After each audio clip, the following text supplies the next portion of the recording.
Oh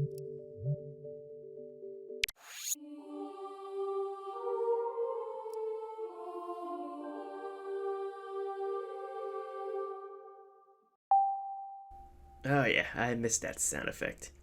Anyone miss these Wii menu sounds? Oh, so good. Well, hello everybody. Welcome back to my series of the Metroid Prime series. Right now we're going on to the third one, Corruption. This one plays a lot differently than all the others. First off, you actually need to make a me, so here's my little me avatar that I use for my Wii. So now you know what kind of how I look like. So let's start up this game. Let's go into veteran mode since this is my first time playing this game. And the beginning of this game is actually super interesting. It seems like we start off with a computer system and we see Dark Samus get revived. How is this happening? Well, we're about to find out. As Samus awakes in her ship, she puts on her suit and we actually see the interior of her ship and everything that goes on in here. Very interesting. It cool, looks like our ship has like a battle mode or something. Interesting. Incoming transmission.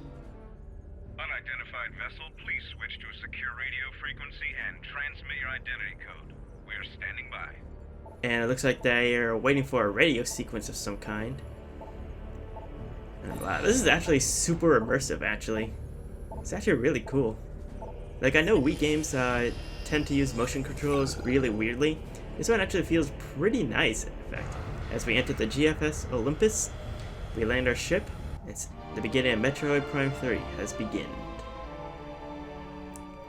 And just like all other Metroid games, you want to be in tune on how to use the scanner. And it's a little bit weird on the Wii remote, so gotta make sure you figure out everything. If you press 1, you can get all the options and settings for everything. Just make sure you press 1 whenever you can to adjust them to your liking. And right away you'll notice that a lot in this game, there's a lot of voice acting in this game. So no longer do I have to read off a lot of lore, a lot of story beats in this game. Because now everything is just kind of voice, which is super nice. Samus, welcome to the flagship Olympus. Admiral Dane is waiting for you in the briefing room. I will upload the location to you now. And the way the scans work in this game is really weird, because technically you don't need the scans to 100% the game anymore or unlock any additional things, which is kind of a disappointment. What you have to do is, within this game, there are special achievements that happen within this game. Each time you unlock one, you get a little token, and you can use those tokens to unlock things like music or images in the gallery. However, one really stupid thing they decided to do here is that they decided that in order to 100% this game, you need friends in order to play this game with you, to 100% with them as well. And then you need to have them send you some credits over to you. It's really stupid. So, unfortunately I won't be 100% in this game in that aspect. However, I will try to get 100% of the regular scans, as well as all the regular missile things, and unlock the secret ending for you guys. But anyway, after doing all this little stuff here in the beginning area, we'll make our way over here. And some of the interesting things you need to remember for the scanning is that like every little thing can and will be scanned. And if it's is important, you'll see like a little indication saying it's for the logbook up there. And already there's so many things that can be scanned right over here that you need. Literally everything. You even need to scan every single door on every single planet too, as well. Because apparently each one of those counts as a logbook entry, which I find really dumb. But again, it was kind of like that in every other game too. So, and just like in the previous Metroid game, if it's something you haven't scanned before, it shows up as red on your scanner. Oh yeah, and the way the scanner works to choose which one is also really weird. Is you have to press minus and hold it, and then move your cursor to the selective scanner you want. Again, really interesting way to actually section off the scannings. Again, they're really making a lot to do with so little buttons they have at their disposal, since the Wii remote has so much little buttons and stuff compared to the others.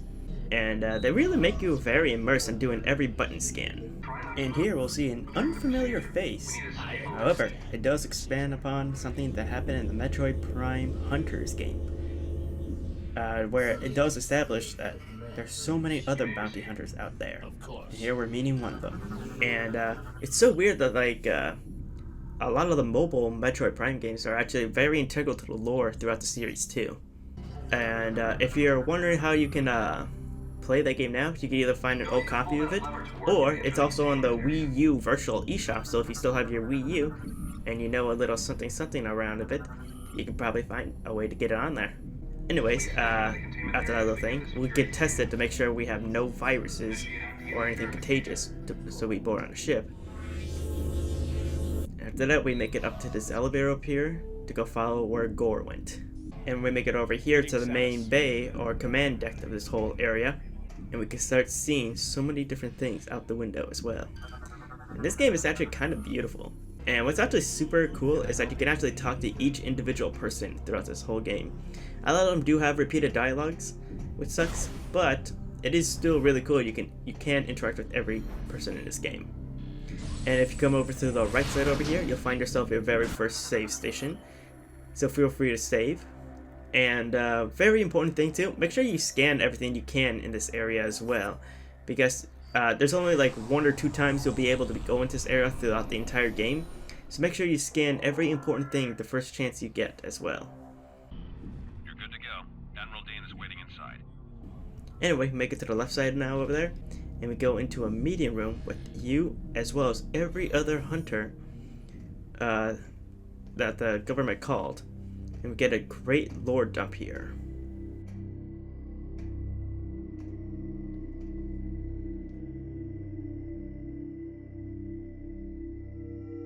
Andreda, enough. Looks like everyone's here now. Before I begin the briefing, let me introduce 242, the flagship's Aurora unit. Ah, an organic supercomputer. Fascinating. It's my understanding that the Galactic Federation's core network is comprised of such units. That is correct, Core. And we serve as the network's master control. However, currently the network is down. That seems inefficient. But necessary. You see, 7 days ago we discovered that all Aurora units were infected with an unknown virus. We were forced to bring the network down. Fortunately, our scientists were quickly able to devise a vaccine. Unit 242 was the first AU to receive the vaccine. We were able to completely purge the virus. Where did this virus come from? We believe the virus is of space pirate origin. 4 months ago, the GFS Valhalla went missing while on a training mission in the Klar Nebula. The ship's logs revealed that they were attacked by a space pirate raiding vessel. What is the logic in disrupting a Federation training mission? They're pirates. How could they resist a prize like that? That never would have happened if I'd been there. Then it's a shame you weren't. The pirates boarded the Valhalla and gained access to the ship's Aurora unit, 313. This is how they were able to hack into the network and plant the virus. Thanks to our security protocols, we were able to shut down the network before the damage from the virus became irreversible. But we're still vulnerable. If the pirates decide to launch a major offensive, we'd be hard-pressed to defend ourselves. We must rid the other AUs of that virus and bring the network back online. That's where you come in. We need you to deliver the vaccine to each of the AUs in this system. We'd also like you to investigate the pirates' activity in the area. We need to know what they're up to. Condition red. All personnel to combat-ready stations. Repeat. Condition red. Sir, a space pirate attack fleet has just warped out of some sort of wormhole. They're also heading for Sector 0, the planet's home base. Damn! They're targeting the planetary defense system. Get down to the planet and aid the ground troops. Stop those pirates from disabling the defense system. Go!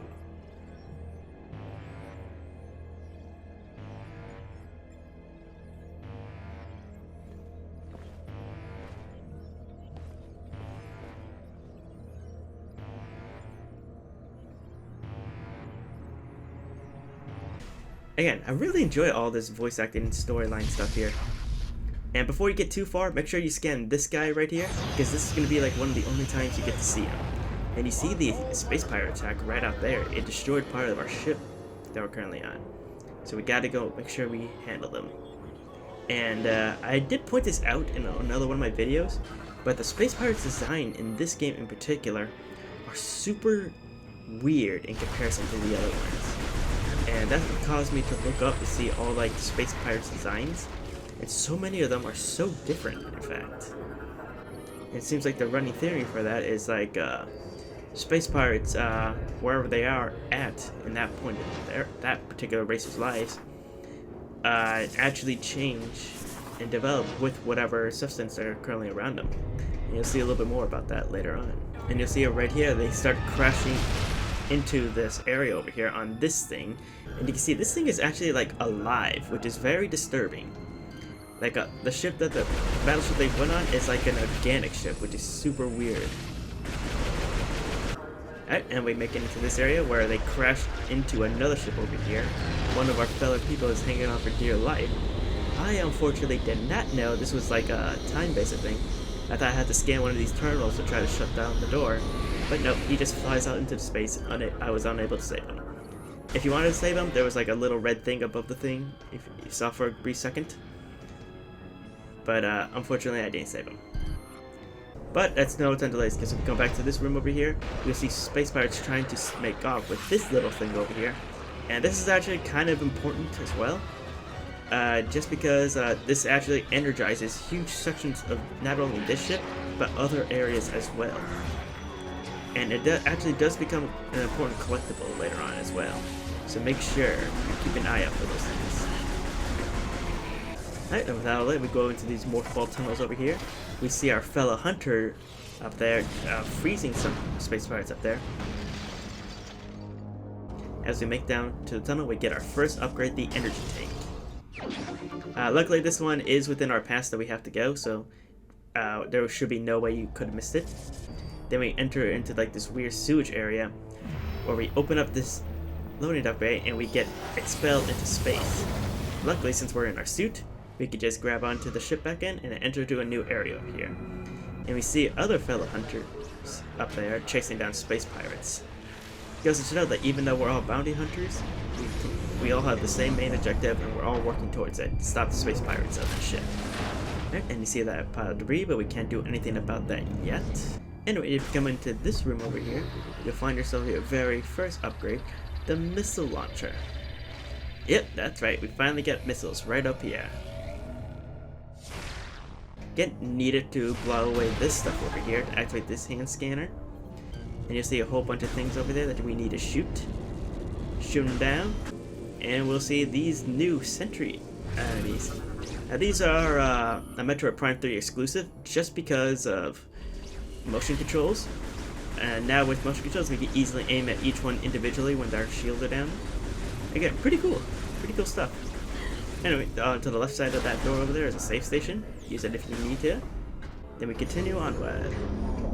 And we make it back to our ship. But as we approach our ship, we get ambushed by this creature over here.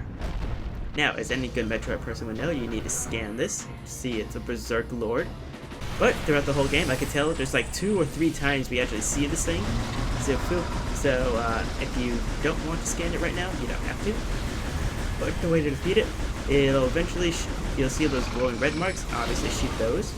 And then after that, he'll shoot off like these weird globs. Shoot the globs right back at him, to eventually he'll reveal a weakness of his. Once that's exposed, just start charge beaming and missile tanking it, till eventually he goes down. Again, pretty easy first boss, but hey, you're just getting used to these motion controls and as he gets run over by a fleeting spaceship. And with that out of the way, we command our ship to come right back, and we can finally make our way into it. But before you go out there, there's actually a little mini game hidden in this area over here. If you notice, there's like a weird platform that you can stand. If you just stand on it, it starts up a little mini game where it tests your ability to use motion controls and shooting at the same time. It's kind of like that Wii sports game where you shoot off those cans. All you have to do to earn an achievement is shoot it 10 times and then shoot it 50 times, and you'll be able to get yourself 2 of those vouchers over there. Again, these are kind of necessary only if you want to unlock things in the gallery. I'll be trying to get as many of these as I can, but in the meantime, we'll keep on going. Also, oh yeah, there's one thing I should note as well for this game. That you can use the guide for it to help you find everything. However, there is a certain area in this game that actually tells you where every single item pickup is. So I would recommend not using the guide if you want to play this game 100% blind, just because there is an in-game way for you to find everything in this game, which I find super nice. Alright, and after you're done with that, you can enter into your ship, pilot it to go over to the next area, Norian. And as we're approaching, we see our ship entering the atmosphere at high speeds. We see a very powerful and consuming battle coming in. And as we come in, we're greeted by this officer over here. Stand to, Samus. Our situation doesn't look good. The pirate attack has knocked out our generators and disabled the planetary defense system. This cannon was our only weapon capable of taking out orbiting ships. We need you and the other hunters to get the generators back online and restore power to the cannon so we can repulse this assault. I'm uploading the generator coordinates to you now. Good hunting. Alright, and as he opens up the door over here, all we have to do is just shoot through this door to grab ourselves our huge next item, the grapple lasso. Now this one actually acts a little bit weird than the grapple beam, and as you can see, it actually changes our suit to have like a cool white hand now. Now, this is actually important because before now, our upgrades actually didn't physically affect our suits in the past, but now it seems like it actually does, which is actually super cool. Like if you check out the scan visors every now and then, you'll see like the reflection of Samus's eyes jotting back and forth with your motion controls too. It's actually super cool details here. And once we come up to this door over here, we actually see the point of this little lasso. We can use our nunchuck to whip it on and then pull back. Again, such a cool little thing that they added to this thing that already existed, you know? And as you make your way through these halls over there, you'll see another grab point over there. Just unlock it, go through it, and you'll find yourself in a nice little maze area over here to find yourself another upgrade. Now, you will be returning to this planet every now and again if you want, so if you don't feel too compelled to unlock everything as of right now. But it is nice to get as many things as you can already. Anyway, after grabbing that little missile expansion over there, you come into this room in the back over here with all that fiery tile and energy coils right there. If you look to the right, you'll see there's a nice energy tank right there. Just grab it real quick with your morph ball, and then you just start heading all the way to the left over there. And you'll see a new invention of the space pirates down there. It is the jump mines. Now these are kind of important, just because they're super annoying. But before you go too far, go to the right over there, blast that door, give yourself a map of this area. And not only that, you get 3 logbook entries. Now the weird thing about that is as soon as you grab those logbooks, they actually disable that little thing, which is kind of nice, so you know exactly what you already gotten. But it does kind of gives me a little bit woes. Just it feels like it should be. I don't know what it does. Anyway, you make your way down. You'll get ambushed by a whole bunch of pirate troopers over here. Just quickly deal with them. They shouldn't be too much fight since this is like literally the 3rd time. However, as you come on by, you'll start seeing a space pirate ship drop off more space pirates. And the ship actually starts attacking you as well. But luckily, after destroying it once, it actually becomes pretty easy. And then our good friend Rudis destroys the other remaining ships, and we actually see how cool these other hunters can be, with them to generate ice like Silver Surfer at will. These pirates are more fragile than they appear. I just received word that the Federation is allowing all bounty hunters to use ship command devices. You should now be able to remotely command your ship and land it here. Don't forget to perform suit maintenance and data backup if you need. Generator A is just through those doors. While you head that way, I'll activate the generator on the west side. Between the 2 of us, this should be a breeze.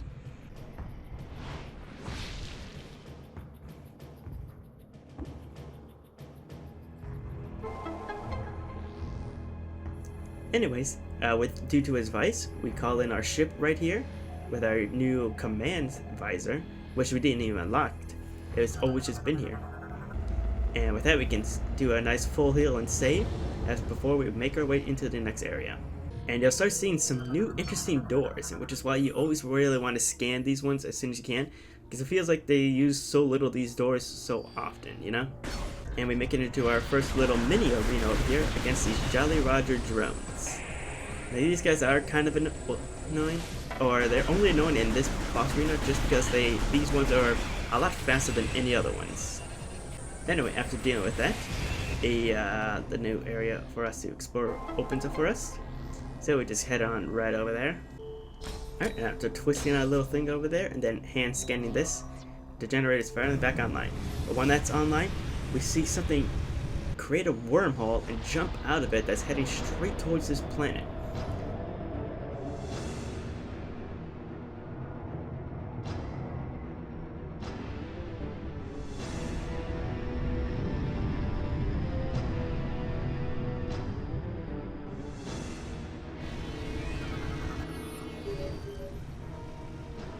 Samus is heading right at you.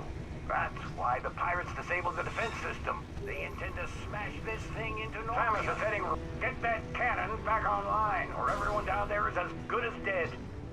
But as we enter outside, we see something radical.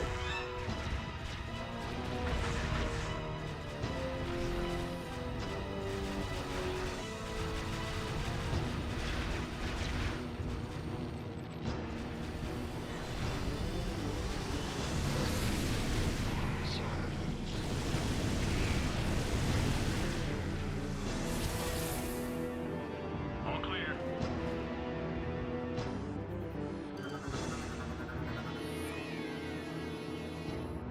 Samus, I'm with the PED Delta Squad. My phase-on enhanced weaponry should be able to hold off any more trouble. I'll guard this area while you head on to the next generator. Really goes to show, like, how much power the Federation can have, and how much better their technology is to fend off the space pirates. But you'll see a nice, familiar silhouette to the left over there, of a very familiar face. Yep, just when you thought he wasn't appearing throughout the series, there he is in all his glory. And when we make it back to this main area over here, we see another one of our buddies, Gore here, attacking a huge monstrosity in his famous suits. Again, these hunters are so cool.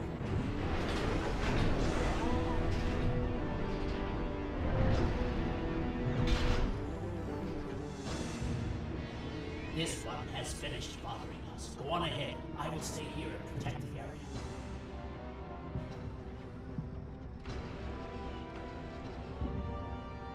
Proceed quickly to Generator C. And reactivate the defense system before we're all vaporized. Go on, get out of here. Alright, and as we blast the locks on these doors, we get a little note telling us about the phase-on. It could be some sort of bomb. And all throughout this area, you'll start seeing, like, so many of these Marines are having those suits use them for extra power in battle. I'm curious if we ever get to use that. Well, we're about to see. Okay, just make your way over to this next area over here, the skywalk over here. There is no time to lose, Samus. Blast through this little opening here, make it through this teleport tunnel, but then we, in our morpho form, we'll start getting attacked by a very familiar face over here. Now, what you want to do here is, you'll see he'll start trying to bite through it, but whenever he puts his mouth down, just blast it with a bomb, and he'll eventually let go. However, there is a hidden secret here. If you actually make it through this whole section over here without taking any damage, you actually get rewarded with a gold achievement over here. Now, I didn't know that when I first started it, but I will report it back to you guys so you guys can attempt to do this. Alright, and just continue to make your way over here. Another one of those locks over there. Samus, I was able to get Generator B back online. If you need any help. Here they come again.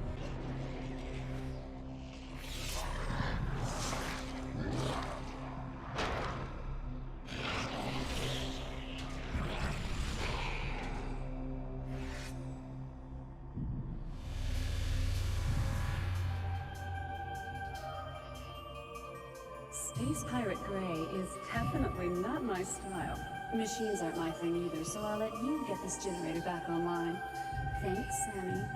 Again, this game does a really good job of showing us these guys over here. I really hope that they stick around because Samus deserves some good friends. Alright, and after doing this morphball tunnel over here, we activate the generator again, but we get ambushed by a very, very familiar foe. Yep, now we face Metroid. And during this whole thing, I can't help but wonder, is this the place in Subspace Emissary where Ridley first appeared back in 1? Because this whole tunnel sequence looked so much like that area over there. And this boss fight, gotta say, is one of the most fun boss fights in this entire game. Because now we're falling so many meters, and we have to defeat Metroid before we hit the ground.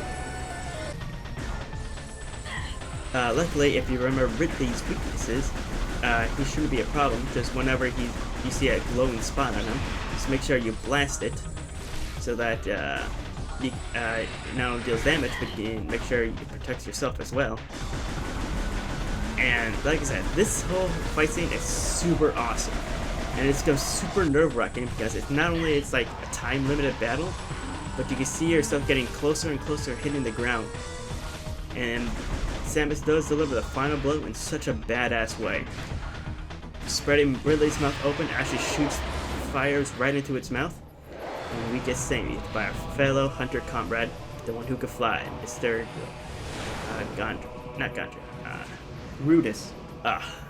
This whole sequence is just so awesome. That was a little too hot for my liking. Well done, Samus. But now you owe me one. I already took care of Generator B, so I'll leave it to you to get this final generator back online. With that, we can activate the cannon. When you're done, head to the control room. I'll meet you there.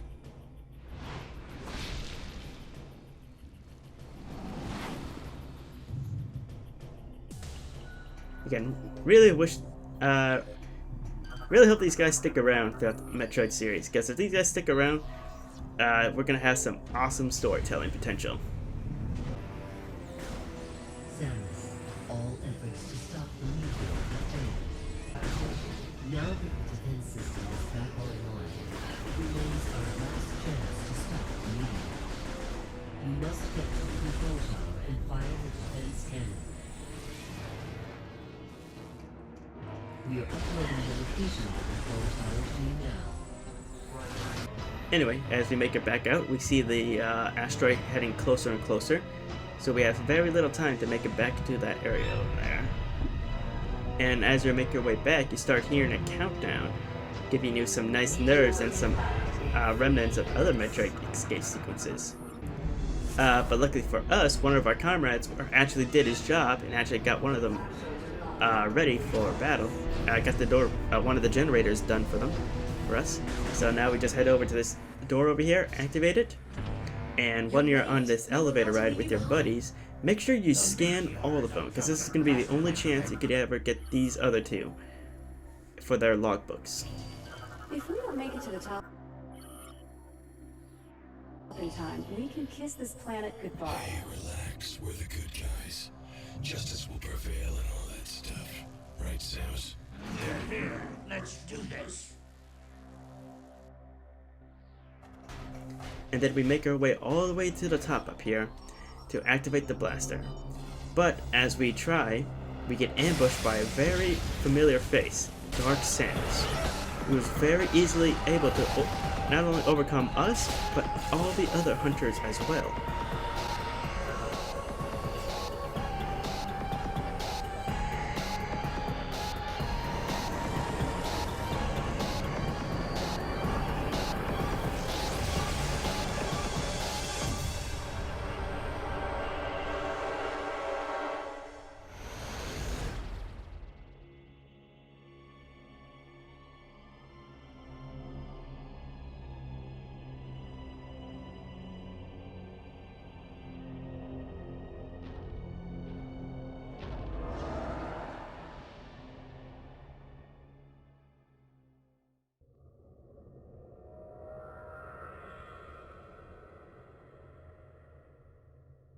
But in our last breath, we were able to activate the laser, destroy the asteroid, and then just pass out.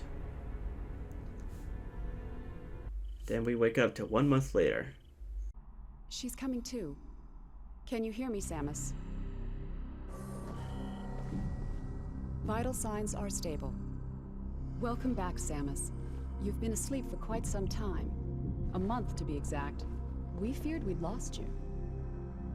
Thanks to your great work, Norion is now safe.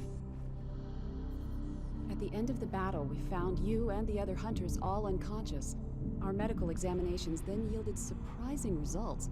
Your bodies are now, somehow, self-generating Phazon.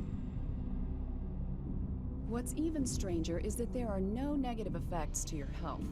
This led us to investigate if we could make effective use of this Phazon. During the invasion on Norion, you must have noticed some powerful troopers in new suits. They were wearing what we call Phazon Enhancement Devices, or PEDs. We integrated this same Phazon Enhancement device into your armor while repairing your damaged bodysuit. Troopers wearing this device have Phazon pumped to their weapons from an external backpack. This gives them an extra boost in firepower. But in your case, think about it. With this Phazon coursing through your body, you can fuel the PED using your own internal energy. Pretty effective, don't you think? Why don't you try the PED now?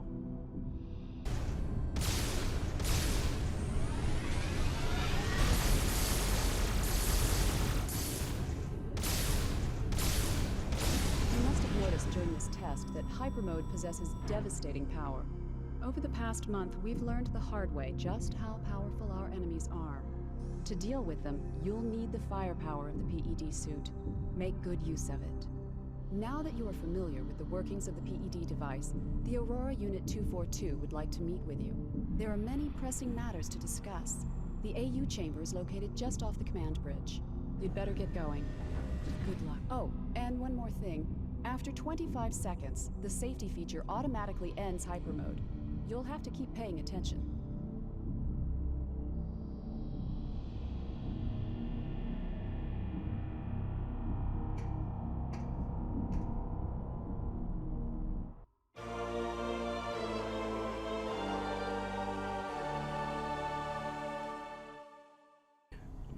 And now this is where I would say it's like the most interesting development in this game, because hyper mode is what many to believe is Samus's final smash in Smash Brothers to be representative of. Because if you remember all the way back in Brawl, whenever she uses her final smash, her suit disintegrates, revealing Zero Suit. Which is how kind of everyone believes the health system in Metroid works. So as soon as we run out of energy, we lose our battle suit, forcing us to not be able to survive in these elements anymore. Alright, and after all of that, come back to the main deck up here, talk to this Federation guy right over here. You made it. Glad to hear you're feeling better. You've been cleared to enter the AU chamber. Please proceed through these doors and up the lift. The Aurora unit is expecting you.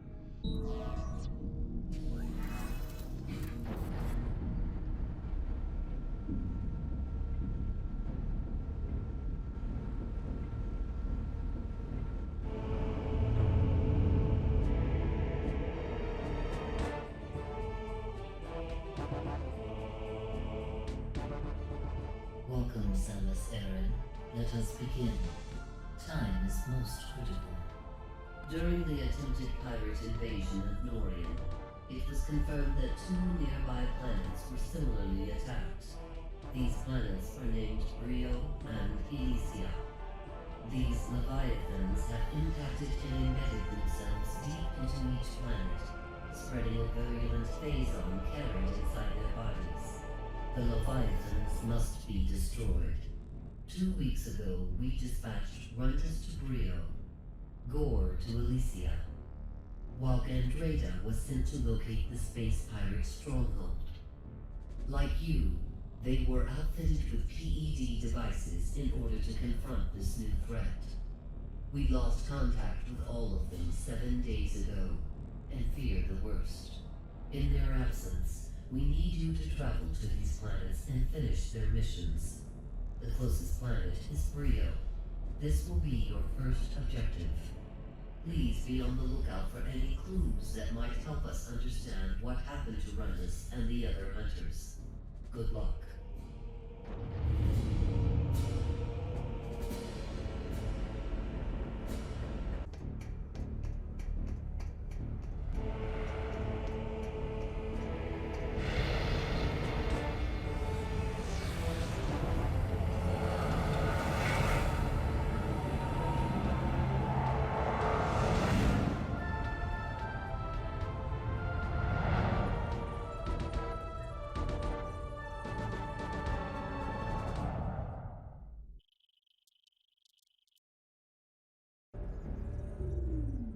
Samus, the fleet is now moving to the rendezvous location. You will no longer be able to dock with us from this point forward. Rest assured, we will keep communication lines open and supply you with information when necessary. Good luck on Brio. Now with our new mission understood, we head over to the nearest planet of Brio. And that's the last time we're able to go into that space station. So, if you didn't collect everything that you needed to from there, then you're out of luck at that point, because that's the only times you get to be in that station over there. And if you want some interesting stuff over here, if you hit this rightmost button over there, it actually gives you a self-scan on the current corruption that's going on in you. Right now it tells you you're only 10% phazon corrupted right now. Very interesting. And with that, let's start our computer over to Brio. We see like a giant fiery nation, a giant shielded object over there, as we make a landing right over here. And this is the cool thing about this game, is that we get to explore like 3 different worlds already in this game, and see so many unique things that happened. Samus, the Leviathan seed is protected by an energy shield. You will not be able to reach it with that barrier active. We need more data to determine how the shield can be disabled. You are near the wreckage of a downed Federation vessel. If you can use the satellite uplink on the ship, you may be able to access information concerning the seed. Prepare to receive the ship's coordinates now. But my Metroid escape is telling me to scan everything I can, so I will. Alright, we see one of the natives up there. We can scan him real quick. Alright, as we make our way down the hallways, we start seeing like creatures encased in ice over here. And we see this awesome ice bridge over here. Really goes to show that our hunter buddy has been here and he's done himself some interesting work here. We make it into this main plaza area. We've got a nice sweeping view of this whole place. You see those 2 like weirdly dragon symbols over there. It's clear that we have to do something to unlock that door over there. Right, so what you want to do is go up to this tower over here, enter this bomb slot over here to activate the red dragon door. And when you do that, you start to see yourself a new enemy type right here, these bats. Now these ones are kind of annoying because the only way to defeat them is by waiting till they do like a weird energy attack and then just shooting the energy ball to kill it all at once. Alright, and if we come over here, we see the ship that we're supposed to get to. But unfortunately, since we don't have the grapple beam yet, we can't get over there. So for right now, just make your way higher up on the tower to make yourself to the green dragon door spinner over here, which not only unlocks that little area over there, but finally unlocks that door over there. Right, and before you go into this morphball tunnel over here, make sure you grab this little ball over here, clear your path out of it, and then head over to the right side over there. Why the right side first? Well, that's because on the right side contains ourselves a nice little upgrade. Yep, and the upgrade is another energy tank. But before you leave the room, you'll see this thing up here, yank it off, and you'll see some lore about this planet called the Golden Age. Now, like in previous Metroid games, I'm just going to leave the whole lore explanations and review at the very end over there. So, feel free to check out the bottom there, scroll your way all the way down so you can find it. And here are just the first instances of the hyper mode used in this game. Is if you start seeing like giant phazon driven objects all over the place. They can only be destroyed with a phazon related item. So just turn on your hyper mode over here, start blasting away at these creatures, and it'll reveal the path. And then if you make our way to this arena over here, we've got to face the natives of this place, these reptilian things. They use like a weird, cool, like whip/boomerang combo, which I find really cool. And it really reminisces a lot about ZSS's plasma whip too. Maybe these creatures, what inspired her to create that plasma whip in that game. In Smash 4, I should say, or in Smash Brawl as well too. Because if the hyper mode really is in this part of this game, then seeing these creatures could have inspired her to upgrade her plasma whip. So many little interesting theories to think about. Anyway, you come to the back over here, you grab this lore over here by just doing this little sequence over here. Then we can drop down over here, and you'll see an upgrade on the opposite side over there. Now this part stumped me for a little bit, just because I feel like if you're like literally blinded to a lot of things, you can easily miss this. But there's actually a little hole on the staircase on the way down there. If you just blast it open with a morph ball bomb, it will reveal the entrance to a little wall maze to the left over there. And now this second part is also really, really annoying, because where are you supposed to figure this out? Was that you see these creatures over here? Instead of blasting them, what you want to do, in fact, is actually let like 5 of them grab onto you, and when they start picking you up, head to the left over there, keep holding yourself upwards and then right, till you get to this ledge over here, blast them all off to grab the missile expansion over there. Like, that's super weird to figure it out, but it's kind of interesting. Anyways, collect the statue, reveal its weak point, blast it open to reveal our next upgrade, the grapple swing. It's super weird that they call it the grapple swing instead of just having a grapple beam, but they really wanted to separate the lasso and the grapple beam attack, which is super weird. Anyway, with it now in hand, climb up here, swing over to this side over there, begin ripping off all this paneling to reveal the morph ball path. But before you get too far, keep in mind that this ice door up here, because it will become relevant later on. And on your way back up here, make sure you blast this statue that has this gel cell in there, because if you do some tight platforming to where it blew off, you'll find yourself another missile expansion, as well as an annoying little lizard here that learned how to teleport. Again, really weird things where they seem so primitive, and yet they seem to have such advanced stuff on them. Perhaps that's some indicator of what happened to their species. If you want to find out, check out the lore section. It's actually pretty interesting what happened to these guys. Anyway, just head back to the main plaza and head your way over to that abandoned ship that we saw over there. So now with our lasso beam, we can just lasso our way all the way over there.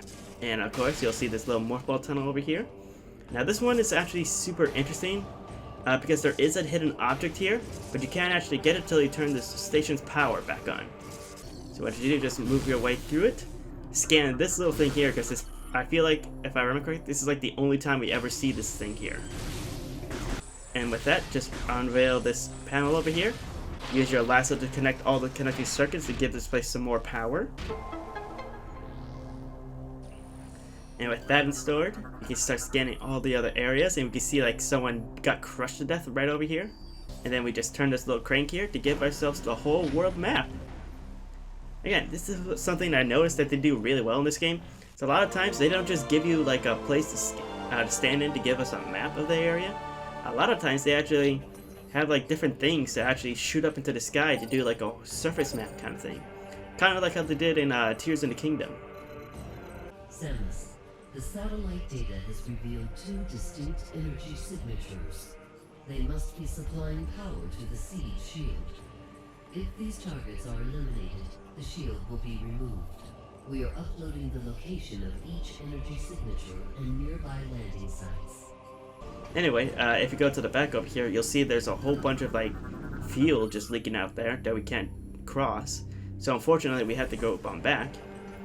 And you'll start seeing our buddy over there watching us, and then he just moves away on this cool ice thing that he does. Super interesting. But before you go out too fast, remember that thing about the power? Well, now that the power's back on, we can go back to that morph ball tunnel and solve that little electrical grid puzzle over here. And this is where the first instance is where you want to use the double bond jump. I noticed this on my watch back. There's a lot of double bond jump stuff you can do in here. Like, it really expects you to know how to do this at this point. and it's no holds barred for you to get this one missile expansion right here. Alright, and with that information all gathered, there's nothing more we can do here, so just head back to your ship. But on your way, you get ambushed by these little alpha botchers over here. And this becomes like our first little arena type thing. So what you want to do is literally, I like to use in the hyper mode on these little guys. Just deal with them quickly, because there's some health all around. And I have yet to explain in depth what the hyper mode does. But what it does, it actually sacrifices one of our fuel tanks up there, our energy tanks up there, and converts it all into phazon-based energy, so we can deal some devastating attacks. And the reason it falls short, and the reason it ends, is because we used up all that fuel energy from our reserves. So if we want to do it again, we have to sacrifice another mode. Well, it's like a really good power balance kind of thing, to where it's so powerful you want to use it all the time, but if you do, it'll grant yourself a bigger sacrifice. Alright, and once you make it back to your ship, head on over to this part of Brio right over there.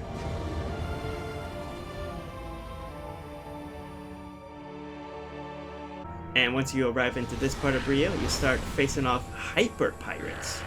Now these guys are super annoying because it forces you to use an energy tank in order to try to defeat them. Because once they're in phazon battle mode, all regular attacks that we do are like a third or so of damage that we take. It's super annoying. Once he's defeated, go into this little side path to the right over here and grab yourself an energy tank that's behind this missile door. And with that, we can corral into this little morph ball tunnel over here to open up this power shield that's listed over here. And we'll see if there's a whole bunch of interesting pirate activity that's right here. So, once you've got the gate shut off, we come over here to deal with all these pirates here as the ship flies off. And you'll notice this weird object right here. Now, unfortunately, as of right now, there's nothing more we can do with it yet. So for right now, we just have to go back and go to the other landing area of Brio that we unlocked. So I guess coming here was kind of a waste of time. However, if you needed that energy tank, now you have it.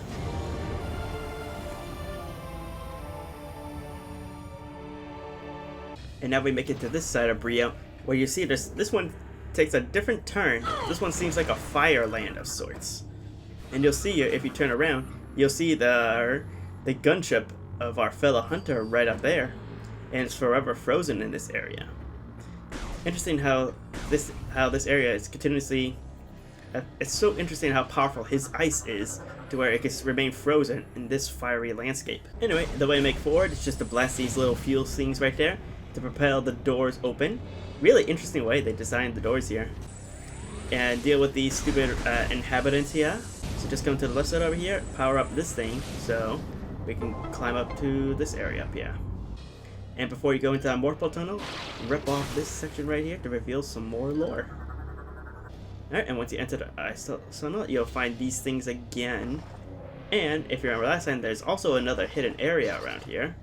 If you go over to here, you'll find yourself another missile expansion. And from there, there's a little place you can just drop down into the correct way forward. And you'll see, like, in all the lands, there's actually so many different ways, like, how the elevator works in these games. In this one, it's like a pull crank you have to pull in this area.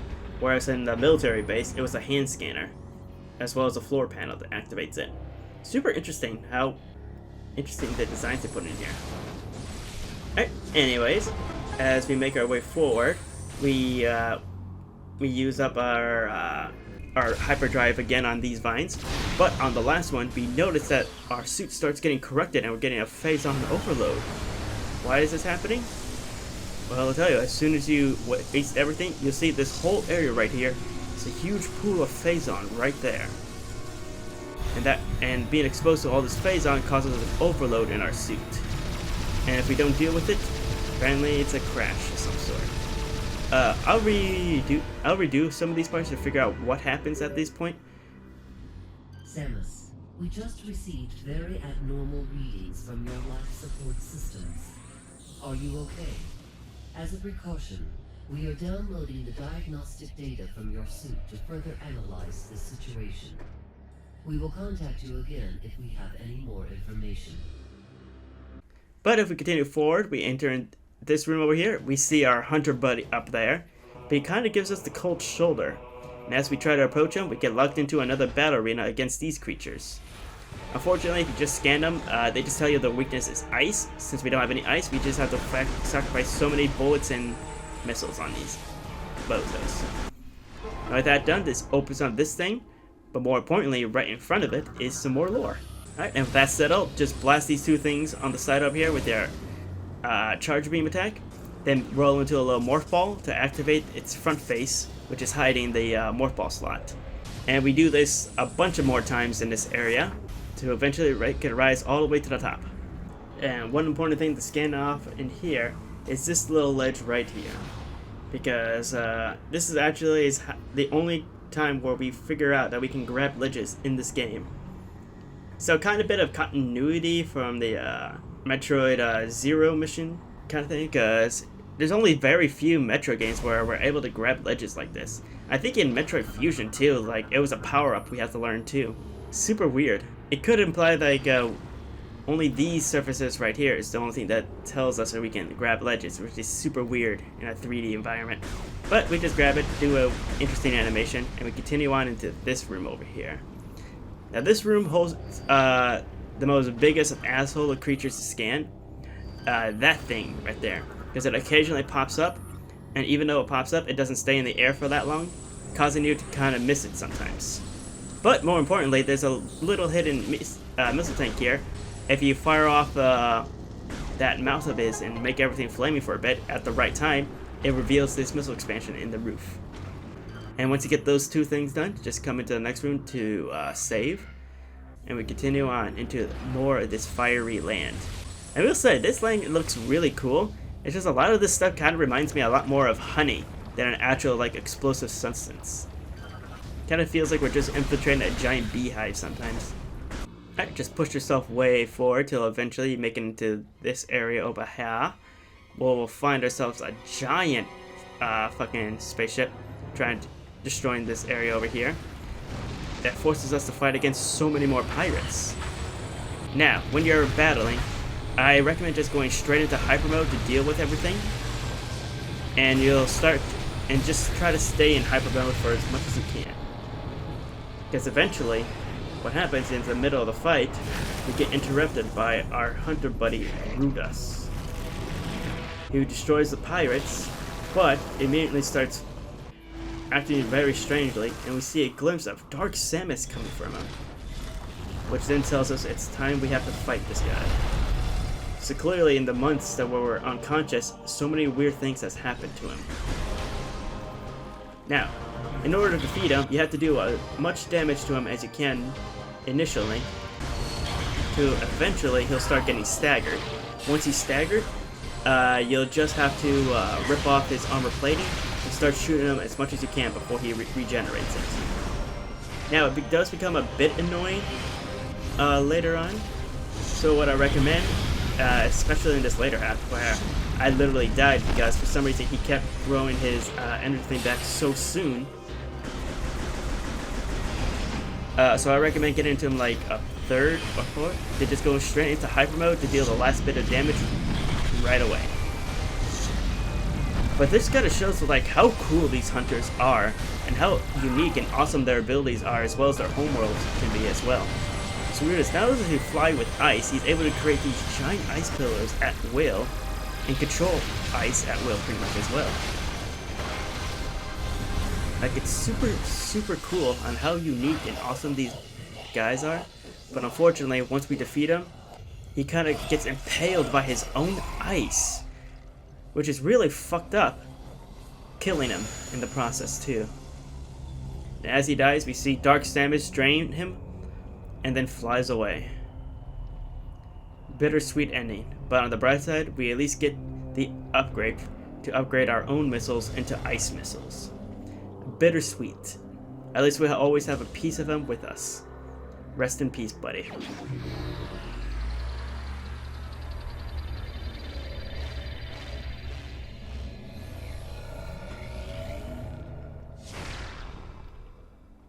Anyway, once he's up and gone, you'll find yourself in this little area over here. And with our new ice upgrade, we can now create ice pass on this substance over here, which allows us to traverse all these gel areas. And we actually get to see how cool this upgrade of his is, because even though we can't create ice pillars like he can, what we can do is once there's like a flow of gel, so we can actually freeze all of it to create ourselves some cool gel fiery platforms, which is kind of awesome. Obviously not as awesome as his abilities of ice, but still pretty good. Anyway, we come over here, we find ourselves the very first of the stations that we need to destroy. But before you destroy it, you'll scan to your right over there, you'll find yourself some lore. And we'll see like a handprint of a weird thing over there. Even though our hands don't match, it still activates. And it tells us that this thing is still operational. And then the computer tells us, unfortunately we're unable to do anything at this moment over here. But we were required to get here anyway, so we can get that bit of information. So we just make our way back up, and back to our ship over there. And if you check out your map, you'll see like there's a weird little hidden entrance somewhere. And what you want to do is once you get back into this waterfall area over here, freeze the spouts on the very top of this ever-flowing one, and you'll see like this weird morph ball thing over here. If you take it, it actually transports you all the way back to the beginning of the temple. Pretty awesome. And it also gives you a little achievement saying you discovered a shortcut. So definitely worth taking. And with that, just head right back into the main ship over there. But if you want to, before you go out, you'll notice there's some ice block doors all around the area over here. So, if you want to, if you come back to this area over here and blast the floor with not only your ice missiles, but the door as well, you'll see this nice little puzzle over here where we just swing from bar to bar to make yourself onto this area over here, where we find ourselves a missile tank right over there. And not only that, but a shortcut right back to that area over there. So it's kind of like a worth to do it here now, so that way you can save time later, but you don't have to do it now. But it is a bit of bad travel. So I recommend like doing this part of it first, instead of taking the shortcut, just because it does backtrack you a little bit, and it does provide a little shortcut back to all that stuff too, so yeah, definitely get these missiles first, and then come back for the shortcut. And then with all that said and done, just make your way all the way back to the ship, and before you go on the ship, if you scan reduce the ship again, it actually tells us he's now deceased, because we witnessed it with our own eyes. So morbid and sad. Rest in peace, Grand Hunter. Grand Hunter, Master of the Ice. But now that we land in this area, we make our way all the way back to that fallen ship area. Yes, if you remember, there was like some of those gel falls that were there as well. But before we go too far over there, remember that ice beam door I showed you guys a little bit a while ago? Well, if you come back over there, we can actually grab ourselves another missile expansion. And there's actually a cool little achievement you can do in this game. If you freeze these ice replicas while they're doing their boomerang attack, and it hits them right back, you can actually kill them with their own weapon, granted you a nice little achievement. But with that little detour out of the way, we can now make our way back to that ship area over there. Let's start freezing off these fuel gels right over here, and start platforming our way all the way across over here. You see this giant golem here.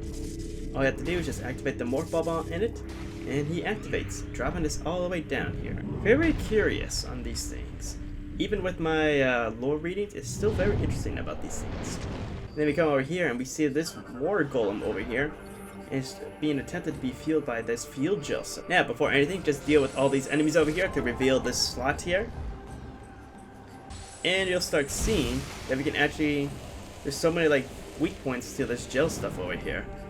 If you come over here and destroy this brimstone, and then destroy this thing, get a little cutscene on destroying that wire that connected to the golem. And that is because when we try to activate him, he is stuck by all these wires, so we gotta make sure we deal with all that stuff. With all of them revealed, the golem finally awakens, picks us up, and puts us into this little slot over here. And for some reason we're transported to this area over here. I don't know why. Anyway, just head directly down into that area. We have uncovered more information regarding your condition. It appears that once activated, the unique phazon inside your body overreacts after several seconds. We did not foresee this problem when we gave you the PED, and unknowingly, we put you in grave danger. We are sorry. Please be aware that it will not be possible to counter Dark Samus without the PED. You must be careful in using it. In the meantime, we will continue to investigate this unique phase-up. And every time you see these crystallized fuel gels, just blast them away, because they reveal to us some platforms. But if you drop all the way down and go into this little area here, you'll see this golem has a crack in it.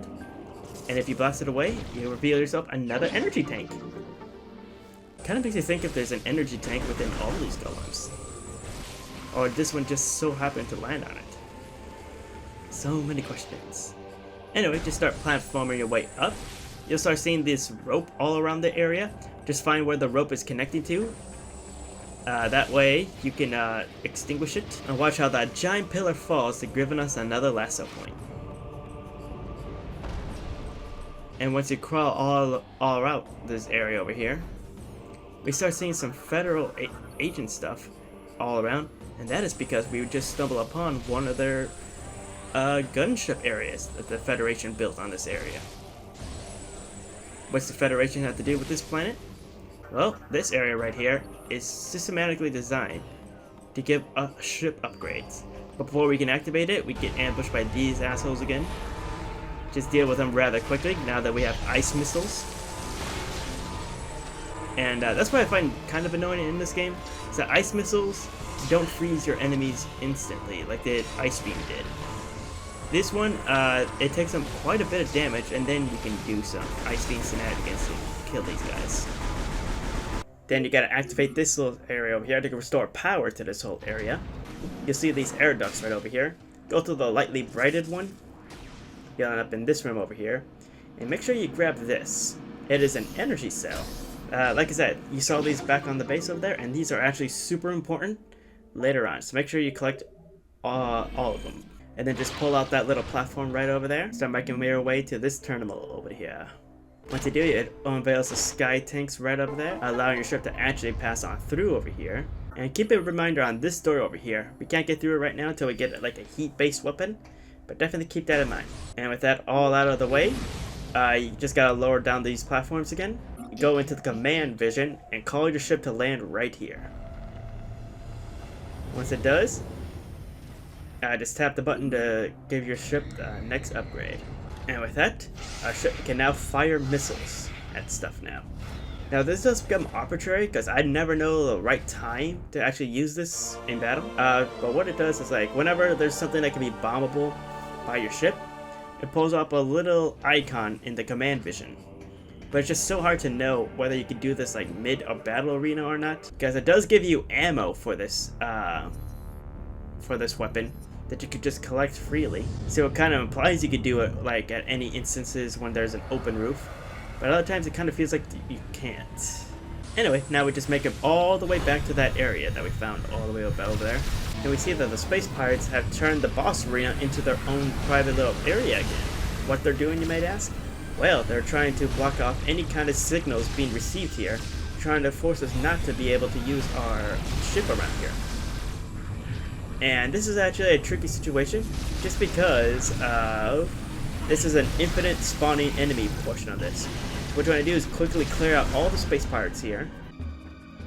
Try to avoid as much phazon as you can. Clear off both of these little things over here. Then call in your ship to blow up this main area right here. And once that's dealt with, you reveal back the elevator path that we need to take. So literally, in the short time that we were gone from this place, space pirates started infiltrating all the other areas that we've previously been in. It really goes to show like how open and free this world actually is, and how much movement the enemy actually has. Because you see, once we make it back there, the computer that we turned on, some space pirates are actually on it right now. So quickly deal with them, and watch as our ship destroyed this little base right here, weakening the shield of that Leviathan over there.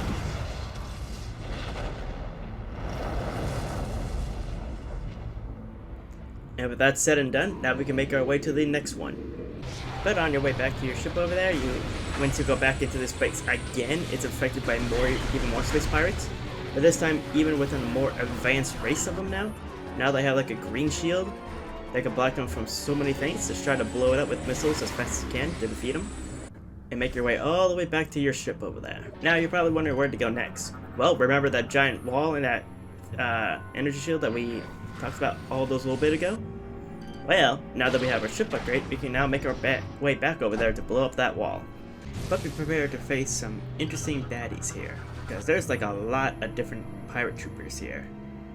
I'm also going to do a quick glance at them to see if I need to scan them all. But this one, even though this one is very reminiscent of that first boss we fought, I think it is still technically different, so scan this one. You'll see this whole thing turned into a half pipe. Keep remember of that, because of a very familiar power-up we get later on in this game. And once we come over here, we start seeing, like, even now, these little creatures here go into hyper mode. And once they do, it takes so many bullets and missiles just to destroy them. It's actually kind of annoying, but it is kind of not worth it to go to hyper mode for these little assholes, so I just say just spam them. Then we're making it to this main area over here, where we have to ensnare in a boss arena against these aerial troopers. Again, there shouldn't be no problem, so you can just swiftly deal with them. Then the main entree comes out, which is this mini boss, the Cord Beast, which is a native to this land, and its rider. Now this one is like super weird, because you can easily dispatch of the rider super soon, but in order to defeat this creature, it's a bit more annoying. What you gotta do is whenever it opens up its mouth like that, and you see that long ass tongue, just blast it, and quickly come underneath it to blast it with multiple bombs. It'll stagger, pull its rear end, and then you can start doing damage. Now, I don't know if this is the most optimal way to do this, but it just takes so fucking long to destroy this creature. It's really annoying. Even if you go into hyper mode, you still get very little damage, which is super annoying. But just keep your patience and it'll eventually go down. But as soon as it goes down, we get to face even more pirate troopers. Man, they really set up a huge ambush for you here on this little area. Then once we get over here and defeat these Jolly Rogers, we have presented the choice to go left or right. I say go left first. Nah, I say go right first, just because there's a save station right over here. And once you saved and refilled on everything, then you can make your way to the left side over there. And the one bad thing I will say about this game is that the load times on this game is super long. Like, sometimes you could just be standing in front of this door waiting for everything to load behind it. And it just takes up so much time. That's the only problem I say about this game. But other than that, just solve this little puzzle so you get yourself not only some more lore, but also some missile packs. Then come to this window and try to destroy this thing over here. But unfortunately, it seems like there's some missile turrets here to deter your ship away. So now our new objective is try to get rid of those. Samus, there are 2 anti-aircraft turrets protecting the generator. Your ship will not be able to get a clear shot while those guns are active. And the way to progress is literally just turn around, try to leave this area, but then you get ambushed by the pirates here, and they open up the way forward. Now, if you try to go left, you'll just face with a dead end, so it's best to go right first. Alright, and then just blast this fuel cell right underneath this bridge to reveal a hand grip. Climb on board and deal with all the pirates here. And I like to reserve a little bit of your tanks here for right now, just because there's going to be a pretty big area where you would like to have as much health as you can. And watch out for these turrets, they're a bit sneaky. We make our way to our first anti-air cannon. And you see there's a whole bunch of fueling stations all over the place for it. So what you need to do is clear this whole area of pirates, and then you have to destroy all the fuel tanks around, so that way they won't be unable to refuel this. But be careful, because there are some pirates that throw grenades filled with phazon that forces you to go into hyper mode. So be wary of that. And the way to get everything started is, once you get a moment to breathe, because these are infinite spawning pirates, scan this little area right here. It tells you can grapple onto it, thus revealing the fuel cells. And then there's a little self-defense protocol once we destroy one of them. And then just keep doing that multiple times until you finally get rid of all the fuel cells here. And once that's done, the cannon blows up, revealing our next path. But then you still have to deal with the pirates that spawn in the middle of the cutscene, so just be very careful of that. But with that all settled out, we can now make our way forward from this area over here.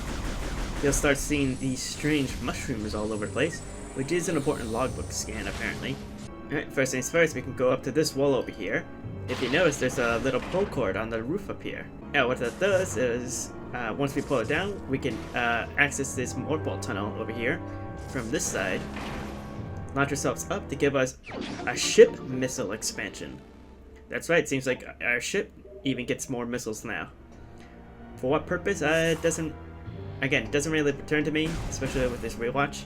But hey, it's part of the 100% completion, so gotta do it. Alright, and then if you make your way forward, deal with more of these weird sentry things, and you'll make your way over to the second turret over here. Pretty much the same MMO, except this time you'll see aerial troopers latch something onto the actual turret. So what to do is platform your way upwards to deal with it, while also dealing with all these area troopers at the same time. Wrestle it to pull it down, and do that for every single one of them. And look at that, it's apparently if you do this right away, you get a little achievement too, called Perfect Execution. Yeah, so it seems like they were focused on the prize. Now with that completed, anyway, now that those clamps are gone, we can just destroy this fuel gels over here, destroy the turret, and that should be it for this area. However, you'll notice it panned up into this thing. Keep that thing in mind, because this will become important to 100% this game. And it's kind of I really hate how this thing got integrated. Alright, so now technically you can go back the way you came, but it's actually better if you come over here to this elevator and make your way all the way around, because it actually loops back to that area that was on the left side of that main terminal area, but we're higher up. And if you see above us, you'll see some energy cells pulling by. Just blast them when they're over the door, lower this little thing over here, so we can give ourselves a morphball tunnel straight back into over there, as well as a missile expansion. Now with that all done, we can finally go back to this window, destroy all these pirates, and call in our missile to do a nice strike on this area, thus shutting down the other barrier. And with that out of the way, we can now fast travel all the way to the Leviathan seed right there to destroy it. The destruction of the generators has disabled the Leviathan shield. The seed is now exposed. You must fly there and find a way to destroy it. So now all you have to do is just make a mad dash right back to your ship, climb aboard, and select the seed. Alright, and once we enter the seed, you'll notice just how different this whole area looks. You see all these little creatures, you see these floating platformers that look like they're alive. It's so oddly cool and blue in here. It really feels like this whole thing is part of another world. Everything is out of this world. This one definitely feels so much more alien than anything else. Especially this little section here, where you have to blast through this corridor with all these weirdly things here. And don't forget to scan the doors here, because apparently that's also part of the logbook, which just tells us that these doors are actually its bones. And we walk in to see this giant creature right here, a war golem. Now this is actually a very important piece of Brio's lore, but I don't need to explain it for right now. All I need to know, now with Phazon, it's able to collect these little orbs over here to give itself some more power, and it's now ready to fight us. And the whole reason why it's doing that is because the Phazon around it is controlling this creature, and it does this by brainwashing very strong creatures and or artifacts into protecting this whole seed, which is the main reason why this thing is fighting us in the first place. Now, what you want to do is whenever these glowing red spots are open, you just want to quickly shoot it to expose a hole in it. And when the hole is shining like that, you can either A, focus on the other holes to make things easier, or you can, in the hole that's opened, finally destroy it by infusing it with so much Phazon that it overloads that little section of it, rendering it useless for the rest of the fight. But once we destroy one of the holes, he starts putting on shoes. Make sure you scan those shoes as well. And then he does some mad dashes towards us. Luckily for that, it doesn't feel that much. And it gets right back to the regular pattern. This fight is a little bit weird, just because of all this weird thing. And it does feel like every single boss in this game does have like a shockwave, which is kind of lame. But hey, voodoo you the judge. Hey, just make sure you keep bouncing around, make sure you avoid everything. And during this thing, I noticed there's actually a back orb that we need to protect now too. So whenever he does a dash towards you, make sure you quickly turn around so you start doing some back shots on him. But I will say this this back one is just the most annoying one to hit, because they do recover some energy, or I should say it does restore itself if you haven't been shooting it continuously, which does suck because it has a lot of attack cycles he can actually shuffle through, and it does enclose it, which does make everything so much worse. Plus, just doing this with motion controls can definitely be a hindrance as well. But I can't even imagine trying to do this with a control stick. Anyway, after that final shot, he finally gets overwhelmed with Phazon and explodes. But then something super strange happens. As he explodes, we see the inside of Samus over here. And we see the little Phazon correction of us get slightly bigger, which forces us to remove our helmet and throw up blue Phazon over here. Jeez, it seems like this corruption is starting to affect us a lot. But on the bright side, we walk forward to collect our Phazon based power up, the Boost Ball. And what this does is when we're in Spider Ball form, it actually allows us to do a continuous spark on the ground. It's able to destroy everything around us pretty quickly. And with those things destroyed, the main core of the Leviathan shows up. With all this healing Phazon around us, we're able to blast it right back to it, thus defeating it.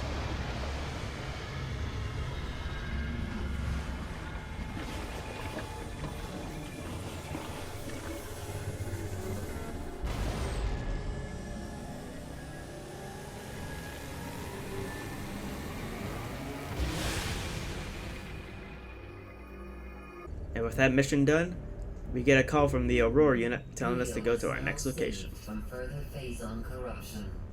Thank you, Samus. Your next objective will be Elysia. Though Gore is stationed there, the Leviathan's Phazon contamination is still spreading.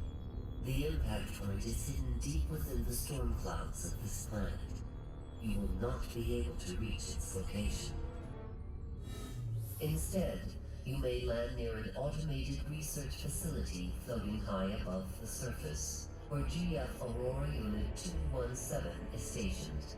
Unit 217 has been infected by the corruption virus and is currently offline. I have uploaded a program to your suit that will purge any traces of corruption in the AU and restore its functionality. Once Unit 217 has been restored, it will help us find a way to destroy the Leviathan. We are concerned about Gore ever since he lost contact with us. We hope he is safe. Good luck, Samus. But before you go off too far, there's actually some interesting things that happen. If you go back to your scanner now, it tells you now that you're 25% corrupted now of Phazon. And there's a small little thing that happens too. When you're in your scanner form and you see the reflection of Samus, you can slightly see that Samus' reflection got slightly worse. With the added of that one eye becoming a little bit more blue, occasionally you'll see her nose drip with blue Phazon. You can really tell this whole thing is taking a toll on her, but that doesn't stop her from slowing down one bit. With that little thing settled, you can now make your way to our next planet over here, to Skytown.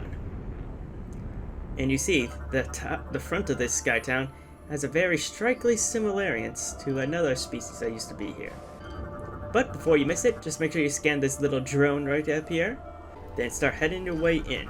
And this is where things get interesting, because this whole area is actually inhabitants are like robotics of some kinds. Hell, there's not even that many enemies in this game. A lot of these things are just trying to maintain tasks over here. And this little robot over here is known as a data bot. And what he does is, if you blast it, he actually reveals some lore about this place. So keep an eye out for these guys, because these are the lore keepers of this world. But once you make it over here, you find yourself a very familiar Choso statue that reminisces so much back on Talon 4. And what you want to do is hop into that little bomb slide over there, turn into the Boost Bomb, and then use it to destroy all the things surrounding this statue. Then all you have to do is just lasso your way across, shoot down this glass, and you can continue forward to where we see the Skytown Alicia's main way to travel, which is super interesting the way they used to travel. They travel by zip lines a lot. So you just activate your lasso and you start ziplining yourself all the way across. Just make sure you shoot down these doors so they don't hurt you. You make your way to this main corridor, to where we see the very first inhabitants of this place, the Tin Bots. Now these guys are super easy to destroy. They just take one blast and they are gone. But they are a lot of them, and it kind of feels sad if you slowly shoot them down, because you see different parts of them actually start flying off, to the point where they just stand there hoping to do something, but they can't. It's actually kind of sad, so it's best just to put them out of the misery as fast as you can. Anyway, you come over here, you find yourself another floating data bot, make sure you grab his lore, and you start seeing these computer screens all over the place. If you take a closer look into it, you can see the reflection of Gore. That's right, it seems like Gore is keeping an eyeful watch on everything that we're doing in this facility. So it seems like he's hooked himself to the main systems here. Alright, if you press forward, you'll finally find yourself a very familiar cannon, these kinetic ball cannons that showed up back in Metroid 2, and use it to fire yourself all across the area over here. You know, with this existence here in Skytown, it really makes me think that all the things that we're able to do was caused by the Chozos were able to do as well. Like, they were able to take up all these physical abuse into morph balls like us. And you'll see this little lock up here. Now, if you scan it, you'll see that it's a very familiar lock back in Metroid 2 as well. But we don't have the right scanner for it, so we have to come back to it. Alright, and when you grab onto this zipline, we start facing these weird enemies on it. Now, this is what I mean when there are some enemies in this game you just cannot scan. Because for some dumb reason, we actually cannot scan this little enemy that's bombarding us with all these energy balls on this zipline. It's actually kind of dumb, because it feels like we'd be able to should, or at the end of it, but we can't. So just ignore it, just come over to this room, quickly scan this bot over here, the one that kind of looks like a ghost, and we see his main purpose here. If you miss him, don't worry, because you'll be able to see him again. But before exiting the laser room, quickly turn around, and you'll see a missile extension right behind us. And then with that in tow, just head on down, go through the morph ball tunnel that's here, and on the way you'll start seeing some spider tracks around. Looks like we got another classic coming back into this game, and you'll drop down into this main corridor over here. Alright, and all you have to do in this corridor is just make your way through this door. But when you try to, that thing that we saw earlier calls forth all the other bots around, but these ones are steam bots. And we see the main powers of this guy is that he's able to actually revive these steam bots once we knock him down. So just make sure you keep one alive and just wait for him to occasionally pop up and then just start berating him with attacks. It's best not to go into hyper mode just because of how fast he's able to appear and disappear, so you don't want to be wasting phazon or even potentially dive points. But with that all said and done, everything explodes and he grants us a free energy tank from him. Nice. Now all you have to do is go into each of these pods, pull the emergency cord we found within them, and continue on until we find this little data bot here for some more lore. Alright, once that lore is collected, all you have to do is press this hand scanner right next to this area right here to activate the elevator and start making your way upwards. And on this zipline, you find yourself a new enemy that disrupts you. These weird rotating saws. They're really starting to get creative with all this stuff. And once again, we find ourselves a very familiar thing right here as well. And these little droids right here. They're little repair droids on one wheel. Aren't they cute? Let's blast it. Yeah, those little things remind me so much of that little character from WALL-E. You know the one. And it's just so funny just to see that little droid just flail around after one shot. Anyways, if you make your way through this elevator here, we can find ourselves the Aurora Unit 217. This is the Aurora unit of this area here, but it seems to be greatly sick, and we are unable to actually access the door for it, so it's shut off from all of us. So what we have to do is go find the power up to this place, in order to access that area. The chamber has been sealed off and secured by a kinetic lock. Continue exploring Skytown. There must be something in this facility that can help you open the chamber gate. So continue going right over there. You'll find sky puffers. Make sure you scan them before jumping across. And you'll find yourself another ball tunnel that takes us to the main central area over here, where we find Gore's battle suit right here at the waiting. Which makes you think that Gore must be somewhere around here. Fortunately, nothing to do with right now, so just ignore it and go to the zip line to the left of it and start traveling in this areas over here. And once you make it pass into this little area right over here, quickly activate this terminal. That way you can create yourself a nice little shortcut back. Then if you go to the backmost door over here, you'll find yourself into a small elevator. Make sure you take that upwards. And you'll find yourself into a strange structure over here. But once you eventually look up, you find yourself a new enemy, the steam spiders. These ones are also like, they're kind of like just the bugs of this area. You can kill lots of them for points, but you don't have to do anything with them. Alright, then jump on down and look up here to find yourself another data bot. Use the elevator downwards, and you'll see this little area right here. It's actually a landing pad for a ship, but until the Aurora unit is up and functional, we cannot use it. But keep that in mind, because that will become a really important fast travel point for us later. With all that said and done, just make your way back over here, head back to the main area, and go to the zipline that's directly behind the Gore suit this time. And you'll find yourself in a really strong off circle area over here. If you look around, you'll see there's a whole bunch of areas that we need power-ups for, as well as all these bots lined up over here. Odds are if you see a whole bunch of bots lined up in this little area, that's the area we need to go. So after clearing out those bots and heading over straight over there, you'll find yourself with another Tink Lord apparition, and a whole bunch of new enemy types, the Dragoons. Now these ones are a bit annoying just because they are immune to blast, but you can just lasso them and yank them away. Now this is something dumb, but you can just ignore these creatures here and just pull off the bridge. And if you do that, you actually get yourself a nice achievement as well called Stylish Kill. Again, I can't believe how accidentally I'm doing all these achievements. Again, Metroid just really rewards you for going fast. Our scans have detected a cache of Chozo technology. Perhaps something there will help you gain access to Unit 217. Here are the coordinates.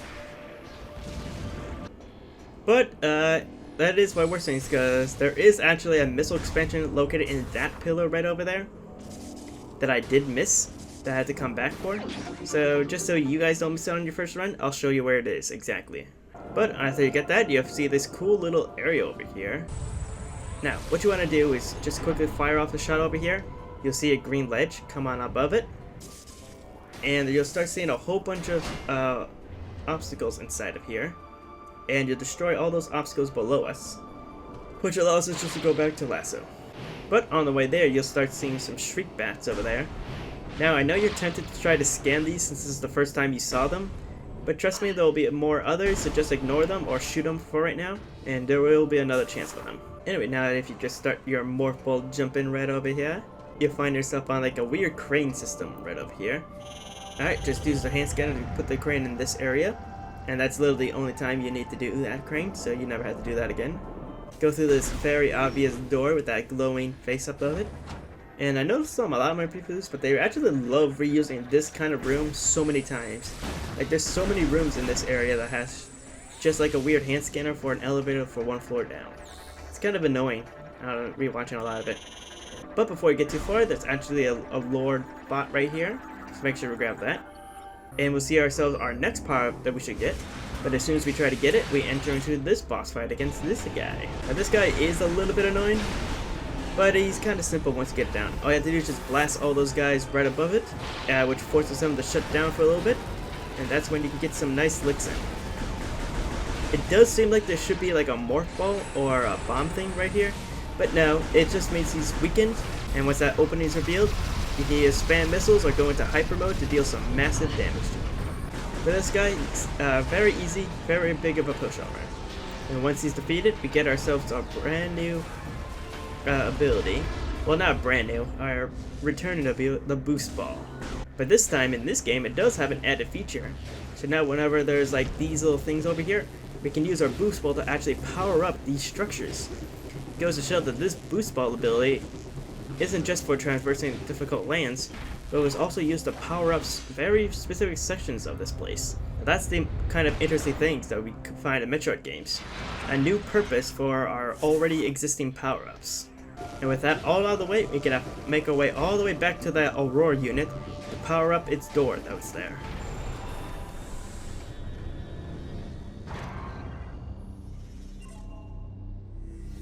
The Aurora unit is corrupted and requires repair. Opening maintenance level hatch.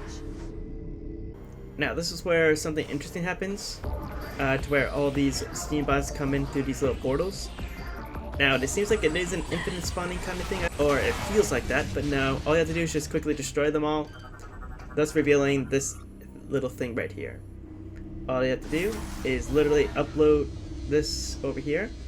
Apparently we had a vaccine for this whole thing within us, and once we upload to the Aurora unit, it finally gets healed. But then our enemy Gore shows up.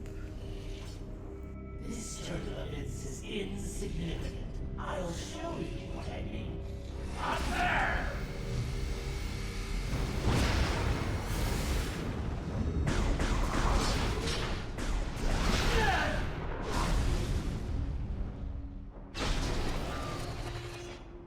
The network's been severed. You have no chance of destroying the seed unless you restore the Aurora unit. Alright, and after that little sinister speech that Gore gives us, just come up to the Aurora unit, and it gives us some nice lore right here. What a terrible dream we were having. Thank you for purging our phase on corruption and allowing us to awaken. There is much to do. We have communed with AU-242 on Olympus, and learned that a Leviathan impacted Elysia and began spreading corruption. We must destroy this Leviathan and stem the tide of corruption as soon as possible. We have a plan, but Gore's attack severed key communication cables, disrupting our access to Skytown's primary network.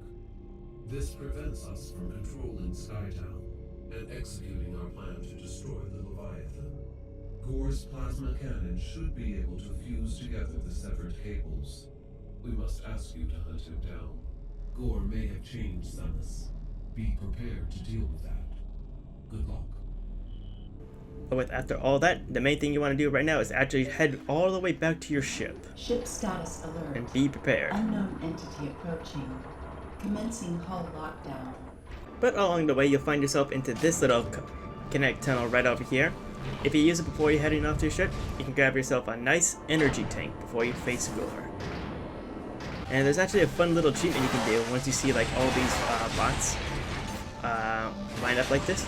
If you go into your boost ball form, and you can literally just knock them all over with just a boost ball, thus giving you a nice achievement. Alright, and as we grow closer and closer to our ship, you can see what's happening. Gore's in his battleship trying to destroy it. And we see how much more dangerous he is.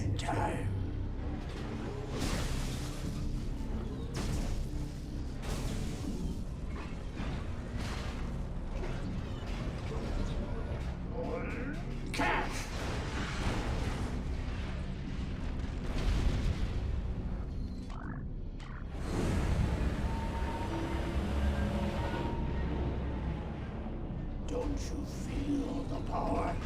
Soon everything will be corrupted, including you. Now, be very careful with Gore, as he leaves these little lava puddles here, thus making everything so much more difficult. But what you want to do is just overrun him with some energy over here, lower down his shield, and he'll be able to take some licks in. Or eventually, he goes into this weird form over here.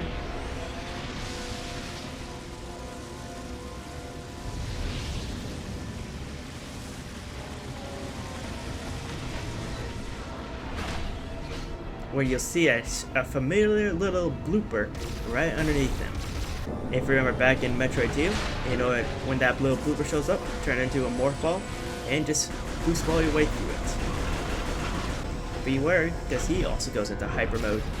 And once he's in hyper mode, and the best way to deal with hyper mode, as always, is also to go into hyper mode yourself. And with that, Gore goes down.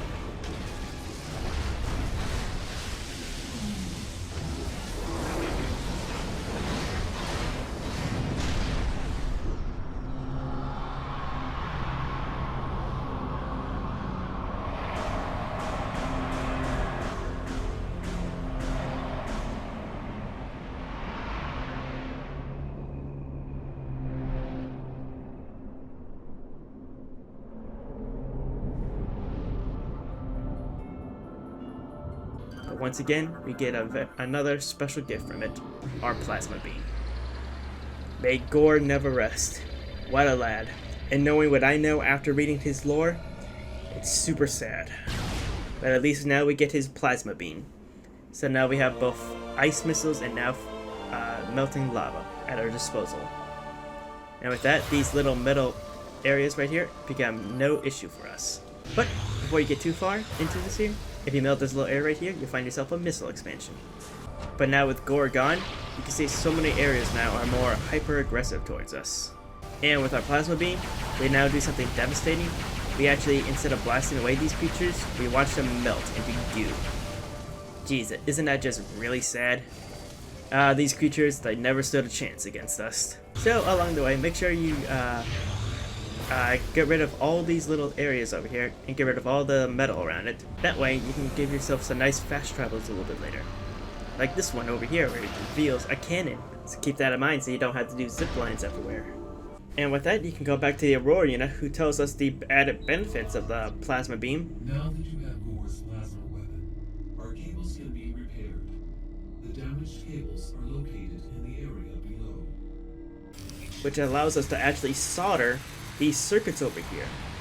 All you have to do is do the Mario Party 9 minigame Draw It to follow that sketch over there, and thus it repairs the Aurora unit. And now if you pull up your scanner, it gives us the full logbook for it, and it gives us some nice lore about what's going on. We have restored our connection to Skytown's network. Now we can execute our plan to destroy the Leviathan. We must first disable the Leviathan's protective shield.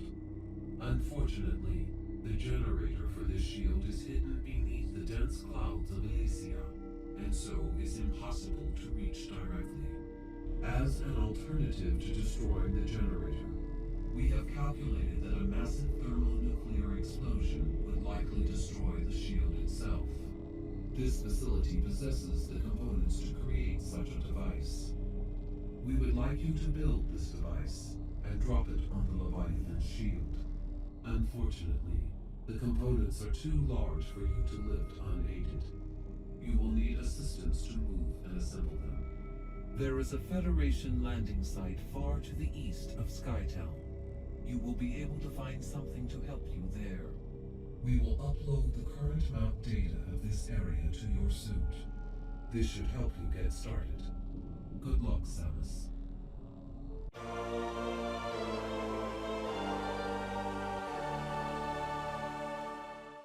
And this is what I find interesting about this part of the game. Instead of doing the same thing as we did back on Brio, you know, destroying the barriers things, instead all we have to do is literally just overpower the barrier, because this area has the components to make a giant bomb that we can be dropped onto this area, which I find really interesting. And if we try to go into this area over here, you'll see this thing has like a weird sheet alloy on it. Unfortunately, we do not have what we need to climb up yet. In fact, it looks completely brand new of what we need to do.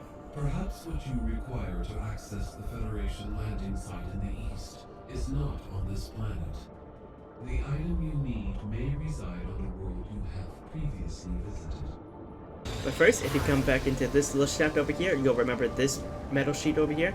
Blast it away to reveal ourselves another ship missile upgrade. Then, just come over to this little area. Remember that area that had those clamps?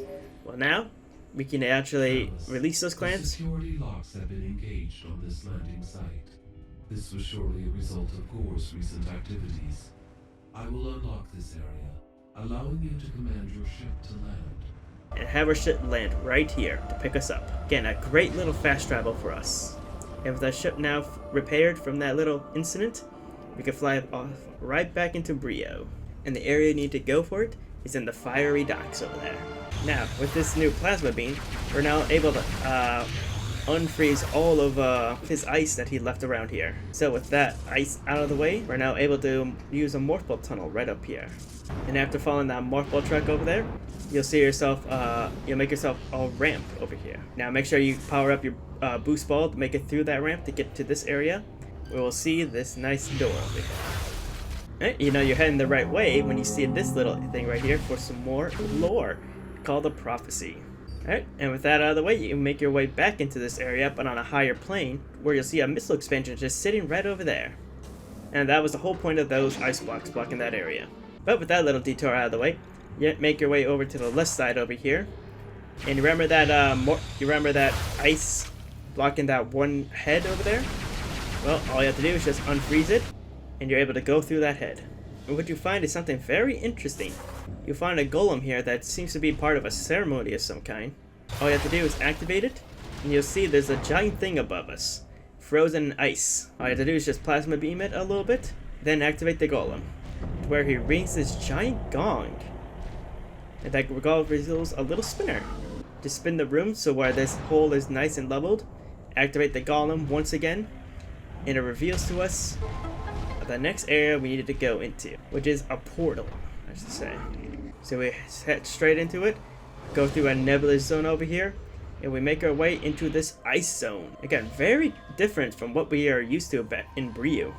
Why is there both fire and ice here? Well, all that's about to be answered. But first, there's some actual hidden lore right here, so make sure you grab that.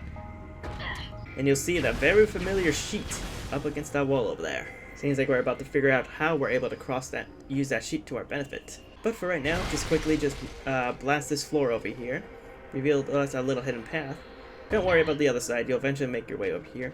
And you'll see two giant statues over here. And if you scan one of them, it shows us one of them is a gift of the Chozo.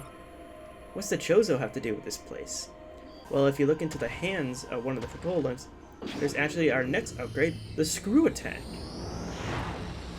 Very curious. It seems like the Chozo were gifting these people the screw attack. But for what reason? Again, so many questions, so many things to answer. But with that little thing out of the way, we're now able to use the screw attack, which means we now get our additional 5 jumps in midair when we use it. But more importantly, we're now able to hop across these weird metallic things, walls over here. And if we enter this door over here, we'll see the heads of it. And before you make your way all the way across, there's actually one hidden thing on the top of this golem's head. Now you can activate it through the hand over there, or if you cross the other side, you can find yourself the right angle to go back over there onto the head. And with that all said and done, just use the screw attack to make yourself all the way to the tippity top to make your way out of this area. Because unfortunately, that's all we can do right now for here. There is one hidden thing here, but you need the spider ball. But it's still super interesting that somehow the Chozo were involved in this planet. And we also saw the Galactic Federation get involved with this planet. So even though like all this stuff seems to be a primitive planet, it's still really interesting to see like all this other stuff being intertwined with these planets. Anyway, enough of this rambling. There are two things that will happen now. One, the Aronian will tell us about a special thing that's happening. Samus, are you there? We have been trying to reach you. Is everything alright? There are some important new findings. A reconnaissance probe has discovered the location of the missing flagship Valhalla. As I am sure you are aware, this vessel was attacked by pirates 5 months ago. We request that you investigate the Valhalla for any information about the pirates and their master plan. We will upload the coordinates to you now. But more importantly, if you go down the elevator real quick, you'll find yourself face to face against this enemy right here, Alphazion. Now, this thing is made out of pure Phazon energy over here, so the only way to defeat it is in hyper mode. And these things become actually super important later on. How later on? Like literally endgame kind of stuff, so just keep an eye out for these things whenever you're revisiting a world. And they only appear once you defeat or once you clear the Leviathan seed of these worlds. Anyway, we just head back onto our ship, and we go into that area that the Aurora unit told us to go, the Lost Galactic Federation ship Valhalla. And if you look around, this place reminisces greatly of the place we were just at. And if you start scanning over here, you start seeing this. There was a massive space battle that happened here. Very intriguing. But now I will say something. This is where the most BS thing happened, because technically this is an endgame place. You see, granted it so soon, making you think like you should be able to do lots of stuff here.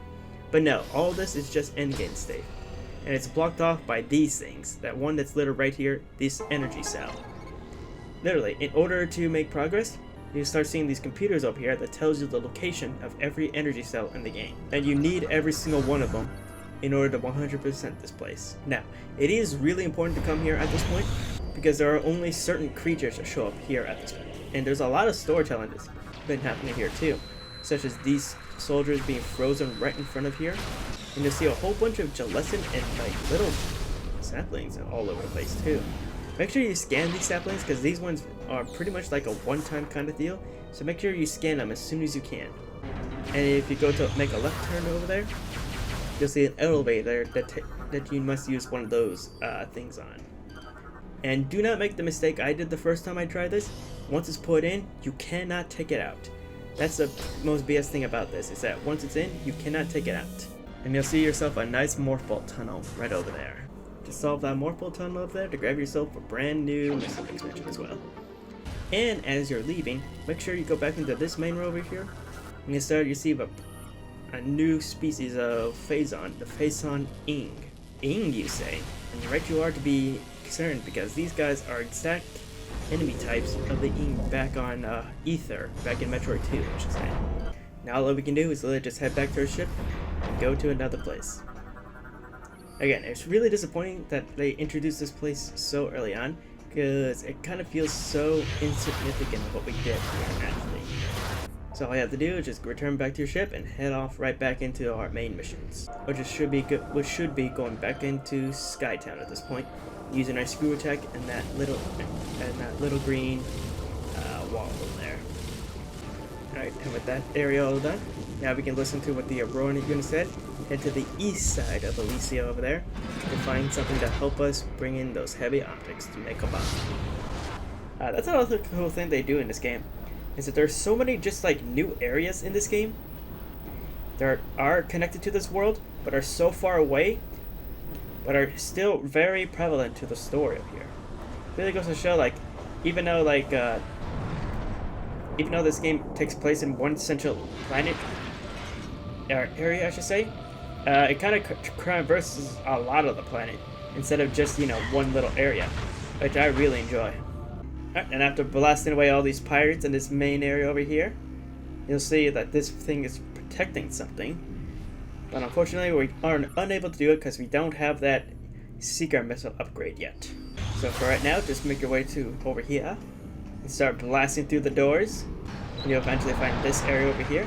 What you want to do is obviously just go through the morph ball slots. And don't worry about that, the jump over here yet, because that all it does is just allows you to jump right back up there. Alright, just make your way into this room where you'll find yourself against advanced aero troopers. These guys pretty much the same thing. There is actually one hidden thing you can do with them. I didn't pull it up here, but I'll tell you more about it a little bit later. In this room, you're going to want to get acquainted with this room, because this room is actually super, super important. But unfortunately, we can't do anything with it yet. As you see, that thing says there's a grapple beam point, but not for our grapple beam. What does that mean? Well, first things first, if you come down to this elevator over here, and you'll see this strange blue thing on the wall over here. Keep that in mind. That's gonna be important later on. But for right now, you'll see like this lift over here is broken. Just quickly solder it, so you can activate the elevator over there to get yourself to this next area, where you find all these gears and these bats all over the place. That's the only thing I find kind of weird about this game, is that a lot of the smaller enemies are just copy and paste enemies of other planets.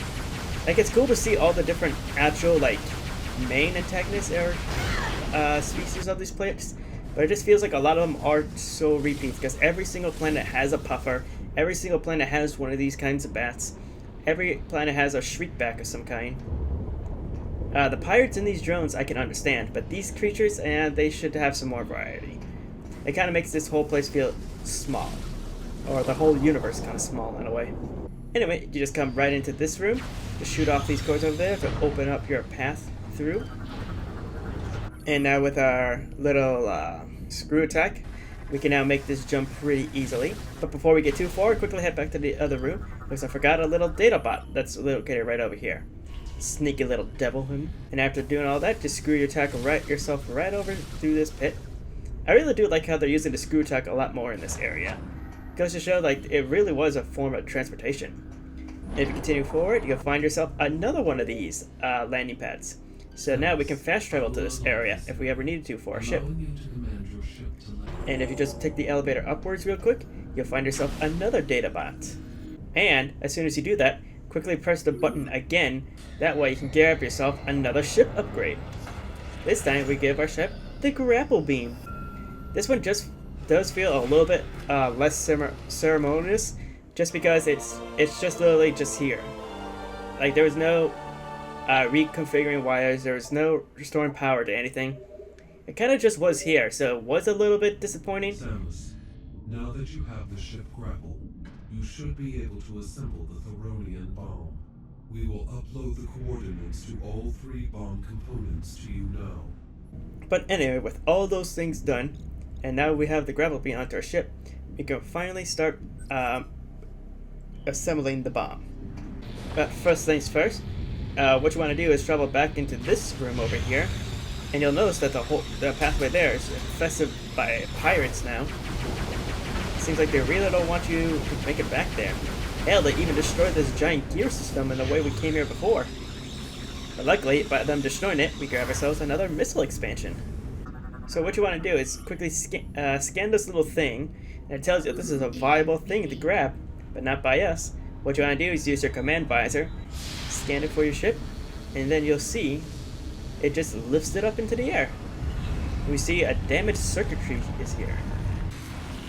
Now all you have to do is just complete the circuit right over here. And once that's all done, it powers off this morph ball thing. Just fire on up, and you'll notice that we actually have to put the thing back down. All you have to do to lower it is literally just put it on your command visor, tell it to lower it, and then we can power up this thing to see what it does. And this thing is actually really, really important, especially for us. It's what it does. It's a huge beacon. And what is it? And what is it doing? Well, if you come over here and activate the morph ball slots that we can activate, the ones that are lit up, it fires this into the air. And what that is a satellite that downloads a map of this area over here. So now not only do we have a map, but if you activate the other things over here, it actually gives us a completion list of Bryro. That's right, this is how we get to know every single location of every item in the game. Now, it does lock us off a little bit, because as of right now, it not only does it give us a map of this place, but also gives us the 100% completion of the other 2 planets we visited, both Brio and Nordion. But it'll also show you on the map ones you collected and ones you haven't. It's actually super, super nice of them to actually do this. Like, it's actually so cool to actually have this. That way you don't have to look anything up to 100% this game. And I love that for them. Not only for them, but for us too. And once you get all of that information, now you can finally make your way back into this area over here. Yeah, but first things first, go into this room just for a save point, as well as a nice restock and everything. And if you do some screw attacks in this area over here, we can grab ourselves another missile expansion. And you'll notice in this game you're able to influence the screw attack a lot more than other games. Alright, and let's come into this room, shoot this data bot that's just floating around here to grab ourselves some more lore. And then we come into this room where we fight a repeated boss, the Berserk Lore. Now this guy is exactly the same as the first time you fought him, but now that we have so many upgrades and everything, he feels so less, he feels so much less of a threat. But this is your second chance to get any other remaining scans of this guy that you haven't done yet. And you'll notice these things on the floor over here. Now, unfortunately, I was trying to see if I can get them all open during the middle of this boss fight, but it doesn't seem like you can, because it just lowers down. So they probably thought about that, which is a shame, because I really wanted to get this up to see what happens in the middle of this. And now this whole thing is ready to be detached. And what is it, you might ask? Well, it's none other than our very first part of the bomb. That's right. That huge thing is going to be the main part of the bomb that we're building. Now, this is super, super important to know. As of right now, do not call your ship back to any of the points here. Because once you do, it actually resets every single bomb part that you have, forcing you to go to these areas and do this all over again. So make sure you just grab this and do not try to call your ship in any other area. Because it will be a waste of time and you will feel sad if you have to redo all of it again. Anyway, just continue on into this room over here. You know you're going the right way when you see 2 circuit boards. Right, and once you complete the circuit, all it does is just grants us lift controls into this room over here. And you'll see another place over here, but instead of screw attacking, climb up into this hidden corridor up there. You'll see a green bar right underneath it. And this is what I mean, there's actually a hidden thing you can do with these guys. Once you get damage enough, you can shoot them with your lasso. And if you do, you pull off their jetpack and you watch them die. It's kind of hilarious that you're able to do that. And that's what I like about this game. They give you so many... they actually reward you for killing bosses and enemies in unique ways, which I find really, really cool. It also grants some replayability for you to try to get all the awesome achievements. Anyway, once you make it across here, you'll find yourself with so many dead bodies of these creatures here. They're all just disintegrating, asking us what could have happened here. Now, there are 2 options that could have happened here. 1, it's either Metroids, or 2, it's because of the Phazon. And seeing how these are decaying husk, we have to assume by this point we should know the name of the game is the name of the game for a reason. And that's because once we start making our way forward over here, and you make a right because we couldn't go through that door, you start seeing a familiar husk of an enemy here. Don't recognize it? Well, there's another husk of this thing that I'll show you later on that gives it more clarity. And we come upstairs, you'll see an energy tank in there. Don't worry about it for right now. But if you enter the next room, we'll see the main enemies of this game once again, Metroids. Except these ones look really, really different. Not only are they blue, but they look like sickly in a way. Like less, but they're also more sickly, but also more aggressive. You can see them try to shatter the glass prisons and attach themselves to you quite frequently. And as you go through these corridors of all these Metroids and go up and down levels, you'll eventually find yourself to this elevator over here, which takes you up another level, and you'll find yourself into a morph ball slot over here. And what it does, it drops you off right over here, but before going through there, but you can't go through there, so go over here and try to find this morph ball tunnel, which is hidden off to the sides over here, and you'll find yourself with our next upgrade over here that's encased in these tubes. How do you get it? Well, first just yank this thing off to grab yourself not only this energy cell, but our next upgrade, the Seeker Missiles. That's right, the Seeker Missiles came back to us. And same way you activate them pretty much in this game, if you just hold down the missile button, you'll activate yourselves the Seeker Missile lock-on technology. However, because we took the energy cell here, this also releases the force field around all the Metroids here, which we learn are Phazon Metroids. Now these are the most powerful Metroids we have yet to fight in this game, because not only are they made of pure Phazon, they can also transcend through time and space, making them incorporeal at times. So the proper way to defeat them at times is just blasting them with your regular blaster for a little bit until they become solid. Once they're solid, freeze them with your ice missiles and then you can blast them away. Or take the easy way route and just go into hyper mode and just start blasting them, because once you're in hyper mode, you transcend into their dimensional plane as well. So all you have to do now is just fight your way through all these Metroids, make your way all the way back to the beginning. But before you get too far, don't forget to missile that one barrier here that contained our energy tank. And now, before you head down the elevator, if you scan that thing in the wall again, it tells you it is an unknown bioform, however, it is native to Talon 4. Have you guessed what it is yet? That's right, it's the exoskeleton, a parasite queen, the very first boss we faced back all the way back in Metroid Prime. I guess it just kind of soft confirmed that they retrieved this parasite all the way on Talon 4. It wasn't just a random bioweapon they had throughout the series. Which is nice to get a confirmation on that, just because it was in space at that time and there was nothing else like it on Talon 4. Anyway, after that, just come into this room, collect this data bot right here, and if you actually turn around and see, you start seeing all the Phazon Metroids got let loose in that facility over there, and now they're overrunning it. Actually, it's kind of terrifying to think about, that area was hosting so many phase Metroids over there. But what's even more scarier is that this whole place is still technically a Chozo area right here. So is it possible that these Metroids were originally here on the Sky Temple? And it wasn't until the Space Pirates introduced them to Phazon here that they started acting like all this stuff? So many questions. And so many things while I ramble on as I grab that missile tank over there and activate this sky ceiling. Now you're probably wondering what I'm doing. Well, you see it, this huge thing right here is the next part of our bomb. That's right, this huge thing right here is going to be our next bomb part. And all you have to do is just get to a certain point, call our step to it. You'll see the thing we previously picked up goes straight through it, and it's able to pick it up. And when that's done, it forces you to walk in this path. Follow that path, because I kept getting lost in this area over here, when in fact it just puts you right in front of the exit to this place.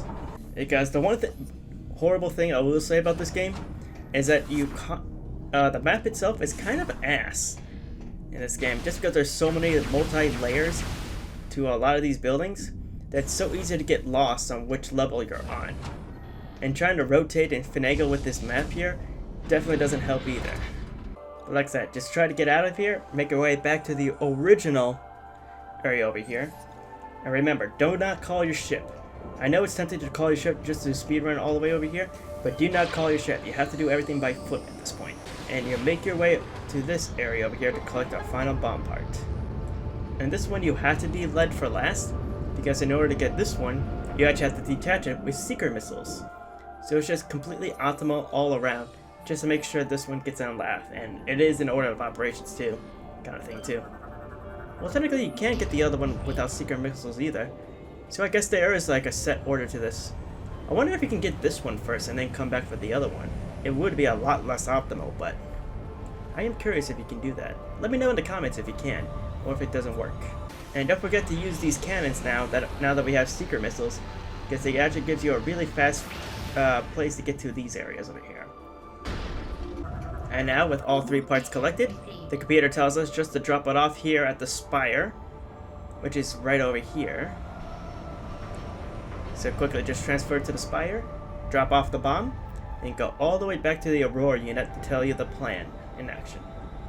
And here we get a choice to actually activate this dangerous mission. Now, if you're unready or you feel like you're running low on missiles and health, definitely say no, quickly replenish it all that back at your ship. Then say yes. The Thoronium bomb is primed and ready. Excellent work, Samus. To drop the bomb onto the Leviathan shield, you must move the bomb pod directly over the Leviathan and shut down the pod's engine. This must be done manually. This is a dangerous mission. Will you accept it? Thank you. Initiating Skytown migration.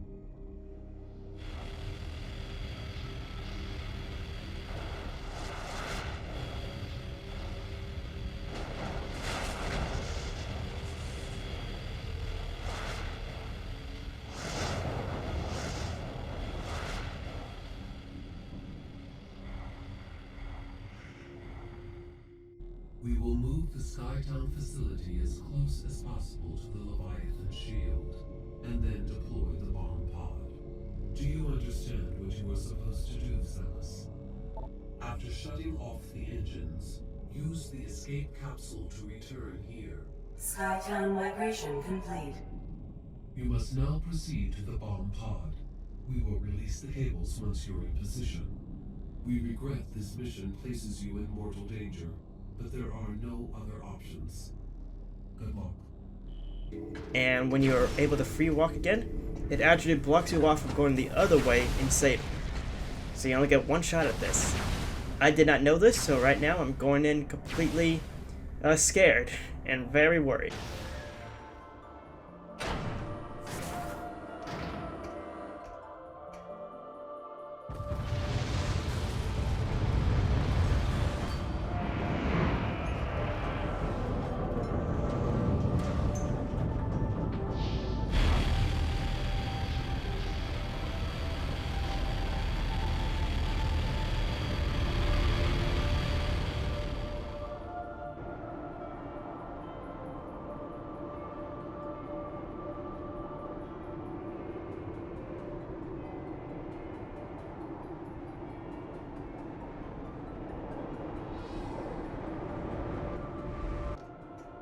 Samus, we are sensing a large number of enemy units in your vicinity.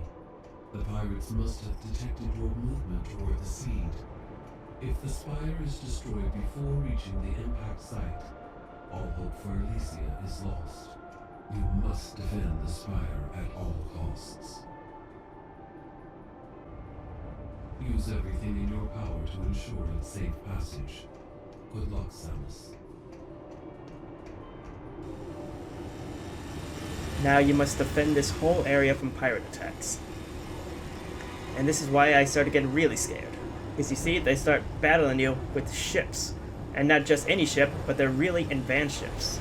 And then a second health bar appears. And guess what? That health bar is for this whole spire. Yep, so you not only get to defend it from pirate, not only have to worry about your own health bar, but this station's whole health bar. Really kind of cool though. It's like a nice defense thing over here. Really gives you a really different feeling in all these Metroid games. Because like before Samus is technically is a bounty hunter, but she's more than that. They should really update her title to be like a mercenary, because it seems like she could do like any odd jobs for the Federation or whoever hires her for any purpose. Because this mission definitely doesn't feel like any kind of bounty hunter related stuff, but this definitely feels more of a mercenary. Anyway, I'm just rambling on as this tower defense thing happens, and once it's all done, just activate the escape pod so you can escape. However, if you try to activate it right now, you'll see there's some important failures going on. Escape pod malfunction. Opening repair access tunnel. Now this is where it gets really scary, because now you hear a countdown happening as you're trying to make repairs to your escape pod. So quickly come down here, solder off all the broken circuit boards, because Jesus, there are a lot of them. And once all three are repaired, you can now make your way back into the escape pod and escape. Again, this was the most nerve-wracking part of the game for me, just because, as I told you, I had no previous save here. So if I failed this, I would have literally had to restart this whole bomb collecting process all over again.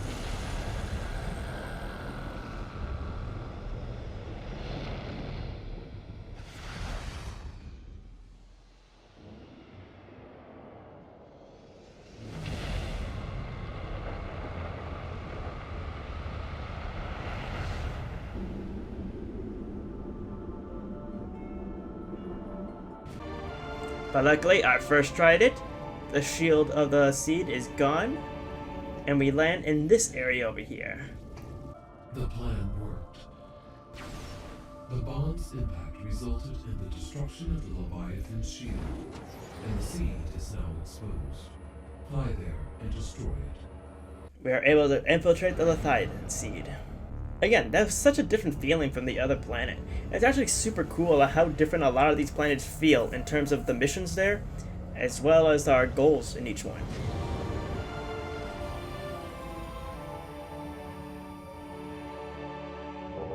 And once again, these seeds are the coolest part of any Metroid game. Just look how beautiful this area looks. It's so weird and wiggly. Oh, it's awesome. And once again, this area just proves to be super awesome. Look how cosmic and like spatial this whole area looks. It looks so awesome. And once again, we come into this area over here. This time we see no boss. What gives? Well, of course, it won't be that easy. Once we jump down, the boss reveals itself. It's this guy, Helios. And now these guy is the true ruler of those mechanical shriekbacks we saw. Now, this thing is super weird just because of the way it's kind of designed. Because every single form it has is a different logbook entry, so make sure you capture all of those. But also, each form has its own unique different weakness. For example, once it's in a circle, it kind of has like no major weak points. Within a cylinder though, you'll see a whole bunch of shriek bats floating around it. Track those down with your seeking missiles to destroy them all at once to render them vulnerable. Once he's dead, turn on your hyper mode and you'll be good to go. And then once we get him down to a certain health, you can get some new forms over here. Like this tornado form. They can only be dealt damage by morph ball bombs. But those bombs actually quite a punch. And then his final form, humanoid form. And just like all the other bosses, gives us quite a shockwave with his legs. But luckily the weak points on this one is very simple. Just try to aim for the red marks, red joints here and there.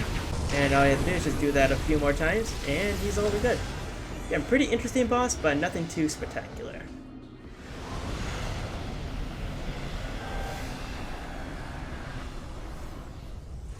And once you defeat him, he explodes.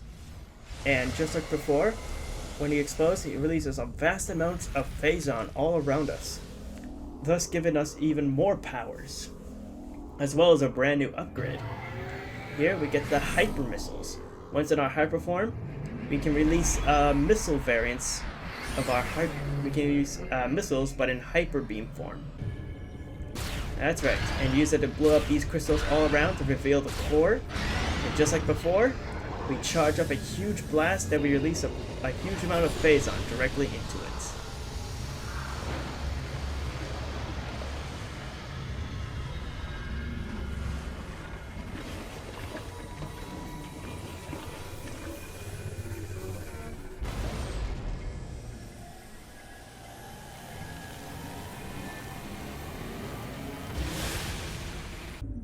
Elysia is now free of further corruption, Samus.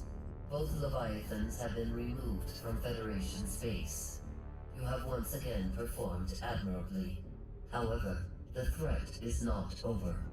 We received word from a reconnaissance unit that an emergency GF communication capsule has been found. Analysis has uncovered a message from Gandreda, sent while she was searching for the pirate homeworld. This is her last message right before she disappeared. To our surprise, the message indicates that a Leviathan has also impacted the pirate homeworld, which suggests that pirates are now enhancing their military forces with phazon. Worse, the corruption appears to be spreading very quickly. It's as if the planet itself is transforming into pure phazon. Left unchecked, this corruption could spread to the entire galaxy. The time to act is now. You must destroy that Leviathan and stop the spread of further corruption. To that end, the Federation is planning a full-scale assault on the pirate homeworld.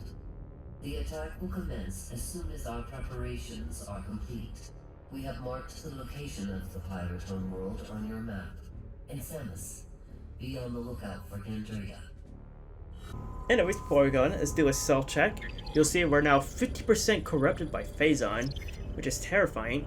And if you put on your visor, we'll see not only is our eye gotten a lot more bluer, but there's a huge vein going across our face now.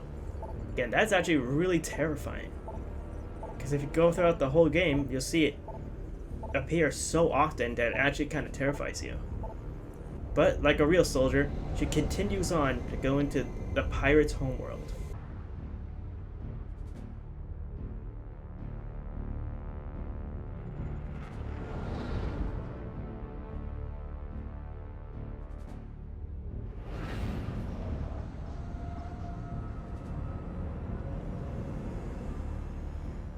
where immediately you want to scan not only the crate, but also the drone that's carrying it. And once at the pirate's homeworld, just keep on going through, you'll eventually see this turret here. And this turret is literally the most annoying thing about going to Pirate's Homeworld, just because it always seems to respawn as soon as you get in there. And you'll also see 2 surrounding doors over here. Keep those in mind, because both of them have secrets that we can't deal with right now. And if you turn around real quick, you'll find yourself the space pirate data. Yep, the space pirate data looks like this, and they're hidden on the walls all over the place. Alright, now once in the elevator, just hit the topmost button in that weird backward 7 formation. And on your way up, you'll see this specific gate, but if you try to approach it, you start taking damage from something. What it is exactly? Well, later on, we'll see that this whole place is infected by acid rain, and you see a pirate wearing some sort of gear that can accommodate it. So our main objective now is to find our way to get that gear for ourselves, and it seems to be located here. And if you want to make a way forward, all you have to do is just look down at the ground, see those little pathways, follow them to a T, but along the walls, you see a very familiar face on the holograms there. Seems like our old nemesis is still breathing and thriving, even after that major beat-up back in Norion. Anyway, you jump up here, go into this morph ball puzzle over here. You'll see this missile expansion, but unfortunately we can't get it as right now. But if you just keep on heading forward and go on the leftmost path, you'll eventually loop around back here to get this missile expansion. And then to make your way forward, just go back the way you came, instead go on the rightmost path. And keep that in mind, because that's the solution for a lot of pirate morph ball puzzles. Anyway, you come up here and you find yourself another energy cell over here. And with that, it disarms this and opens up the fans back there, which allows us to go into this next area, which is like a giant cylinder room. Keep this in mind, just because there is an item right there that you can see, but unfortunately we cannot get to it until we get our next morph ball expansion. Just follow these tunnels to eventually make it down into this area. And then you'll find like this manhole cover right here. Just flip it on over and start heading your way upwards. And just like before, just stay on the innermost path, find yourself another missile expansion, and just go on the outermost to make your way forward. Then you eventually find yourself into this room that has our next upgrade, the X-ray visor. But if you look around, you'll see these very familiar tubes here. It's where a lot of their operations for storage of the Phazon is being held. Anyway, you just shoot up your secret missiles up there, lower down your X-ray visors, and I love the X-ray visors in this game. Just not only does it like show you a really cool X-ray scan of your hands in such great detail, but the lighting for this one is a lot better than the one back in Metroid Prime, where it was a white and blue thing, but this time it's white and red. And the new use for it is that as soon as you use it, you can actually see the pirate's hidden code sequence. And what's interesting about it is that you can't actually just remember the general area of it, because as soon as you press one button, it randomizes to a different key. Anyway, after unlocking that, it'll open up a pathway, you go down it. This is Federation Trooper NZG-41. Can anyone read me? Over. Repeat, this is Federation. I'm transmitting on an encoded channel. I was taken prisoner during the attack on Norion, but I've managed to escape. I have information about how to bypass the acid rain and get through to the seed. I don't know how long I can evade capture. Can I? I'm transmitting my coordinates now. You'll find this door right over here with another missile expansion right there. To unlock it, just turn on your X-ray visors and you'll see these hidden buttons on this machine here. Unlock it and you can grab yourself another missile expansion. And with that, just activate the little morph ball thing right in front of you so you can move on ahead. And if you want to, if you go back to the area that you previously were, you'll see that the pirates already at this point send reinforcements back in this area. Really goes to show that how fast the pirates are quick to act on their own planet. They already reinforced their whole base already, sending pirates to new locations. Again, it really gives you the sense like this is a full, complete world here, you know? Things constantly moving and changing all around you. Alright, and after making your way down the elevator after that, you'll find yourself back in this room, and with your new X-ray visor, enter the secret sequence right here, which reveals to us the Pirate's Homeworld's map right here. And it shows us 2 new landing locations we can go to, but one of them is marked off right now. So, with all that information and all that stuff done, let's make our way back to your ship, because now we need to go find ourselves our next upgrade. And our next location isn't too far off. With that map now acquired, we can go to the other landing site of the pirate's base, start making our way through it, and head on to the elevator up there. On the elevator, head through the door over there to make into this giant corridor over here. And you'll notice these shriekbacks right over here. Unfortunately, they will blow up pretty fast, but there is other opportunities to grab them. Literally in this room, there's some above us. Start making your way, platform yourself upwards to see them. And this is where I find theory crafting on this stuff pretty interesting, because these shriekbacks are not called like pirate shriekbacks; they're called Eutrichian shriekbacks. What's interesting is that these creatures actually prefer colder climates because of how, and seeing like how there's acid rain and everything, you could probably guess the climate is not pretty cold on this planet. So they just seek shelter in pirate facilities. The other makes you think, like, are these the actual natives of this planet? We're called like Eutrichians, and the only reason these creatures were able to survive was taking shelter within pirate facilities. Yeah, interesting things to think. Anyway, after that little thing, just continue platforming your way all the way up there, and you'll see giant pools of Phazon all over the place. So it seems like the pirate homeworld is like a main basis of operation for all this Phazon. However, if they have all this Phazon over here, why do they have to go to Talon 4 and or Ether for all this stuff? The things to ponder as we do our double bomb jump to get this energy tank up here. Again, so many interesting questions this whole thing brings up. Anyway, continue through the Morphle puzzle to come into this area here to solder off this connecting area and inputting the secret passcode here to unlock this door over here. Then with that all set done, go back into the Morphle puzzle, head straight to the right over there until you get to a half pipe. The door to leave is within that half pipe, but you have to go into this Morphle thing first, then make your way back into that pipe. And you'll notice there's an upgrade in this room. Fortunately, we can't get to it yet till we get to the spider ball track, so we'll have to remember that for later. But as soon as we exit out, a little siren comes in, and if you're quick with it, if you destroy those things real quick, you can avoid the pirate fight here. But I chose to scan them just to see if they do anything, but it seems like it doesn't, so you have to deal with that too. But it'll show you a glimpse of a special pirate in like special red armor. Maybe that'll become important for later. Anyway, before leaving from this room, climb all the way back up again and you'll find yourself a hidden missile expansion at the very top. And after that's collected, just head right back down through that door we opened to continue on. And here is actually like there's actually a hidden laser grid here. If you see just for a second the laser here, and I accidentally triggered it, forcing this pirate to show up. But if you turn on your X-ray visor, you'll be able to see them. Beforehand, go to this left wall over here to scan yourself some pirate data. Eventually you'll find yourself into this room, where is the main Metroid developments with Phazon here. So it seems even right now on the pirate's homeworld, they even have special Metroids here. Yep, and if you guess, right, these are the same phase Metroids we saw all the way back in that Chozo lab over there.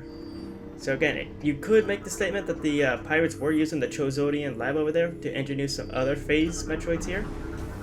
However, it's still hard to confirm that for sure. Yeah, I think it's pretty confirmed just because of Phazon at this point. Maybe. Again, it's still hard to tell, especially with all the information we have over here. Anyway, just head down this elevator over here, grab this energy cell, and defeat all the Metroids that come on out. And once all those defeated, go back into this habitat with all the Metroid eggs and acquire the missile expansion that's just hanging out in there. And with that down, head back down to the elevator, fix this elevator over here, so you're able to get up to the second floor. And then if you scan this specific area right here, it tells you that one of their next Metroid projects is called Metroid Dread. Is that a possible reference right there? It's really hard to say though, because this is like the first time they really kind of did something like this in this Metroid game. I don't know, if I find more examples, I could definitely say it's definitely an Easter egg of their next project. Anyway, if you come over here, blow up this little hatch over here to do this Morphold puzzle, you'll find yourself a little missile expansion right in there. And with that collected, just head on back through that Metroid lab and come into this room where we do some nice screw attacks on this wall. But be careful because it's super easy just to slip right off of there. And forcing you to do that screw attack all over again. And if you jump up and see it here, you can grab yourself some pirate low before you move on. After collecting it, you'll see our next upgrade right over here. But in order to get to it, seems like we have to go through a spider ball track. So now we have a new upgrade we must get. So anyway, if you go over to the right over here, you'll find yourself a US Marine defending himself from all pirates. And after you save him, it tells you this little bit of information. Samus, thank the stars it's you. I thought I was a dead man. I think I can help you get to the seed. As I'm sure you know, the path to the seed entrance is exposed to the acid rain. However, I've seen the pirates using a special suit shield that protects them from the elements. If you can acquire one of these shield units, you could probably make it to the seed. Lucky for you, I've seen where they make these devices. Here are the coordinates. Where he does confirm the upgrade we need is in that room. As well as this is a key for it, but it requires 2 people. Luckily, there's me and him. And after just following his instructions, it unlocks an elevator.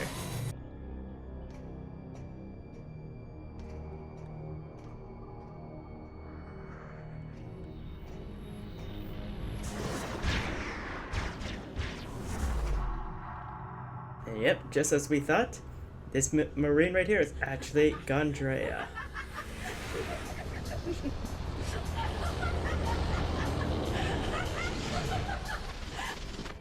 You know, you should never trust strangers, Sammy. This is gonna be fun.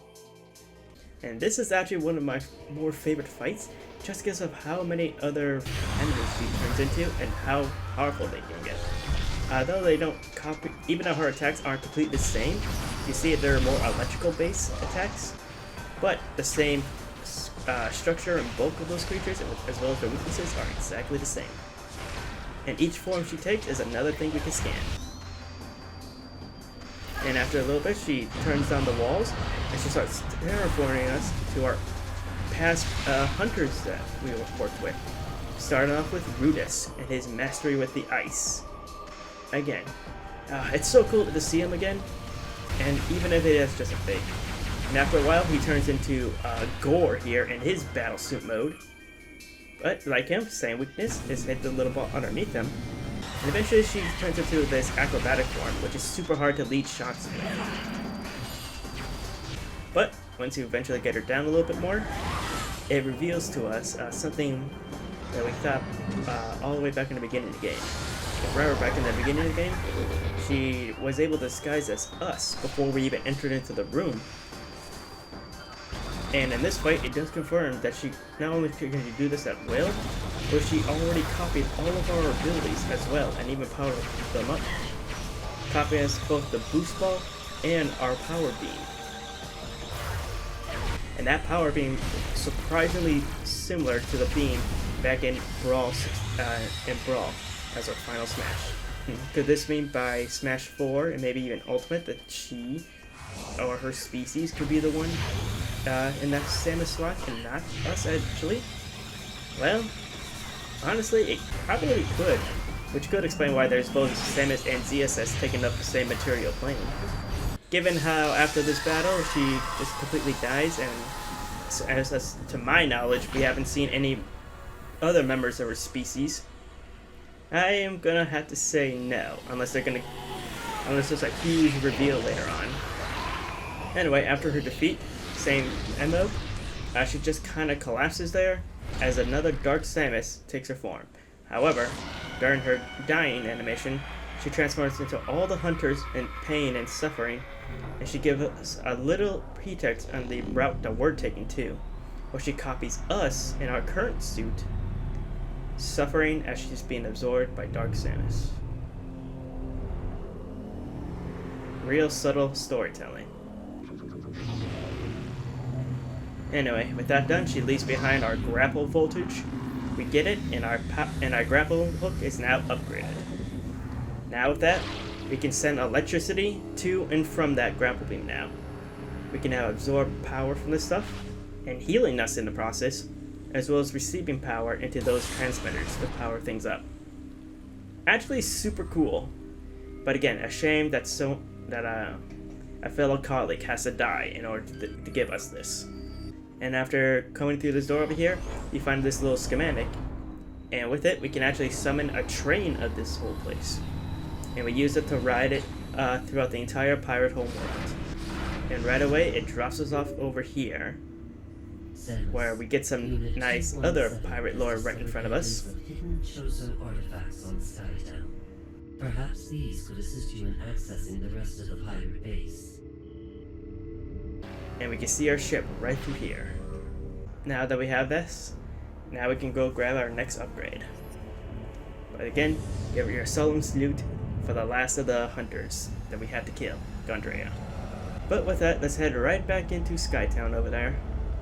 Because if you remember correctly, back in that circular area, there was a door that had a similar build as that barrier signature.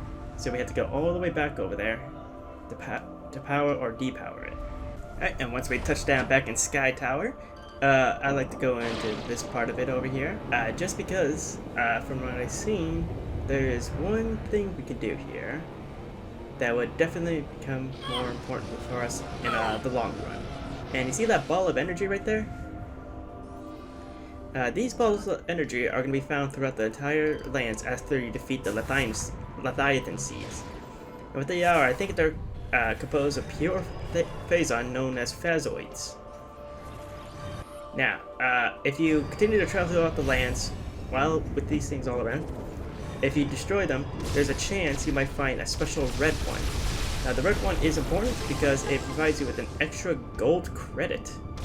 And after grabbing it, come up here, grab yourself another Mixo expansion, as well as this special lore up here, called Phazon. It seems like Phazon is an important part of this place's lore and story as well.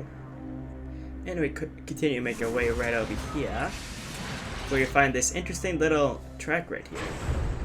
If you go down it, you'll find yourself the last of Steambots as well as that Overlord up there.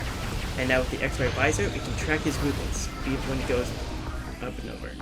And he's actually super easy to defeat now. With that done, go over to these energy stuff over here. Just deposit your energy right into it, and you'll find yourself the 4th energy cell, which, like I said, we will need later on. Now, with all of that done, we can now make our way to that area over there that's blank, because that's the only area where we can search here.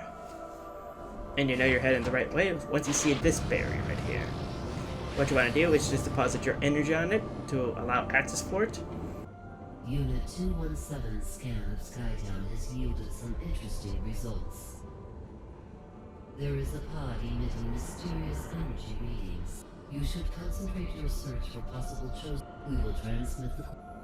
You'll see a whole bunch of places we can jump to. But for right now, just go on the zipline. And partway through it, you'll see it literally gets destroyed, forcing us to start platforming our way around. But once you make it across, just deactivate this barrier by draining its energy. You eventually find yourself into this room over here, where after Seeker missiling it, you go into this room over here with a giant gear on the floor over there, as well as a lore bot right here. Now what you want to do for this gear is get up here, grapple it, swing on up, and shoot a missile at it, and just stylishly put it back in that area over there. It's actually kind of awesome. And once you've done that, it reveals to us our final Morph Ball upgrade, the Spider Ball. And just like in previous games, all those similar tricks that we can do with it are present here. Use it to attach yourself to these Spider Ball tracks, as well as using the Boost Ball ability for it to shoot yourself off in the direction. Now, before you get too far out of this area, there is a hidden missile tank around here. If you make it to the end of here, and you look around a little bit, you'll see there's a second Spider Ball track leading around. Just go around it, and it will lead you to another missile expansion. After all that, just come back to this area over here, and you just gotta do some screw attack jumps over here.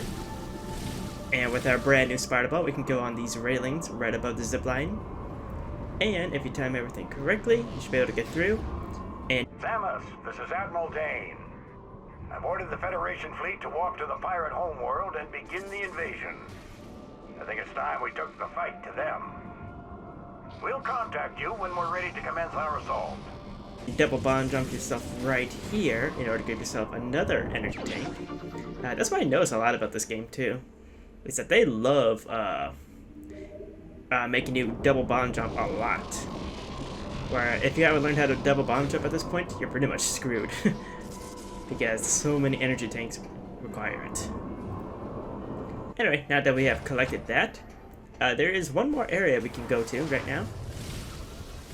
And that area is back at the observatory.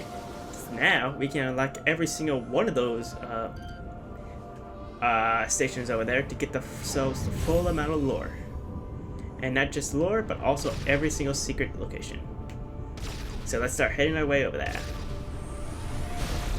But first, if you take your route right over here, you'll find yourself another one of these phazoids. And one of them is red, so make sure you collect that golden ticket right there.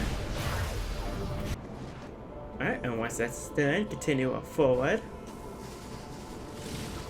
Onto this path right over here. Onto these floating platforms.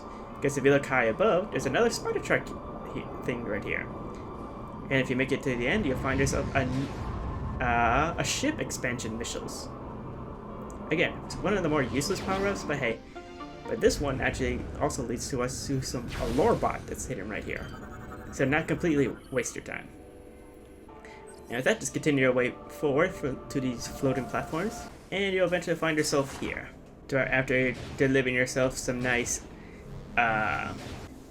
boost ball tricks on this half pipe in here, there's actually a hidden morph ball tunnel over here that, if you remember, there's a spider truck in it that gives us another missile expansion right in it.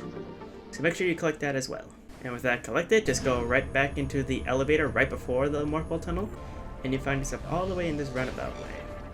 Now, if you remember correctly, the observatory that we have to go to is in a different part of the world, so I guess right now, the best thing to do right now is just get to the ship, whatever ship you can, and fast travel right over there. Alright, and once you make it back right into this part of Sky Tower, you'll notice another one of these balls. Just quickly deal with that, and then we can finally use this observatory to its full potential. You just come up here, use the spider ball tracks to get into those active ball slots, and it'll give us map data of now this area's item locations. Cool. But that's not all that we can do here. If we make it to the opposite side over here and activate these other ball fronts, they actually give, these ones are actually tells us stories / lore about the places here. This one gives us an explanation of what happened with the Chozo back on Ether, and this one tells us a story and explanation that happened on Talon 4. Yep, and that's how you get lore data based on that here. But with that all said and done, now, if you're just concerned with all the item locations, that's everything we can do here now. But if you just go into this room real quick, you'll find yourself another phazoid that has a red one for a gold credit, as well as our hidden little missile expansion right above here on the spider ball track. Neat. And at this point, I believe that is literally every single thing that we can find on the Sky Tower, missile expansion-wise. So, give yourself a little round of applause, because now we don't have to come back to this place whatsoever. And with that all said and done, just head right back onto your ship. And this is my main complaint with this game, is that the map that they provide you is kind of ass. Like, it's so hard to use and figure out where you're going, just because there's so many levels in each area sometimes, and there could be multiple doors that could easily turn you around. It's just kind of really shitty. Which is kind of a shame, because Metroid games have always had a issue with their maps, I would say. Some are clearly a lot better than others, but these Metroid Prime ones, like I think the one in Metroid Prime 1 was really good, just because a lot of rooms only really had one set path to one another. But the other ones, could use some work. But I'm just rambling on, and start making our way back over to the pirate's homeworld. Samus, the Federation Armada is now in orbit above the pirate homeworld. We're ready for the final assault, but the base is protected by a barrier that prevents us from landing. We need you to disable this defense system. Unit 242 has located its control center. Here are the coordinates. With the Sparta Ball track, we can now make our way all the way back to that area where we saw that power-up and finally acquire it. But first things first, let's get that upgrade so we can deal with all this hazard rain BS. For a species that keeps getting contrived and stuck on all these tubes and everything, especially when trying to recreate them for themselves, they surely do love using them a lot for their own place. Anyways, after that little thing, go a wall of Sparta Ball tracks and it'll lead you to the right area. Not the right area, it'll lead you to the left side, but the correct path we need to go.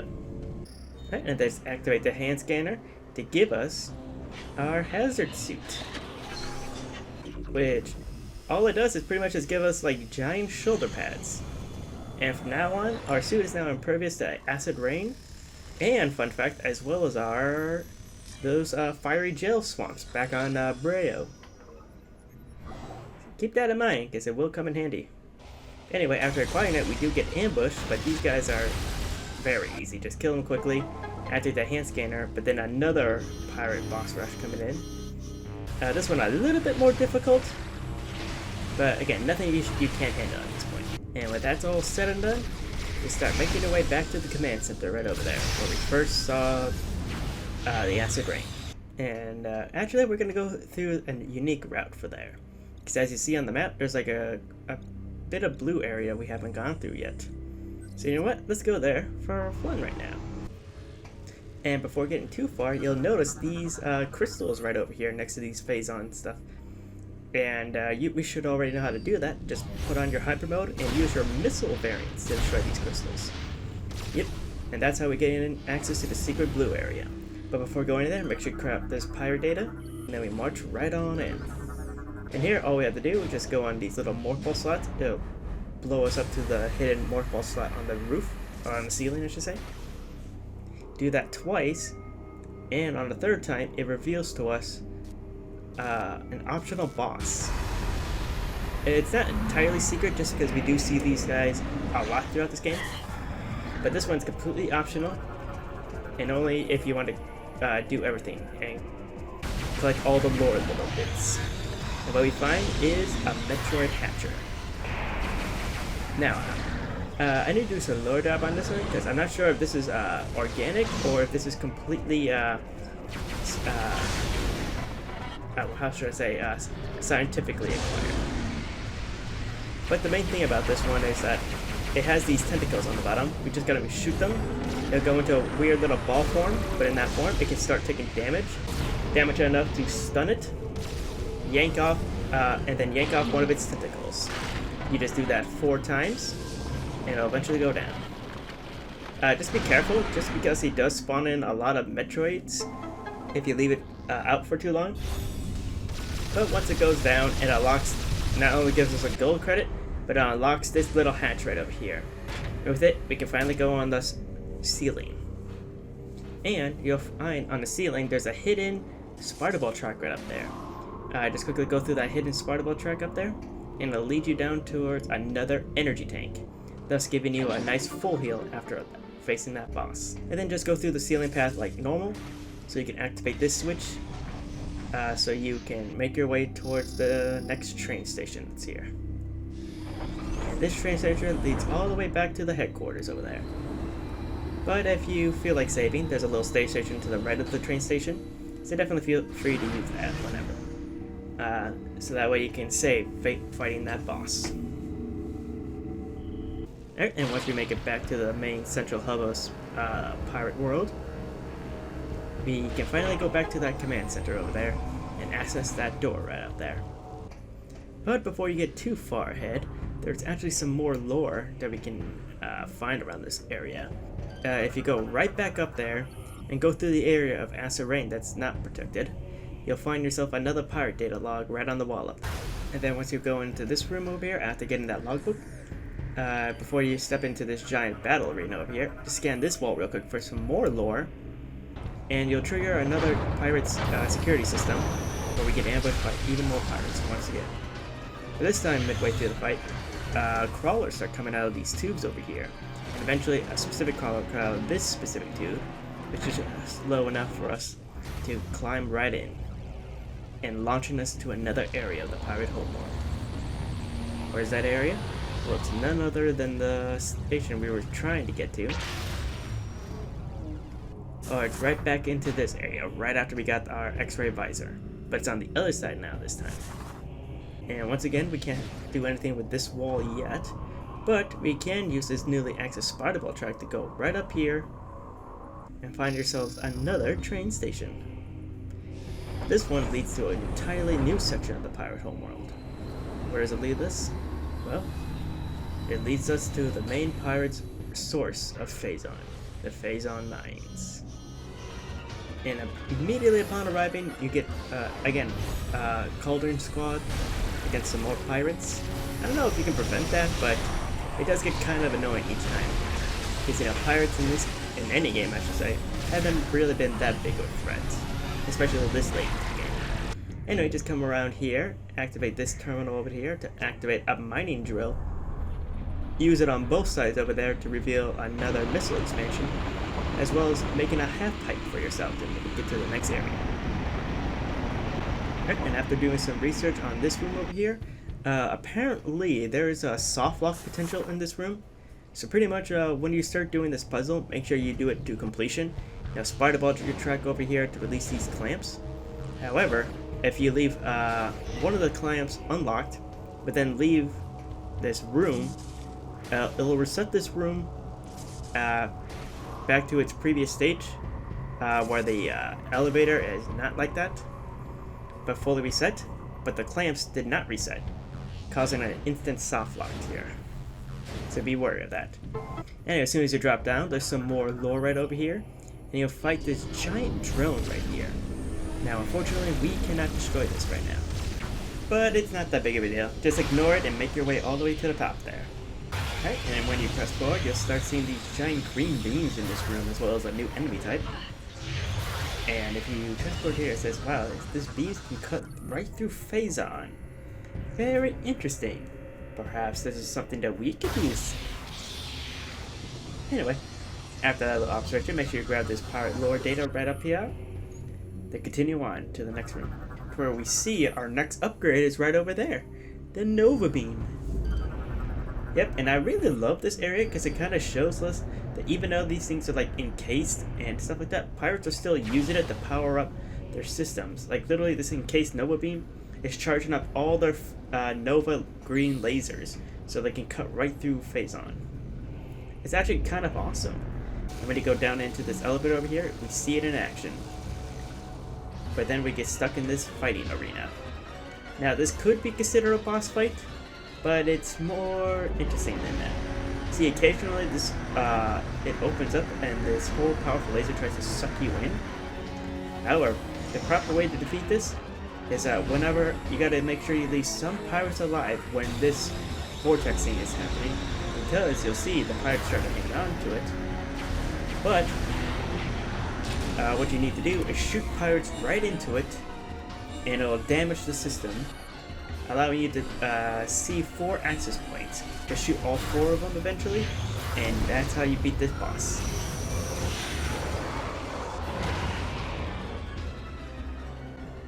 And the only real advice I have for you is that whenever you see a pirate that's in hyper mode, make sure you just kill that one first. Because they are a lot stronger. Not only are they a lot stronger, but they're a lot harder to make them fly into the thing. So definitely just get rid of them as soon as you can. And once that's all done, you grab yourself the new Nova Beam. And also destroying the pirate's main source of cutting through the Phazon. And with it, it gives us that we can now shoot right through Phazon. So it has like the equivalent as like the wave beams power up back in 2D Metroids. And with the combination of our X-ray visor in it, we can see hidden security points within the Phazon, allowing us to open it up. And like I said, this shows a great deal of symmetry with all your items and visors and weapons. Because normally you would just have to shoot randomly in it, and it'll probably disintegrate in other Metroid games. But this one uses everything in such great synergy, you can't just help but admire the craftsmanship of this whole thing. Anyway, after you blow up that part of the mines right up here, you'll eventually find yourself over here, where you find yourself the very, it should be the last energy cell here in the pirate homeworld. Just pick it up and grab it, and it lowers this shield all around us. Or I should say, it opens up this door right next to us, allowing us to loop right back to the beginning of the mines. Now you can go right back to your ship from here, however, there is one thing that is missed here. Remember that green door where we first saw the Nova Beam? Well, if you just head right over to that green door, there's some extra missile expansion right behind you. But this is what I mean, as soon as you have the Nova Beam, you can, after grabbing the Nova Beam, you can theoretically just start spamming right inside of all these areas and just try to brute force your way through it. And I tried this right here and it actually works. It's kind of hilarious. But it does also provide you with some new means of defeating Metroids, as if you use the X-ray visor, it'll show you the exact weak point you can shoot, which allows you to one-shot the Metroids now. So after that, and picking up your missile expansion, quickly turn left to set yourself some pirate lore, then come out here to clear out all this debris to find yourself another landing pad for your ship. And with that, that's this whole area done. The phase-on mines, you are completely done now. Now with that, now we can head right back into Central Command and make our way through that area. Once arriving back at the pirate base over here, quickly just give your energy off into this elevator over here. But you can see this one's out of order. And if you look above it, there's a wire. It's barely hanging on by a wire. Just destroy it, and you'll grab yourself another missile expansion. And with that, we should have 75% of the items collected. Plus, it grants us a secret ending to this game. However, that's not the best ending, I will add. It is the second to best, I should say. Or I should say, it is technically the best ending, but there's an additional scene if you get 100%, I should say. Anyway, I'm rambling on. Just come over to this elevator, enter the secret code, and you'll find yourself some pirate lore right up here. And with our added X-ray visor and our Nova Beam, we can easily find the hidden switches within this wall of plasma and make our way over here. Now, this room is going to be important later on. You'll see this giant organic mass right here. Unfortunately, we can't do anything with it yet. So for now, just take the power from these terminals and start making your way upwards. But you'll find yourself the controls for this whole area, which controls the shield on the planet systems. All you have to do is just enter the secret code right here.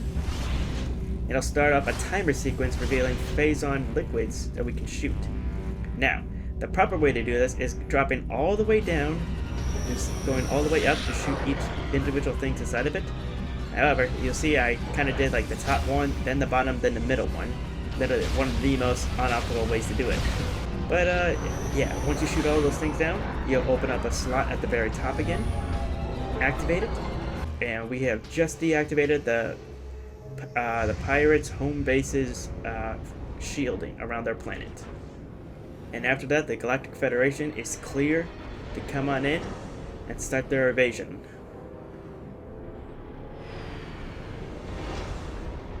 Outstanding job, Samus.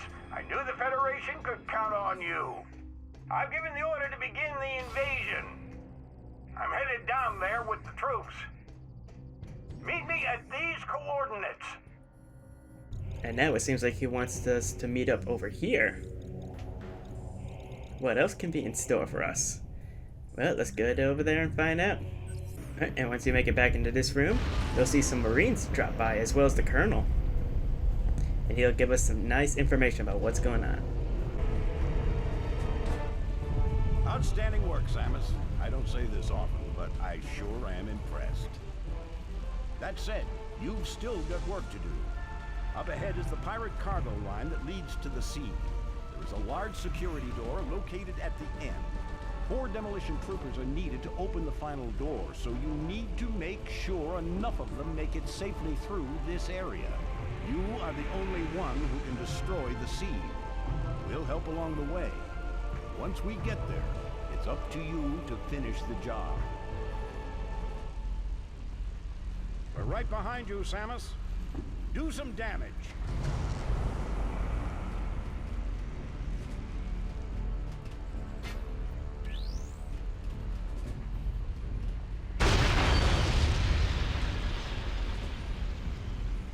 Alright, and not only that, but it seems like we have our new objective, as well as a new former Marine next to us. Now this part is going to be a little bit difficult, and it seems like you're completely blocked off now, so I guess if you needed a full restore, do that before you enter in this room. But this next part is quite difficult, because now, what as part of your mission now, is an escort mission. Very weird for a bounty hunter to do this. Again, really goes to show that we're more like a mercenary than a bounty hunter at this point, especially with the Galactic Federation. But our main goal right now is just get to the end and having as many Marine survivors as possible.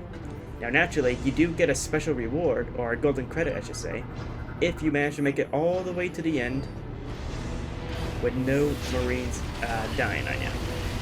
However, as you can see, I fucked up the very first batch of space pirates just because I wasn't in hyper mode. So I'm already out of that. But I'm not going to lose sleep over it, so let's just continue moving forward. And eventually, we'll find ourselves up facing a familiar foe, this giant berserker here. But more importantly,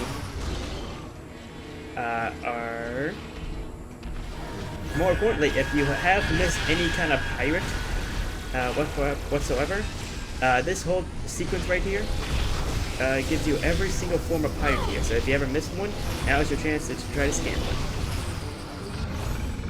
But partway there, we have to deal with another berserker boss, and I'm very curious if I could find like a weak spot, or if I turn on my X-ray visor to see if there's a weak spot on them.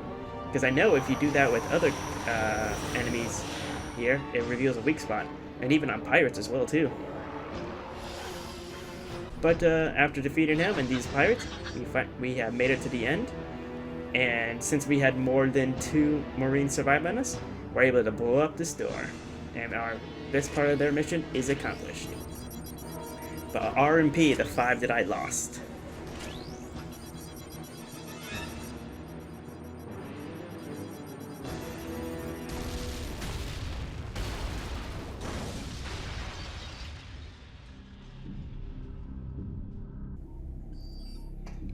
Alright, and before you get too far ahead, quickly drop down here for some hidden pirate lore. This one's very sneaky. As well as the door controls for that next door is down here as well. And this is our last obstacle before getting to the seed of this area. Now, in order to activate it, just climb your way upwards, but then you get ambushed by the rare red space pirate. Quickly scan him to see he is the pirate commander of this whole world. And he's special because he's able to go invisible from our visor. But luckily for us, we have the X-ray visor, which is easily able to track him down. And whenever you get some static interference, that means you just have to switch visors back to normal in order to keep him tracked down. Now, this fight is very, uninteresting because this is pretty much just a powered up space pirate. And he just summons more space pirates too, so it is kind of boring. But eventually you'll get him down, and Marines will come by, unlocking unlocking the path to the door up here. And with that, we're able to just use the door controls to open up the ceiling vent and allow our ship to land right here. Well, not just land, but also to attack this door so we can go through. Now, this is where you have a choice. If you're playing this on the highest difficulty, then it's highly recommended you go to every other planet and grab every other item upgrade before heading in, or at least every energy tank, because you're gonna need it.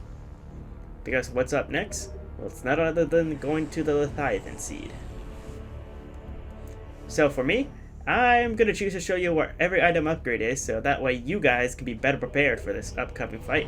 And now that we also have every single item upgrade except for one, we can literally go to every planet now, grab every single item that we missed. So let's start our journey going back to Norion. And if you don't remember Norion, well, it's the very first planet that we visited with all our hunter friends. What happier times. And you can see they're still slightly recovering from the aftermath of the pirate battle here, but everything's still at peace. And right away, just go right behind your ship to pick up that missile expansion.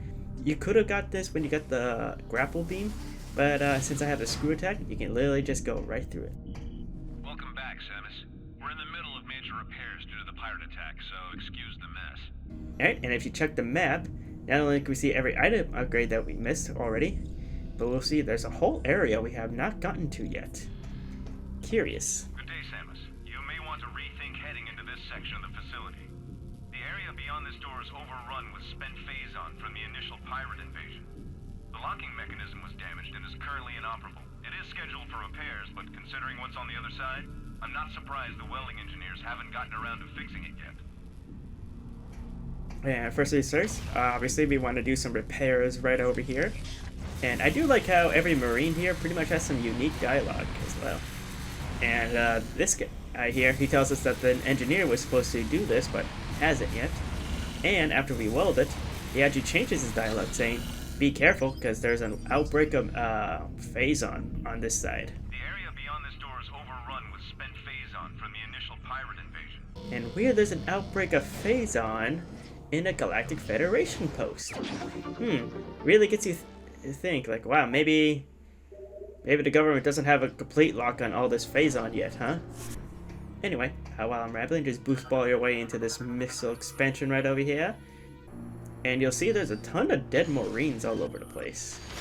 As well as this returning enemy, the living phazon. Now, luckily we have seen these guys before, and now with our Nova Beam, these guys are literally pieces of cake. But when we continue down further, we'll see an ice barrier door.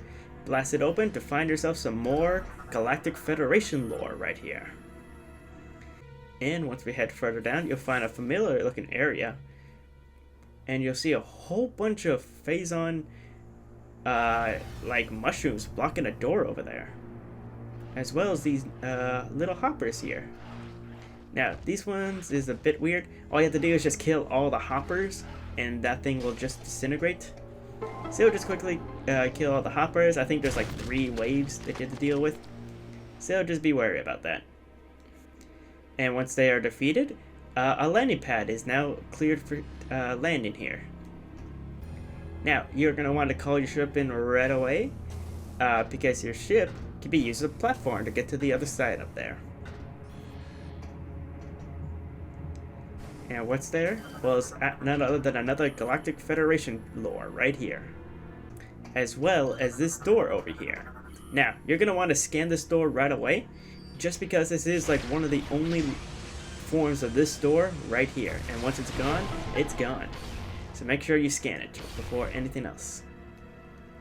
And after going through that very unique door, you'll end up in this area right here. We'll face none other than a repeated boss, the Metroid Hatcher. Goes to so that when major phazon is left unchecked, these things will start to appear. Now, there's actually a really cool thing now. Now that you have the X-ray visor and the Nova Beam, if you use this combination, you can scan the weak spot of this creature and destroy it in one hit. That is awesome, and this could be done with any Metroids as well. And what's your reward for doing all this?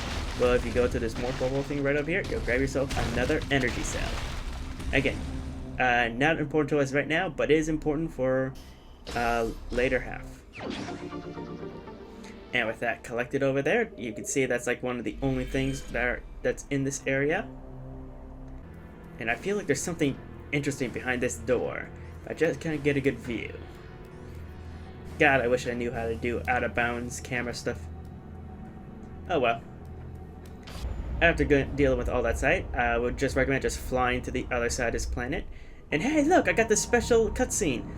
Usually when you fly around in planets, it just shows like the outskirts while it loads in. But hey, I got the special Easter egg one where we get a close-up of Samus actually piloting her ship in the middle of it.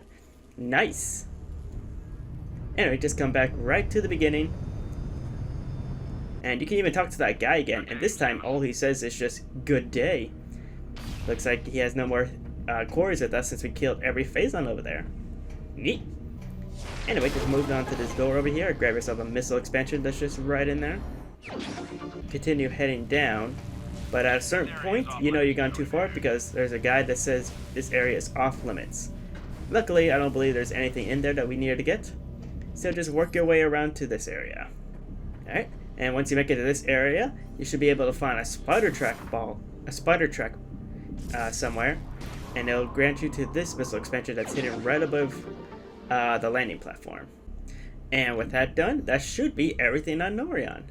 So let's head right up to Brio, and let's go to the place where we first began this whole journey. Now that we technically have the plasma beam, see all these enemies that are just hung up on the wall? Well, now we can finally put them out of their misery and destroy their bodies. And there's one body in particular that has an item behind it, and it's this one right over here in this main corridor area.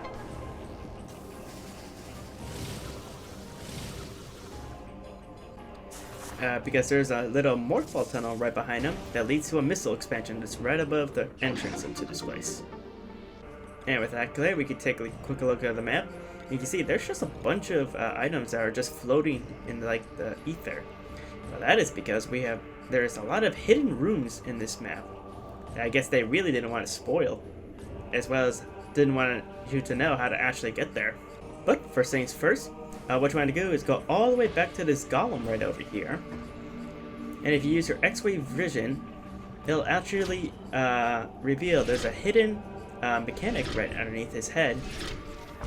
And once you put everything together, it reveals he was right on top of a little Phazon pool that reveals 2 Phazoids underneath it. And yep, one of them is a red one. So quickly destroy that one for an extra gold credit if you want it. If not, then you go right straight to over here. Plus, every time you see any Phazon just laying around now, our suits are able to use it for energy, so keep that in mind if you need a full heal. You'll end up right back into this location, but now there's so much more things that we can do here now that we have the screw attack and the lasso, the boost ball, literally everything, I should say. It's best to wait at this point because there's I won't spoil it. And we're right back into this room over here, except this time we have some more interesting stuff we can do. If you time everything right, you should be able to screw attack your way onto this cliff right over here. It is a bit annoying, especially trying to get the timing right, but it is possible to just barely make it up here. And once you do, you'll find yourself a hidden room that's over to the right side. And once you go through it, you'll find yourself some nice lore hanging right over here called Salvation. If you see that, then you know you're going to the right path. With that Salvation lore taken up, you'll find yourself a huge head of a Colossus beast. Now, this will become important, but first things first, you see there's a whole bunch of items we can collect here. So what you want to do is literally call in your ship to lift up this head, because this head is going to be very important later on. Then, with that head out of the way, you can use these gels for some platforming with your ice missiles to grab yourself another missile expansion. Geez, it feels like it's been so long since we could have been able to do that. Then, with that all set and done, you can just swim right through the gel. You see, now that we have the hazard chute, and we actually take no damage, and go through that opening that's in the back to grab yourself just a free missile expansion. It's right behind there. And with that, that's everything in this area. So now, what you want to do is come up to this boost ball platform right over here. You'll see another missile expansion just hanging out in the open. And if you check your map, you will see there's one more item in that area. However, we cannot get to it yet. So for right now, just drop on down. Come through this room over here. And remember that red door that we couldn't get through? And now were a lot stronger, it can go right through it. And you'll find yourself in this giant arena with so many like little war golems, as well as this guy, who is not only you'll not see not only Fargo wasps, but a Fargo hatcher. Now this guy is kind of annoying, just because he's very well protected, and he spawns in some of the most annoying smallest enemies in this game. So what you have to do to defeat him is literally wait for him to open up his mouth, and when he does, just start laying him into him with all your attacks. Once he's dead, just do a quick scan on everything, and you'll see like you literally need every item at this point in order to activate all these golems. But first things first, just do the secret hidden sequence here for some lore. Then I like going to this golem first, giving him your energy lasso to activate this spider ball track. Just follow it upwards and be sure not to get hit. It'll eventually just grant you over to this missile expansion. I did find it clever how in the middle of this puzzle they decided to give you both a spider ball track and a double jump puzzle for it too. Really goes to show like how they really wanted to combine everything in this game in order to get every secret. Anyway, as soon as you get that, drop on down, activate the golem right behind you, and he'll freeze the waterfall right behind you. Again, that's actually super cool. But before you go through that path, go to this golem over here, activate him with your plasma, and he'll melt the door right to the right of it. Again, super interesting. Now, this part actually really annoyed me, because it took me a while to figure out, but luckily for you, I did it right away, so you guys could follow along. But this head is actually meant to be placed upon this golem right up here, and what he does is, once you activate him, he uses his last remaining energy to open up this little thing for your missiles. Again, I don't know why they decided to do it like that, but it was one of the most annoying things to figure out. And once that's done, you can come right into this room, activate this bridge over here, which gives you half a bridge to be ready. Go on it, and you'll see 2 screw attack platforms occasionally come in. And once they're in close enough, screw attack your way for another missile expansion right up there. And with that, you see another pathway right over there. Fortunately, we cannot get over there as right now, so just turn around, go back. But before going too far, make sure you scan that lore that was hidden behind us. And now go up that frozen waterfall that we unlocked. And you'll find yourself in like a weird maze full of fuel gel. Now, this is quite interesting, but every time you see like clusters of fuel gel, you know you could just use a bomb to blow it up. So continuously do that till you make it into this little area over here.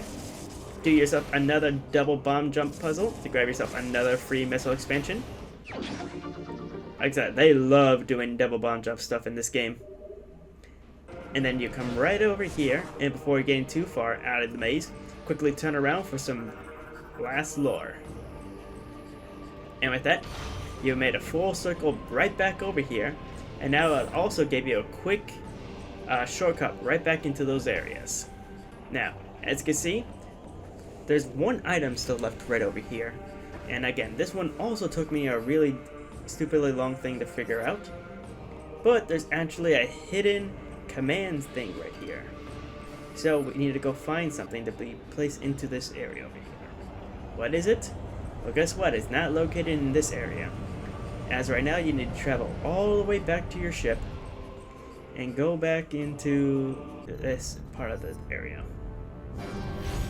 And once you start making your way through, obviously you're going to be dealing with a lot more phazoids around this area. So once again, but the first ones you encounter don't have the red one, but they are annoying, so make sure you kill them so you can grab yourself a free missile expansion that's right up here on this boost ball area. That collected, you'll find yourself another one, but this one also doesn't have the red one in them, so you can just ignore them. And then we finally go into the big arena over here, and yep, this big arena holds the red one that we need to grab. Clearly destroy it, grab that gold token if you're interested. If not, then you'll just need to head yourself straight over here. And then you'll eventually go back into this area where we did all those stupid pirate things. And you remember this thing? Well, now we can finally put it to use. Apparently what this thing is a giant battery, and you can use it, and you can call your ship to come pick it up. And it reveals to us the other half of that bridge that's underneath us. Now, with that, just so you can get everything out of the way, just quickly run all the way back to that area that had that hidden command center on there. And once you do, and this is what I mean when I thought, this is so dumb, because I can clearly see an entry point, but for some reason I wasn't able to actually open it. And that's because when you put the battery in, it actually spins it around to be accessible on this side, which I find very stupid, because I clearly could have made it by Screw Tech, but they really wanted us to do it here, like this. But with that out of the way, we can finally get ourselves, I believe, is the final energy cell. And with that done, I believe that is everything we can do here on Brio, or at least in this area of Brio. So, with that out of the way, just return right back to your ship and go to the final area of Brio, the one that's all consuming fire. Then, once there, just make a beeline to the area that's completely frozen in ice. Because if you pull up your map, you'll see there's some items that we missed out on here. And why did we miss out on them? Well, simply because we didn't have the Sparta Ball power up at this point. Then drop on down to the Sparta Ball track down below, and just complete that puzzle in order to grab your prize. Now this one is a little bit annoying, just because of the perspective a lot of times, but it is super cool that we can use our boost ball in order to break through the ice. It's actually super awesome. But the only thing that is bad about this is what they do in every Metroid game. There's an area right before you can succeed that if you screw up, you have to start all over. But don't screw up and you'll be rewarded with our energy tank. I believe that's the last energy tank, too. That's either the last or the second to last. We'll see. But once that's done, you have collected every item in this frozen area. And once back into the fiery area, you'll see there's one item left. And that is located where we defeated Rudis so long ago. So just make a mad dash right over there. Then come into this room over here, and this one does contain a red one. So grab the golden token if you want. But once you make it back to the arena where you fought Rudis, you'll see a giant blue thing on the walls over there. And you guessed it, it is a phazon thing that you can shoot through again. Pull up your X-ray visor. You'll see a hidden sequence we have to do. And it'll open up this whole thing, and it reveals that this whole phazon, the whole fuel gel right underneath us, is walkable. Just turn a morph ball, follow this path over here to find yourself a missile expansion. And that should be everything that Brio has to offer now. And with all that done, now we can just go right back to our ship and give ourselves a salute, since we never had to go back to this planet ever again. Although this is one of my favorite planets in this whole game. It's so cool they can fuse like so many elements here. The jungle area, the destroyed ship, this fire area, and an ice area. And if you want to understand how all these things came to be, well, check out the lore at the end of the video, because the lore here on this planet is wild. But with that said, now we can just go off back to the secret area at the GFS Valhalla, and with all our collected fuel cells, we can now power up this whole station now. Upon revisiting the Valhalla at this point, you can see it has evolved greatly.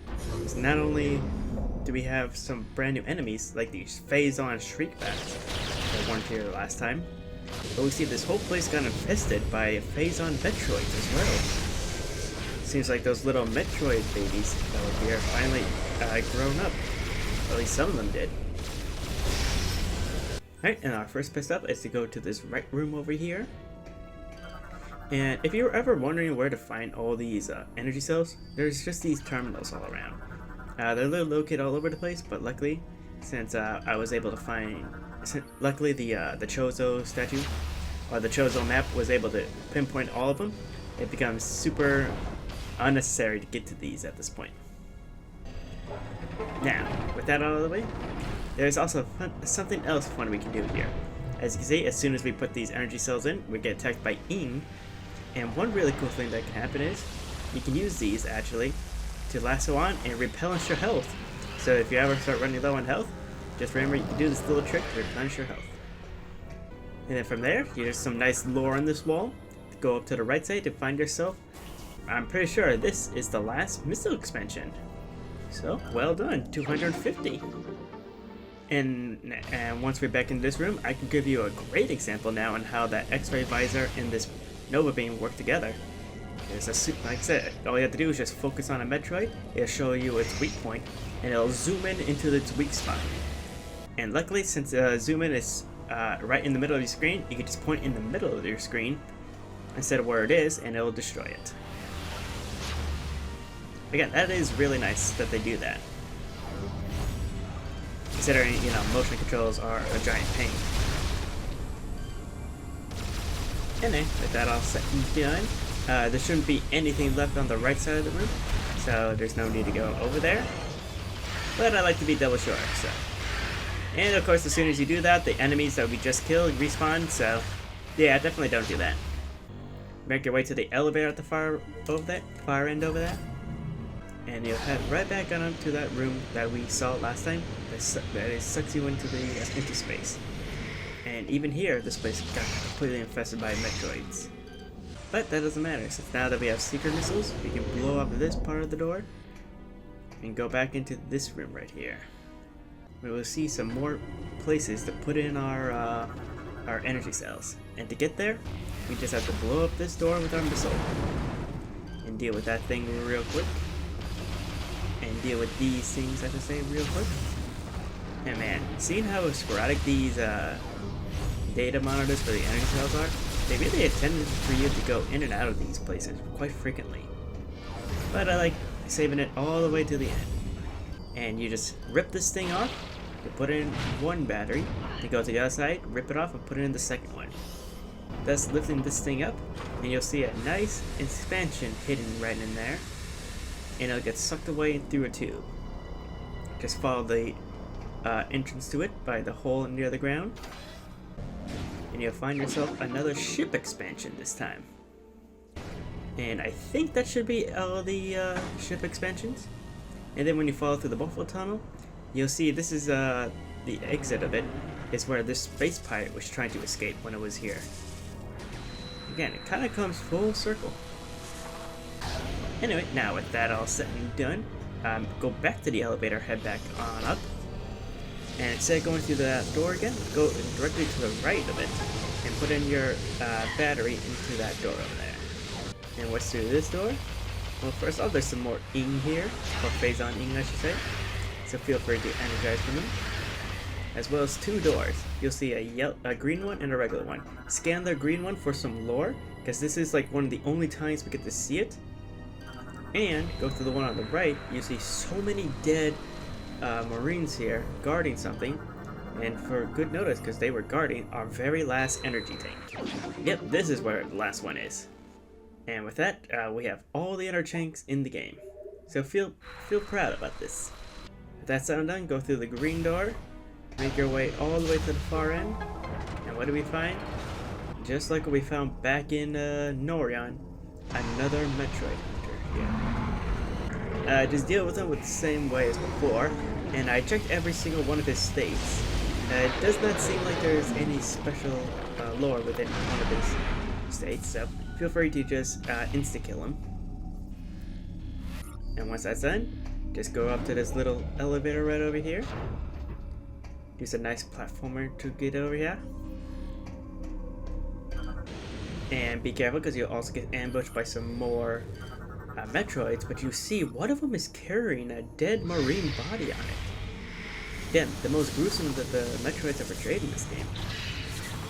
And it just confirms that all of those disintegration, even though we theorized it for a real long time, were caused by Metroids. but it's still so morbid to see it live in action. And what room were they protecting? Well, this main command center where everything is happening. You'll get some nice Federation lore located right here. And if you power this thing up and enter the secret pirate code, and unlock this terminal right here, to where we acquire a secret pirate code. Now, this, when I first did this, I was very confused on what this actually did, because everything just felt The data you weird. just acquired appears to be a space pirate entry code. We are unable to determine its purpose at this time. But, what I later found out, this is actually a secret code for us to get to one of our next areas. But, with that said and done, just quickly scan this little thing on the ground to the right up here, because it seems like that Marine was protecting this thing right here. And just enter the code, and we get a secret transmission right here. Data log entry 2467.3. This will be the last communication of the GFS Valhalla. Our efforts to repel the space pirate boarding force have failed. They have successfully removed the primary mounting structure around our stasis tank. It is obvious now that they intend to extract us from the Valhalla. It is vital that the Federation receive this transmission. Severing main power. A large bioform is creating a wormhole. Implant into sentient planet which is the source of all Phazon. Darkness coming. And it seems like this was the dying words of the Aurora unit that used to be on here. Alright, and once you heard its message, as well as its little lower vivids, that is everything that this Valhalla has to offer. Honestly, pretty cool place. You know, despite all the Phazon running up and riot, this has some really cool lore tidbits, and all this stuff is like becomes super important for the story. It does become a thing because this thing does have a gated information that we need, or a gated code, I should say. But and if you put something in the wrong place, it can really screw you up, forcing you to backtrack to some other world to collect another energy cell. But all in all, it is a really fun place, and honestly, I feel like more Metroid games should have a place like this. Just introduce you to a random place that has tons of story elements to it, that if you collect certain objects and bring them back here, it unlocks more story and just an all-around pretty cool thing. But make sure it doesn't have any kind of important quest thing that we need to do, you know? You know, just have a little area just for us to explore to give us some more lore and some more interesting things to do, you know? But with that all said and done, we can now finally make it back to the pirate's base and start making our way to the Leviathan seed. Oh yeah, and it seems like I lied a little bit ago. Seems like we did not have every little thing yet from the Skyward Tower. I really thought I did, but it seems like I missed one thing when I was going back and reviewing everything. Thing that I missed is this little thing right here. You know what this thing little does? Well, if you shoot it, it reveals a hidden projector for us. And guess what that projector does? That's right, it sends another satellite, and it gives us all the item locations back on the pirate homeworld. Yep, so if you ever wanted to know how to find items there, that's how you do it. But it seems like we needed the Nova Beam to access it. But at this point, I think I found everything on the pirate homeworld, so not a big deal. Wait, no, there is that one thing I forgot. Yeah, there is. Great. Well, let's just head back to the pirate homeworld anyways, just to see if I missed any items there. Because I do remember there was that one area I needed to get to. So let's start off at the beginning. Okay, yeah, it seems like I missed quite a few things here, actually. So let's go gather them. Alright, and our first stop is right over here. Yeah, okay, yeah, so there's some hidden Phazon things we can just shoot, and it reveals to us some screw attack platforms. So I guess we just have to platform our way up there, and it'll grant us with another ship expansion. Neat. I'm curious, are all these ship expansions? Or are there more missiles? I am curious now. Because I'm pretty sure back in one of the other Metroid games, 250 was the limit on missiles. Gotta double check that. But let's quickly move on to this room over here. See what I missed here. And oh yeah, there was another ship missile thing right in this room. Right, I remember this one now too. And we couldn't get it because we didn't have the Sparta Ball. Put the Sparta Ball right over here. And do your classic double bomb jumps. And that should be it. But yeah. And now there is just one more place I do remember it. And it was in that weird corridor area. And looking at the map, there seems to be quite a few things that I missed here as well. Plus there's a whole unexplored area over there too. Oh, but that might be the area that's blocked off by that other thing. So let's just quickly go to these dots real quick. Hopefully there's no items behind that guy. Doesn't seem like it. And yeah, there it is, yeah. Okay, and it seems like to get to it, oh right, you had to flip over this hatch over here. And go into this tunnel over here. And we couldn't do it because we didn't have the Sparta Ball track at this point. Yeah, okay. Now it's all coming together. Alright, and if you look at our totals right now, after collecting that, seems like we got 99 out of the 100 totals. You know what? Pretty good. Now you're probably wondering what the last one is. And guess what? The last one is a little bit of a surprise. But after grabbing that missile expansion, we are now fully prepared to go all the way back and go defeat that Leviathan seed. Luckily for us, we don't have to go through that tunnel again, and all we have to do is just go right back to our ship and pick the Leviathan seed that's there. And it does seem like the maximum missiles in this one is 255. Is it the same as Metroid Prime 1? I don't know. Like I said, I gotta double check on that, but I'm pretty sure the max in both games was 250. I can't remember.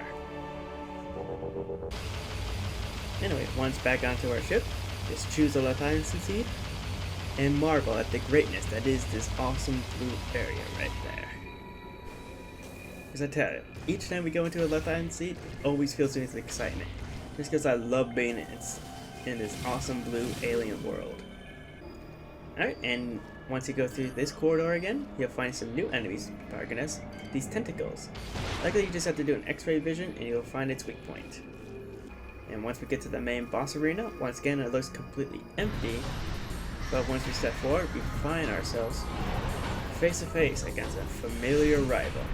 And this time he seems really pissed.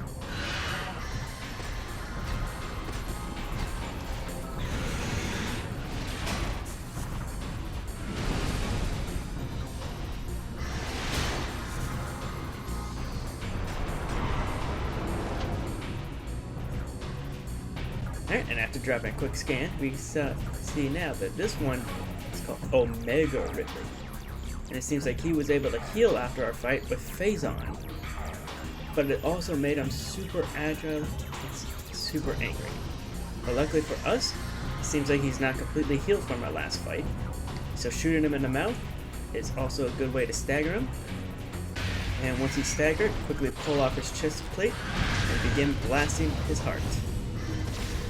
And I like to tell you, this Ridley fight is like the best culmination of every Ridley, especially in Smash Brothers.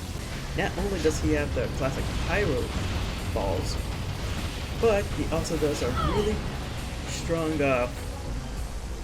wing strike at you that definitely reminisces his up B attack. He's able to use his tail in such a interesting way, I should say. More than any other. Yeah, kind of similar to every other Ridley. And not only that, he still gains his same weaknesses. Blasting him in the mouth. Super interesting. And once you get him down to a low enough point, he actually gains himself some nice shiny armor on him. Now, the way to handle that part is do what you've been doing.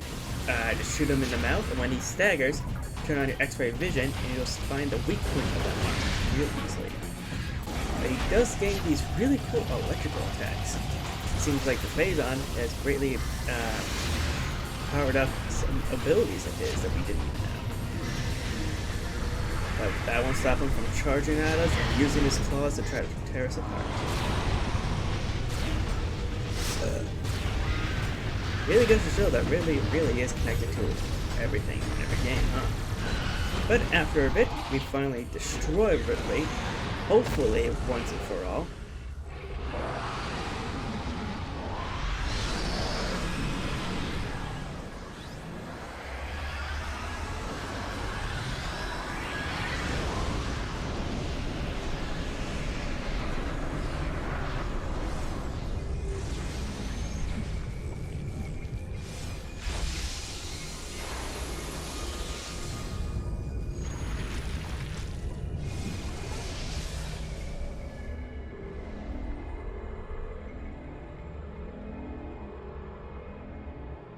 And once again, we get infected with even more Phazon and grab ourselves our last power-up / item and collect the Hyper Grapple. And with that, that complete 100% all the items in the game, and we unlock another secret ending. Let's go! Now, what this Hyper Grapple does is it pretty much does the same exact thing with the regular grapple, except it grapples onto Phazonian objects now.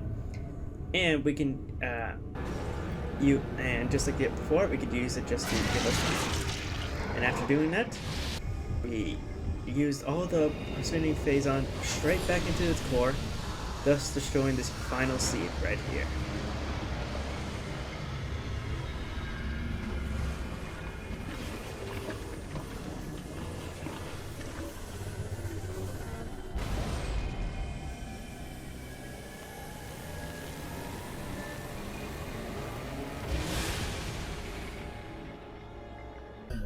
You have successfully destroyed the last remaining seed as detected by our systems. The spread of Phazon corruption has been stopped. This is a great day for the Federation. However, there is one more mission to complete. Skytown's Aurora Unit 217 reports that it has discovered the origin of the Leviathan attacks. It appears that this is where Dark Samus and her main pirate force are stationed. Destroying them will require a full-scale attack. Unfortunately, this location is so far away it cannot be reached by conventional space travel. We must instead create a wormhole to reach it. The pirates have constructed a Leviathan battleship, which is in orbit around this planet. If we can board this battleship, we may be able to force it to open a wormhole. Large energy surges consistent with a warp device are traveling between the pirates' planet and the Leviathan battleship. It appears the pirates are using this warp device to link to the ship. We will upload the coordinates of this device to you now. But it seems like our mission is not over yet, as we need to track down and take over the next ship. And finally, comes in, and after dealing with all of that, it's time to give ourselves a nice look over again. Now we are corrupted by 75%, and if we look ourselves real quick through the things, we can see that we are not looking too good. Not only does our eye look really blue again, it seems like we're getting worse and worse visually. Really goes to show like how much Samus is suffering for us. Again, still really sad to think she's suffering this much, you know? But there's, again, no time to worry about that. We need to go right back to the pirate homeworld, and we know exactly where to go. To that little blob of Phazon that's pooled up over there. Now, everything at this point should just be a straight shot. And you should be able to just go quickly right over there. And with the defeat of the Leviathan Seed, you can see like pirate activity is pretty much at an all-time low at this point. Samus, we have received new data from AU-217. A planet was detected at the epicenter from where the Leviathan telemetry originated. We have named this planet Phase. The only thing that's really bothering us is just these little crawlers and these tanks. But nothing really major has been happening anymore. Seems like everything's so quiet now after the seed got destroyed. What could it mean? where we see so many energy shields trying to stop our progress. But luckily for us, there's a little vent right here that we're able to slip through, deactivate the shields, and transport us right into this Leviathan core. And if you think this thing looks familiar, that is because there was a smaller version of this thing that got shot at us all the way back in the beginning of this game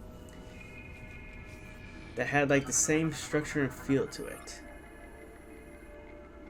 Now, even though all this is very off-putting, you can get yourself a little, there is a hidden objective here. If you just shoot this eye repeatedly, you give yourself a nice friend voucher that just says you beat up this thing's eye continuously, which I find hilarious. Anyway, just all you have to do is just approach this thing, and it'll reactivate it. And guess what? You remember that code we got all those times back? Well, guess what? That code that we required was to reactivate this, so we can use it to activate the wormhole for it. Samus, we have gained control of the Leviathan. Now we'll be able to open a wormhole and warp to phase. It's time to end this. Once you rendezvous with the fleet, we'll head straight into the belly of the beast. I look forward to fighting alongside you again, Samus. Godspeed. And this is where we get our final notice saying, this is going to be, once we're through the wormhole, there's no going back. So this is your final notice to collect every single item in the game, if you want. Again, you're totally free to do with as little items as possible. I always find that that's the funnest way to beat Metroid games, to show that you're pretty good. However, on first playthroughs, it's always good to know where exactly every item power-up is. It's one of the things where the faster you go, the less powerful you actually are. However, the more challenging it is. But you can always take it nice and slow, collect every single item in this game, so that you're as prepared as possible for all this stuff. Now, there is one thing we can do before we exit out. Remember those phazoids? Well, guess what? They're on this area too. And if you want to get to them, first thing you want to do is just fly off to this area over here. Open up this giant door.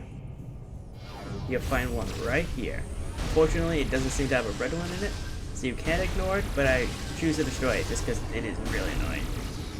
And just like before, go to the thing right below it in order to find the hidden switch. And you'll find so many phazoids here, and yet somehow not one of them has a red phazoid in it. So we continue marching forward until we get into this room. Now this room has a lot of them, and guess what? This one has the one hidden red phazoid in this area.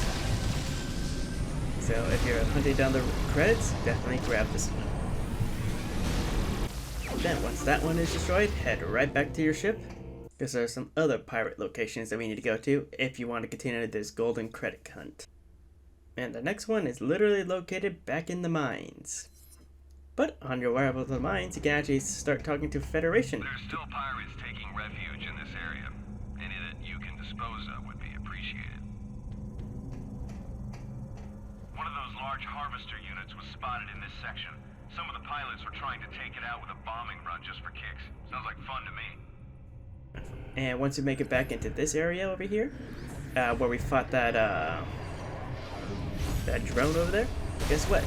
Here now is another red phazoid. Make sure you collect that. And I'm currently reading a guide about this. Apparently, if you move 2 rooms away, then come right back, that drone would appear. And guess what? Now you can use your command sector, now that it has no phase on to power it. And you can use our ship just to blow it up, thus giving us another achievement. See, I told you we could be able to come back and destroy that thing. We just gotta be patient. And with that destroyed, that should be everything in this area. So now we can continue on back into the command center. Because if we go all the way back to where we first fought Gondria in her boss arena in this area, we'll find ourselves it got infested with more phazoids. And guess what? There's also some more red ones.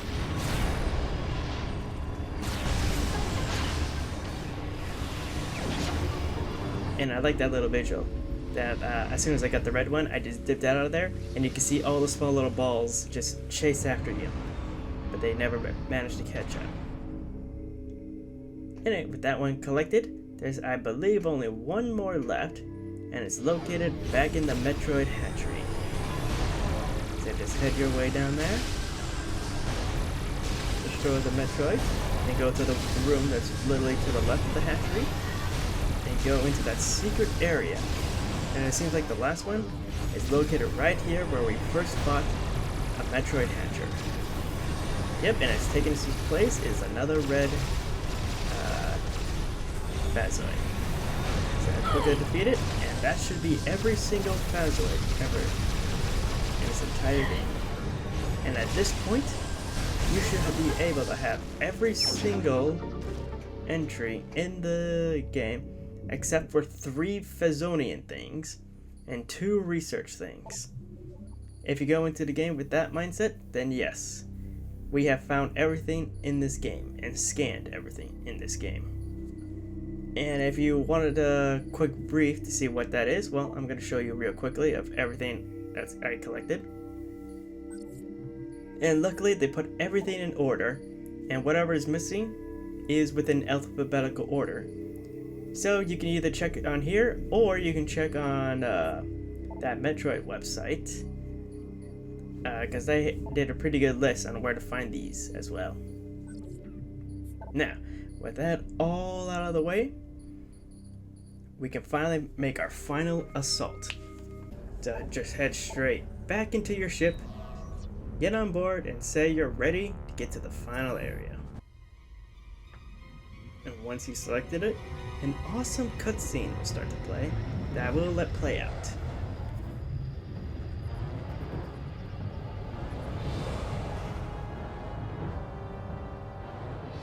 Sir, Samus's ship has joined the fleet. Thank you, Ensign. Leviathan Command, you are clear to fire the portal beam. Once the wormhole is open, order all ships to enter. Affirmative, Admiral. Message to all ships. Prepare for entry. Maintain battle formation Titus.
Right, and once we land on this planet's surface, we immediately get an overdose of Phazon. And this is where something very, very interesting happens. As soon as we get in, all the energy tanks that we have collected now become useless. That's right, for this whole next section, every energy tank that we collect at this point is useless, which is why it's so much better to get every energy tank before that Ridley fight. So that's why they recommend me I get all those energy sticks before they really fight. Because that's literally the only place for it where it's going to be useful. Because at this point, all our energy is now based on this meter right here. Once it fills up, we automatically die. Yep, we experience a phazon overload, and unlike previous times, we cannot just expel phazon to get rid of it. In order to get rid of it, you have to kill these enemies and hope they drop these little things right here. And that's the only way to decrease your phazon levels. But before getting too far, quickly turn around here, you'll find yourself some Thessalian crystals right here. Make sure you scan it for your logbook. And then you'll find yourself with this creature again. Just inject some phazon things to lower down your thing again, and it'll blow up. And with that, we start making ourselves deeper and deeper. Now, this place is really awesome, but I don't want to talk too much. I'm just going to tell you where we can find some the logbook stuff.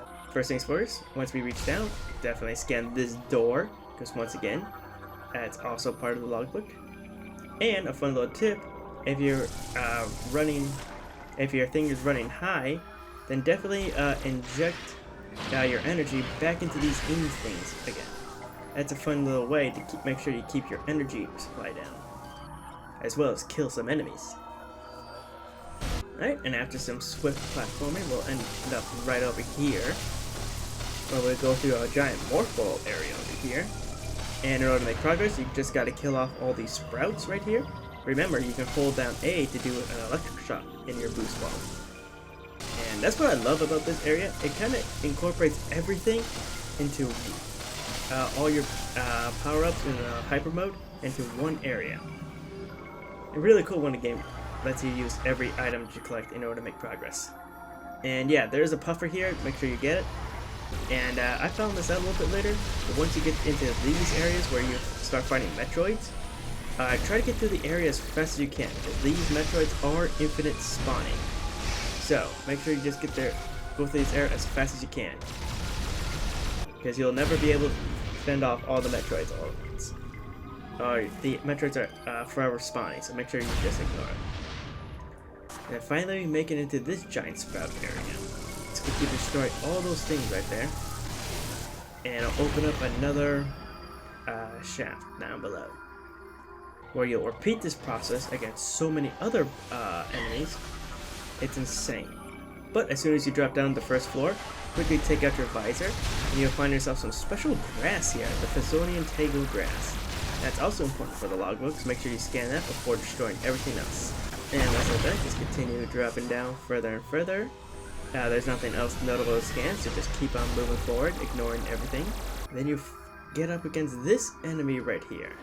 Unfortunately, this is what I mean. This is another one of those enemies that feels like you should be able to scan, or if you triangle long enough. But no, it's actually impossible for you to scan it, so just destroy it as soon as you can. I hate when the game baits you like that. And this next area is super annoying, so I will tell you. You see, you're supposed to shoot all these things off in succession and kill them all at once, but there's just so many infinite spinning Metroids that it can be really.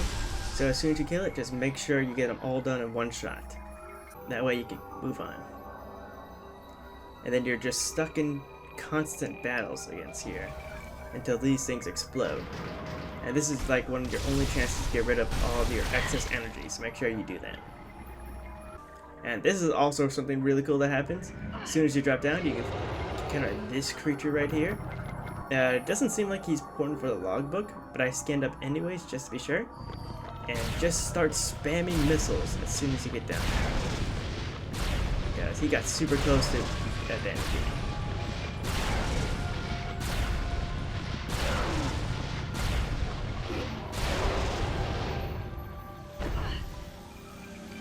Alright, and once you make it into this giant heart right here, you just grapple this thing right here to reveal a Leviathan infant. It was within it this whole time. That's right, I think we found ourselves the incubator of this area. Now, this is really tricky, and it took me a while to figure this out, but you just have to shoot that infant until eventually it goes deeper within that seed, and you can see it on the X-ray visor, but unfortunately, from this side, you are unable to hit it. And this is where the stupid thing is, because all you have to do is literally platform yourself over to this right side over here, pull off the other side of this seed, then go back at the X-ray visor to get rid of it, thus ending it. But there is one interesting Easter egg here. If you quickly look up and scan these things here, you'll find yourself some husk of Metroid primes. Yep, seems like in this planet's core, there's some Metroid primes evolving here, which is super important because that was the final boss that was hinted at all the way back in Metroid 1. Seems like an army of them are later here, so make sure you keep an eye on that. Now, as soon as he's done gawking at that, drop on down, and we'll face ourselves against our final boss here, Dark Samus.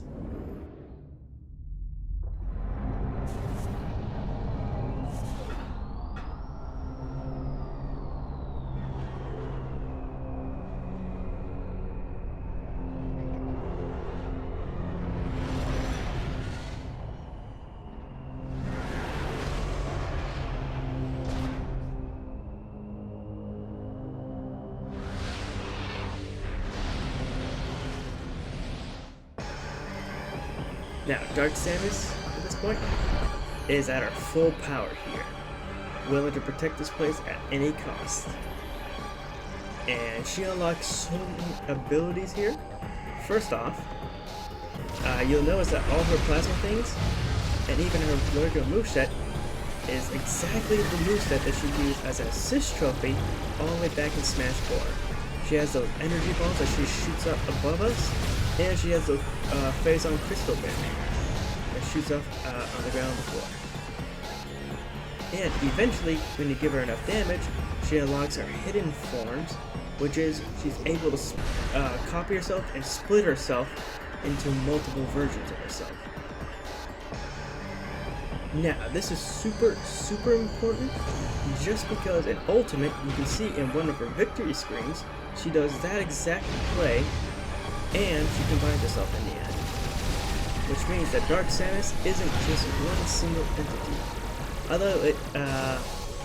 Although you can tell which one's a copy and which one's a fake, just because of the visor it has, because the fake ones have a completely blacked out one. However, it does tell that Dark Samus is able to copy herself pretty frequently.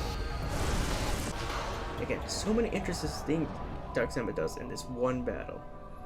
And after we get her down low enough, she reveals to us the true thing that we need to fight in this game, the Aurora Unit 313, as Dark Samus melts inside of it in hopes to power it up, as well as protect itself. Now, this fight is a little bit annoying, just because Dark Samus will occasionally pop out and start mischief if you let her. So make sure you destroy that Dark Samus Echo, which is what it's called, and then deal with this thing's tentacles. So as soon as you destroy a tentacle, it reveals a little light barrier there. And once the light barrier is shown, just start blasting it until it eventually staggers. Once it staggers, quickly go through its head, use your lasso, and avail the weak spot interior, where you'll just start blasting it and blasting it. Just repeat this process over and over until it goes down. That is the final battle in all of Metroid Prime 3, is what I would be saying, until this Aurora unit decides to pull a fucking Metroid 2 energy box and decides to detach itself from the stem and just become a full autopilot brain thing, where the only weakness on it is literally the back of its head. And it's super annoying trying to hit it, as if it does this quadruple laser, the best thing to do for it is literally just start running towards it and hopefully you stay under it to blast it. If it does a charger move, literally just blast its head, fill the phase on, stagger it. And if it does a swirly morph ball thing, just turn it into a morph ball or try to stay away with it and blast it. They'll just repeat this process until finally it goes down. And you get a gold achievement called Destroying Aurora 313. And with that,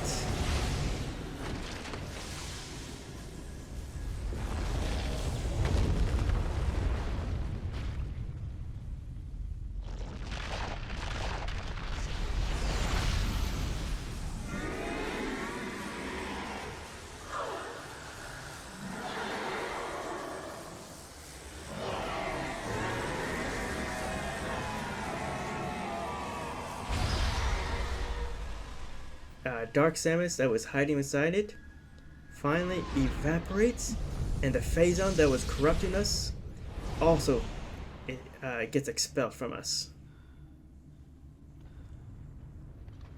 And with that all set and done, it seems like this whole planet is about to explode. Sir, we have confirmed unstable energy spikes in multiple locations on the planet. It's a chain reaction. It's accelerating. The planet's going to explode!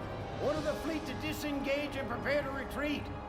Activate the Leviathan's warp field. Get us out of here.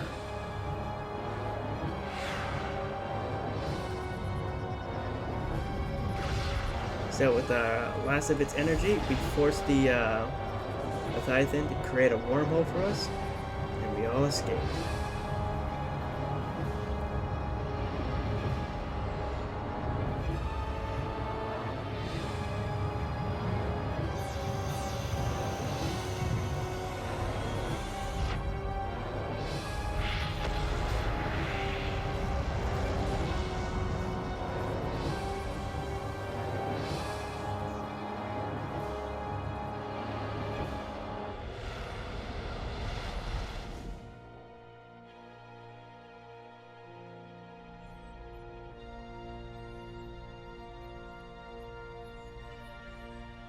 Damage reports coming in. We've lost 37% of the fleet. Half of the surviving ships are reporting heavy casualties. Sir, we've confirmed the wormhole has disappeared. All the Leviathans are gone. The crisis is over. What about Samus? Negative, sir. No contact.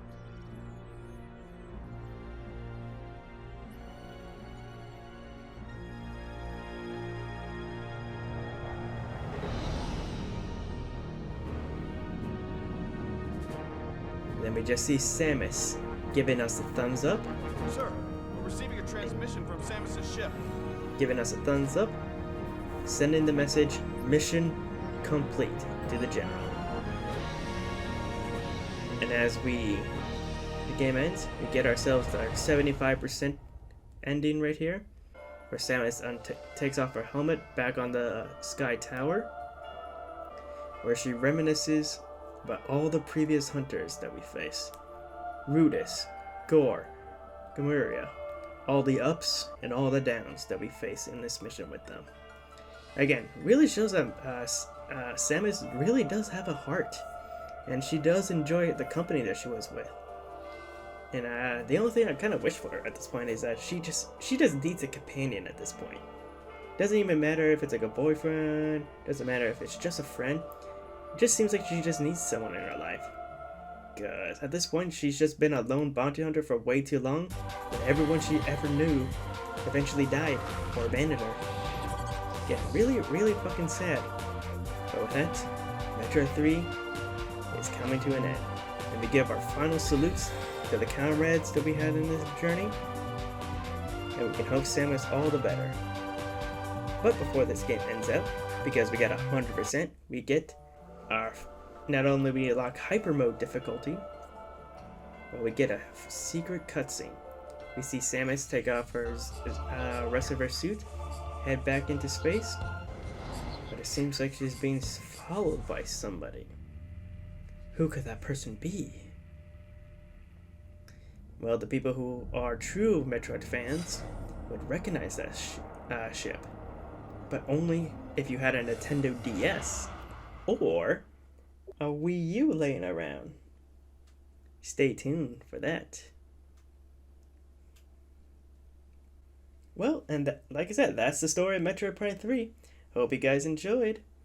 And now, to show you the reason why I did all those extra stuff for those achievements throughout the game.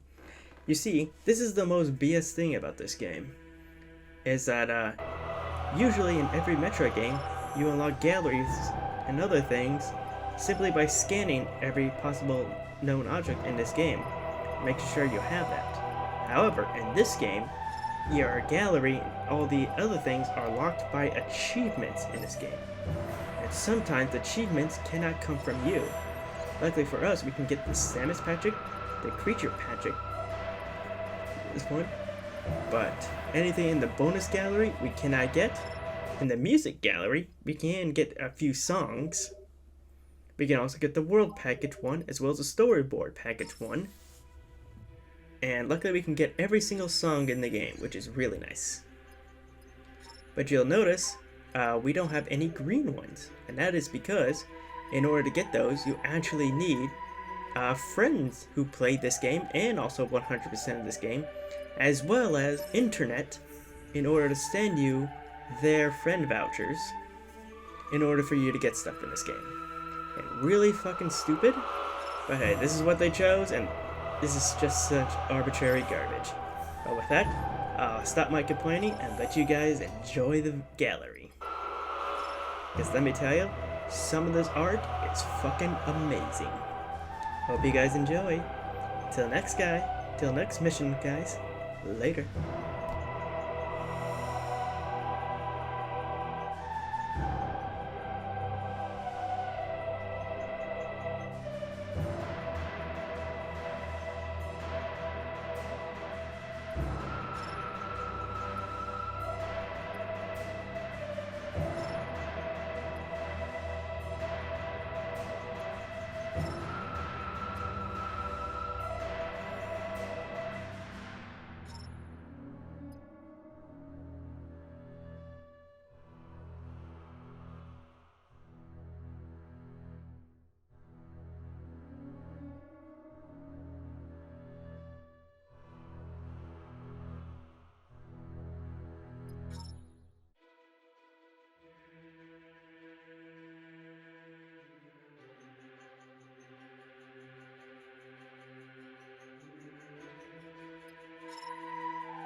Well guys, it's time to go diving into the logbook here for some nice lore. And what's actually good about this game is that after all the scans, you actually keep track of every single other playthrough on that play file of all the scans. And as you can see, I got 100% of the creatures. I got 100% of all the researches here.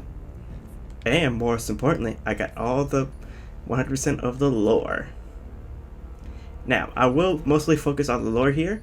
However, there are some interesting entries in the creatures and research section of it that I think I should do first before I dive into there. First is Galactic Federation, the Aurora Unit 217. The Aurora Unit 217 was originally built to support GF Naval Base Demeter, but was assigned to Skytown Base shortly after the Treaty of Ilsia was signed by 14 years ago. 217 has served admirably in its role as Skytown Administrator. Vast amounts of technical intel have been delivered from Skytown under AU-217, along with valuable stellar and interstellar research data. It was interfaced well with the Elysian mechanoids and enjoys a productive working arrangement with them. Alright, Demolition Troopers, we don't need. Federation Marine, no. Don't need. Admiral Dane, we should probably get some more on this guy.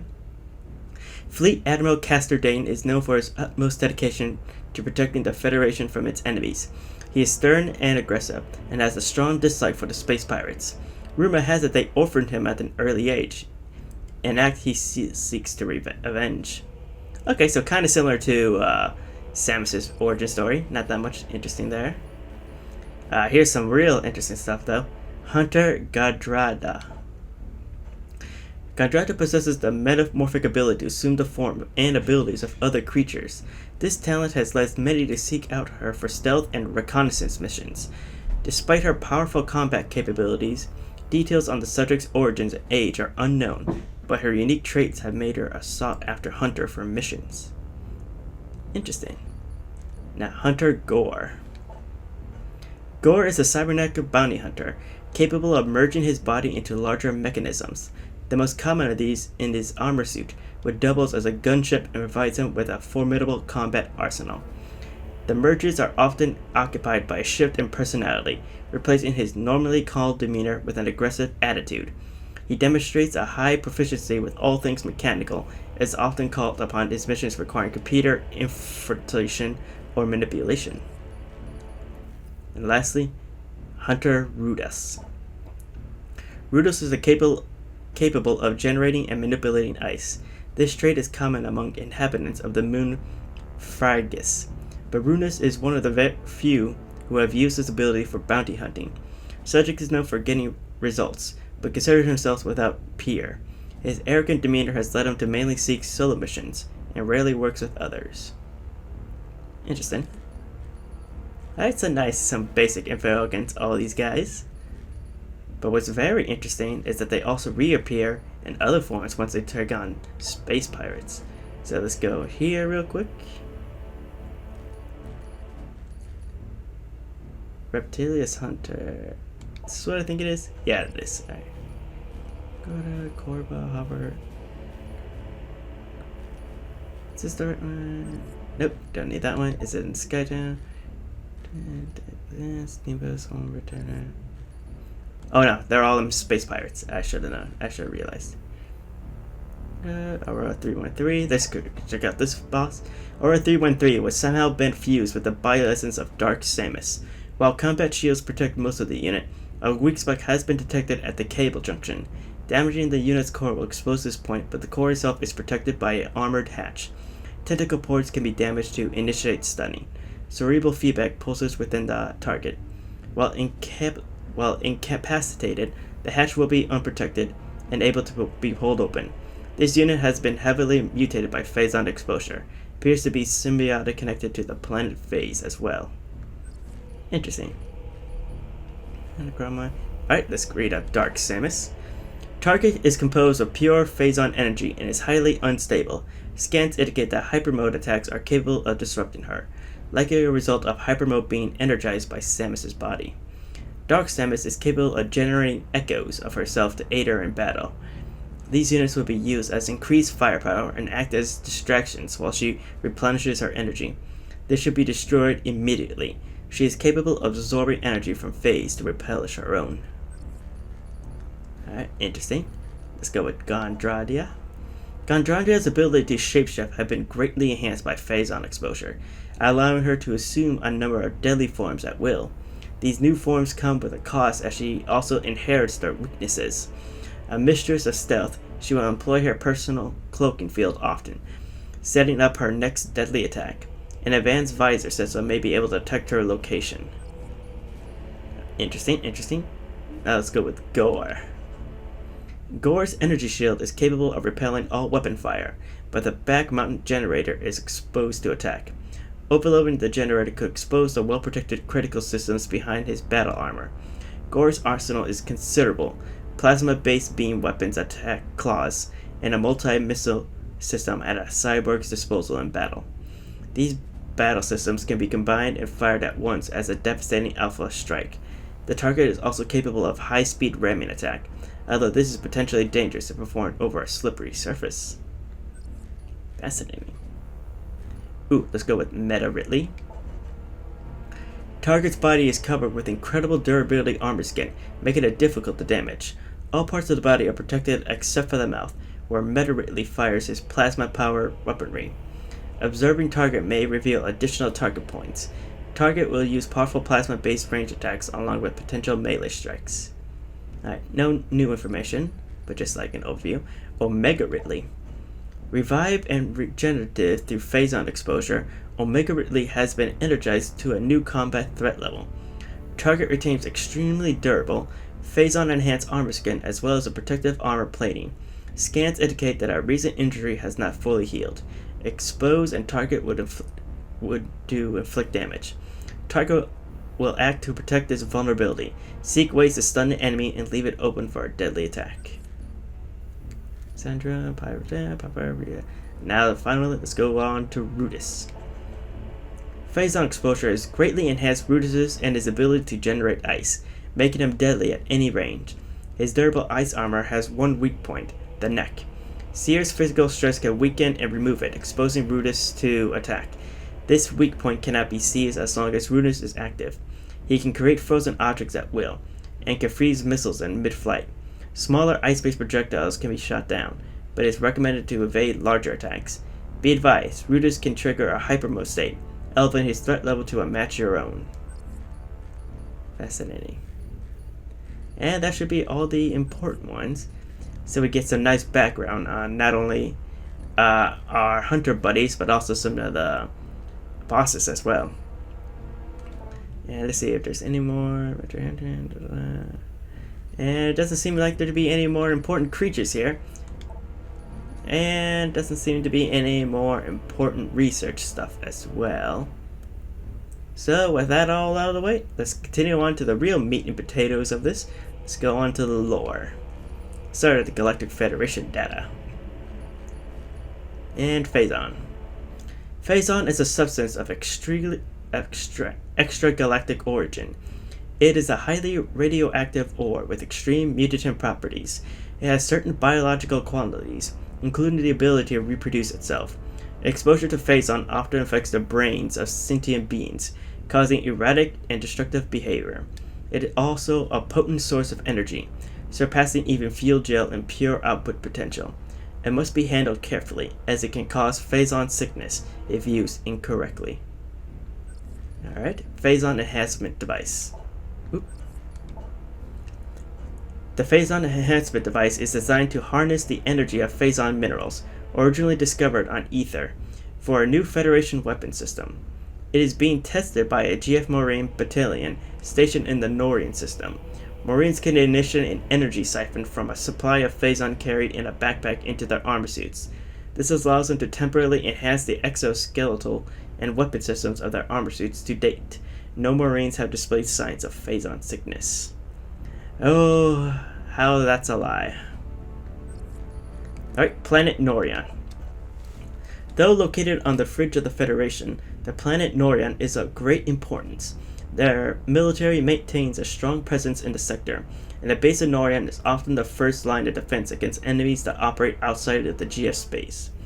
Originally a barren orb incapable of sustaining life, a sophisticated terraforming project designed by Aurora Unit 486 has turned Norian into a hardy forest world. Fascinating. Getting a little bit more on what these Aurora units are capable of. Alright, the planet Byro. Federation scouts discovered the planet Byro 10 years ago. The planet's alignment makes most of its surface uninhabitable. 48% of the world is always exposed to the sun, with another 48% shrouded in the permanent night. The remaining 4% lies in an equatorial ring of the feral jungle, where the bulk of Byro's bioforms dwell. Fuel gel is common on Byro, which makes it extremely important to the Federation. The local bioforms are quite primitive, though there are runes that indicate our advanced culture thrived on Byro in centuries past. Ew, some nice hidden things for our upcoming lore. Alright, Skytown. Skytown is a network of advanced structures floating in the atmosphere of planet Elysia. Most of the base is dedicated to research from a local to interstellar level. The powerful sensors of Skytown provide useful military intelligence data along with research information. As Aurora Unit analyzes the vast amount of data collected by the station, it is supported by the Elysians, a group of sentient mechanoids that live within the base. Sentient? Huh. Hunter Rudas. Subject is native of Firegris, a moon of planet Bez 3 known primarily for ice mining. The Firungians' ability to manipulate and generate ice has come in handy in Subject's career as a bounty hunter. Intel suggests he enjoys hunting to the point where he keeps trophies from all the targets he successfully captured or killed in his career. Subject is proud, cocky, and arrogant, and considers himself without rivals in his field. Damn, Brutus. Alright, let's go with Hunter Gore next. Subject is a veteran of the Liberation War of Motan 7. Only 6% of the subject's birth body remains. The rest is state-of-the-art cyberware. Despite his career in heavy cybernetic modification, Subject is known for his high level of empathy and compassion. Gore is rather gentle and approaches situations logically, but is not the most skilled of fighters. Intel suggests he even has a sense of humor. Subject has often championed the weak, poor, and downtrodden, working for free or giving bounty money earned to the victims of his targets. Ah, that's actually so sweet. Subject can merge his cybernetic body into a larger mechanisms, including gunships and fighter craft. This merging with alter Gore's personality, it will become incredibly aggressive and violent. Data indicates a high proficiency with computer infiltration and manipulation, high level of mechanical empathy with artificial intelligence. Damn, Hunter Gore! I really feel bad about killing you now, jeez. Alright, Hunter Gondrea. Subject hormone unknown, possesses metamorphic abilities similar to the bioforms of Jovia 9. What's that? No, not 9. Jovia 12. Can assume the form and abilities of most living things, including bioforms considerably larger than the subject. Scans are unable to determine subject's age. By psych reveal, I think that's supposed to be psych reveal, suggests a high degree of youthfulness. Intel suggests that bounty hunter is akin to a sport for her, one she enjoys considerably. Subject perceives the veteran hunter Samus Aran as her chief rival, a rival she intends to surpass as soon as possible. Ew, so it's a little friendly competition before she got possessed. Interesting. Also, it's super interesting they don't know her homeworld. Maybe a possible platform for Metroid Prime 4, maybe? Plus, it could give me some interesting things on Smash 4. Again, I'll look more into that. Alright, Olympus-class battleship. The Olympic-class battleship is the first Federation capital ship designed to use onboard Aurora Unit. They are the flagships of the fleets they serve in, usually commanded by an officer of flag rank. Battleships of this class have smaller crews than most ships of a similar size due to the presence of the Aurora Unit. The space saved in crew support is used for more battle systems. The enormous vessels are powered by fuel gel, making the scarce commodity an extreme value to the Federation military. Alrighty, the Talon 4 incident. Planet Talon 4 is formerly a Chozo colony, was struck by a stellar object 50 years ago? Object was later determined to contain large quantities of phazon. The Chozo were able to stave off the spread of phazon at the cost of many Chozo lives. The survivors abandoned the planet, fleeing to an unknown location. Decades later, Hunter Samus Aran responded to a distress call in the sector and discovered a space pirate phazon mining station there. Aran eliminated both the pirate and phazon threat from the planet, though not without cost. Alright, I think the cost they're talking about was just the destruction of the ruins over there. Samus just sadly looks over into the distance. But it's also super interesting. The incident was only 50 years ago when the planet got struck. Again, super weird. And they talk about how they, some of the people just abandoned the planet. Because if you go back to my Metroid Prime video over there, they originally said like they just kind of delve into like a different dimension kind of thing. I don't know, it's super weird. I don't know if this is trying to rewrite stuff. But again, it's super interesting. Anyway, it's a cool little recap. Now let's go with the Valhalla incident. The GFS Valhalla was on a training mission after receiving new crew at Tybus. We believe the Valhalla was ambushed en route to the training base by a fleet of pirate vessels. Data suggests the pirates were using upgraded starships powered by phazon. That plus superior numbers were more than Valhalla could handle. Current whereabouts of the Valhalla are unknown. She's destroyed in action. Alright. Oh yeah, this was the that ship that we visited over in this game. Yeah, the hidden ship, yeah. So this is what happened with it. And lastly, the Agnur incident. Planet Aether, home of the Illuminathon, was struck by phazon meteor 5 decades ago. 5 decades. Isn't that just 50 years again? The impact had catastrophic effects on the already unstable planet, creating a dark twin of the planet and a dire race known as the Ing. A brutal war between the two planets took place, with the Ing gaining the upper hand. The GFSS Tyr went to the sector to investigate pirate activity, but were forced to make an emergency landing on Aether. Shortly after, the entire crew of Tyr was attacked and annihilated by the Ing. Hunter Samus Aran was sent to investigate, while entangled in the local conflict. Aran fought against both space pirates and the Ing, and rose victorious. Aether's dark twin vanished, taking with it the Ing horde, and the planet's peace was finally restored. After the Aether incident, the Federation sent the GFS Agnur back to Aether to deal with the pirate base. Upon arrival, the crew and the Marines of the Agnur assigned the native Lumathon in dismantling an abandoned space pirate mining facility. During the operation, the crew detected the presence of phazon. The ship's crew investigated and collected several kilograms of ore, which would later lead to the development of the PED. Jesus, alright, so this is, so the events of Metroid Prime 2 heavily affected the events in this game then. Because after we emptied out that whole base, it seems like the Federation just came in and took all the remaining phazon from the mines before dismantling it so they can develop the PED. Which explains why, by the beginning of this game, we already see soldiers wearing those suits already. Again, it really goes to show, like, even though the game's ended, the story of it just kind of continues from game to game. Super interesting.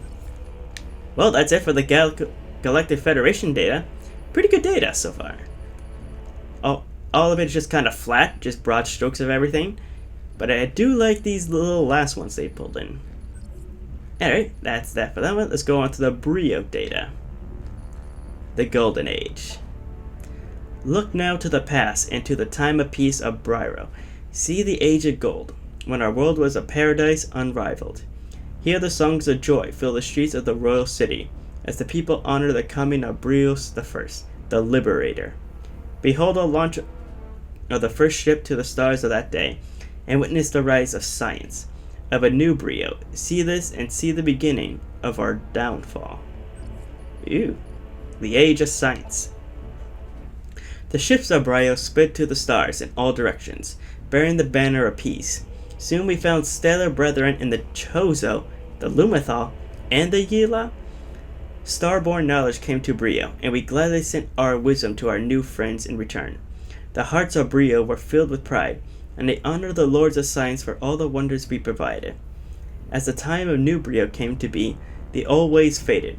The cries of joy from those who honor science covered the angry shouts of those who mourn the old ways, the primal traditions. So already they seem to have some kind of war between tradition and science already. Seems like traditionalists didn't want all these new age science being interfaced. Also, they're introducing the Chozo and the Lumithoth into this species already? Jeez. They're really connecting everything, and now we get to hear about the Yila a little bit too. Wonder if that could become relevant in the next game. Alright, the Age of Schisms. In time, the wonders of science were not enough for those who held the primal traditions in their hearts. The warnings of the Chozo to seek balance between old and new ways were not heeded by the lords of science, myself included. We forged on, ignorant of the rage in the hearts of the primals. The time came when Siphus, first lord of the science, denounced the primals and the traditions in the center of the royal city. It was as flame to a dry forest. The age of science ended, and the age of schism was born. Oh geez, seems like a war is starting between this, and it even branched out from science to schism. Interesting. The Age of War. In the beginning, the conflicts were small, out of sight for most of Brio, but they grew, slowly but as steady as the coming of the sun. Diplomacy gave way to brutality. The war came to our world. The lords of science turned their minds from exploration to destruction, and unleashed horrors unknown upon their primal enemies. In retaliation, the primals turned to the darkest of ancient powers, cursing us, the science lords, and all who served our cause. Friends from the stars tried desperately to end the conflict, all in vain. The people of war would not be denied. Jeez. The downfall. Look now to the time of battle. Tribe against tribe. See fertile lands swept clean of all living things by arcane nightmares, or the hellish blasts of science. See the giant stone Mogners do battle, destroying the land with their titan blows, and hear the undying scream of a planet wrecked by a darkness war. The battles waged endlessly, and the resources needed to sustain our war machines were great. Brio too hard became a casualty of war. The air was filled with smoke in battle, and the soil soaked with the toxins of pollution. Calamity after calamity visited the folk of Brio, until a world once known for wonders became a scarred husk under the stars. Only a small region remained habitable, and to it the survivors went, bringing the war with them. Jesus, seems like they scarred like almost all their land, and now the only place for them to live seems to be the main point of conflict between them. Jeez. Victory. Let's see who won. We, the lords of science, mishandled the use of our knowledge. The devastation of the war robbed us of the rare resources necessary to fuel our war engines. Without our machines, we were unable to stand up to the primal armies, and they overran the enclaves of many science lords. What few remained fled into dark places, polluted wastelands. Even the bravest of primal warriors would not dare enter. Whatever joy there may have been amongst the victors was quickly stamped out by the grim reality surrounding them. Brio, their cradle, their scarred home, was on the verge of death. As all very epic war stories go, it doesn't matter if the place you're living just becomes a shithole. Struggle of Exiles. As the followers of the primal tradition celebrated their victory, a number of the surviving science lords gathered in a hidden sanctuary. It was there that our foolishness became obvious, and we regretted ignoring the Chozo's warning. We realized the folly of following the ways of science with blind faith, and the peril of all Brio. The contamination left from the battles was spreading, and the world soon soured the remaining fertile lands, leaving naught but ash. If left unaided, Brio would lose what few safe lands and water remained. Once more, our great minds turned to our great task, planetary salvation. As our enemies searched the lands for us, the last of the lords of science, we created our final machines and launched them into the heavens. Salvation. The great machines of the science lords performed flawlessly. They absorbed the toxins and pollution in the air and soil, preserving the remaining fertile land of Brio. Yet the planet's climate was forever changed, leaving one side eternally scorched by the sun, and the other forever in the icy grasp of darkness. The launch of the machines revealed a hidden enclave of the Science Lords to their former enemies. The bright lights in the skies caused by the decontamination equipment stirred old hatred in the hearts of the Primals. Fearing a new attack, the Primals set their warriors forth to hunt their hated foes, who are now marked for death. Jesus, even after saving what little of the land there has, seems like every spark of war just keeps on coming on back. And the damage to the planet is already too great that apparently now we know why, like Brio, like one part of it's like a frozen ice area that's hidden with the Chozo statues, and the other is just internally engulfed in flames. It's actually kind of sad. Let's see how the story ends though. The Hunted. The Primals crafted new magics to protect their warriors, and sent them into a burning wasteland to hunt the Lords of Science hiding there. Though we tried to avoid conflict, many Science Lords were found and ended by primal war bands. I was the sole survivor, the last remaining Lord of Science. In order to protect myself, I adopted the wisdom once shared by the Chozo. I merged the ways of new science with the ways of old magic. I built a mighty Mogoners out of stone, and placed them outside the walls of my home, there to silently protect me from all enemies. Interesting. Decline. Forgotten in exile, a creature of myth, I, the last Lord of Science, worked tirelessly to protect myself and this world. I crafted magics and machines to bring life back to the wastelands. I found a new source of natural energy in the land and called it Fuel Gel. I vowed to atone the devastation inflicted upon Brio, caused by both science and war. Yet while I toil, the Primals slipped slowly into barbarianism. With no Science Lords to hunt, they turned on each other, tribe against tribe. Magic was lost to them, and they became as savage as the predator beasts of the wild. And lastly, prophecy. As time slowly passed, I grew old. Even the combined power of magic and science couldn't cheat death forever. In order to preserve Brio's environment, I would need a successor. Finding one was a daunting task, for most of the folk saw me as a monster. Time passed quickly as I searched, and my efforts appeared to be in vain. Seemingly by chance, I found a young primal wandering the wastelands and rescued her. But this was not a chance encounter. She was tirelessly searching for the last Lord of Science to speak to her about visions. In her dreams, she saw a starborn death coming to Brio, and with her vision came to plead to save her world. Based on our information, I began work on improving the existing decontamination equipment to help prepare a defense of Brio against the eventual catastrophe. Huh. Very interesting. Oh, there's one more. Okay. Our plea. Sadly, the successor came to us before we could finish our work. An accident caused our supply of fuel gel to explode, setting fire to the sky and exposing our position. It was not long before our primal war band saw the great fire and rushed to attack. Without a way to power my great monitors, I had no way to defend myself against their assault. Fleeing would only drive them to pursue us to no end, and it would show no mercy to either one of us caught. I had no other choice except to stand my ground while the prophetess fled to safety. With her, I sent my records of the past, in hopes they would both find sanctuary. You now read my last words etched in stone, and placed by the prophetess. We speak to you from beyond the grave to plead with you. Save our world from the starborn plague. Lift the veil of hate from the eyes of our people. May our remaining replicas serve you well in this struggle. Damn, that's kind of sad. This whole story is just a whole thing of science versus tradition. Or apparently the age of Chozo were wise enough to try to tell people to get a nice balance of the two to appease everybody, but they focused too much on the science and the prosperity of exploration. The traditionalists just got angry at their ways and decided to war over it.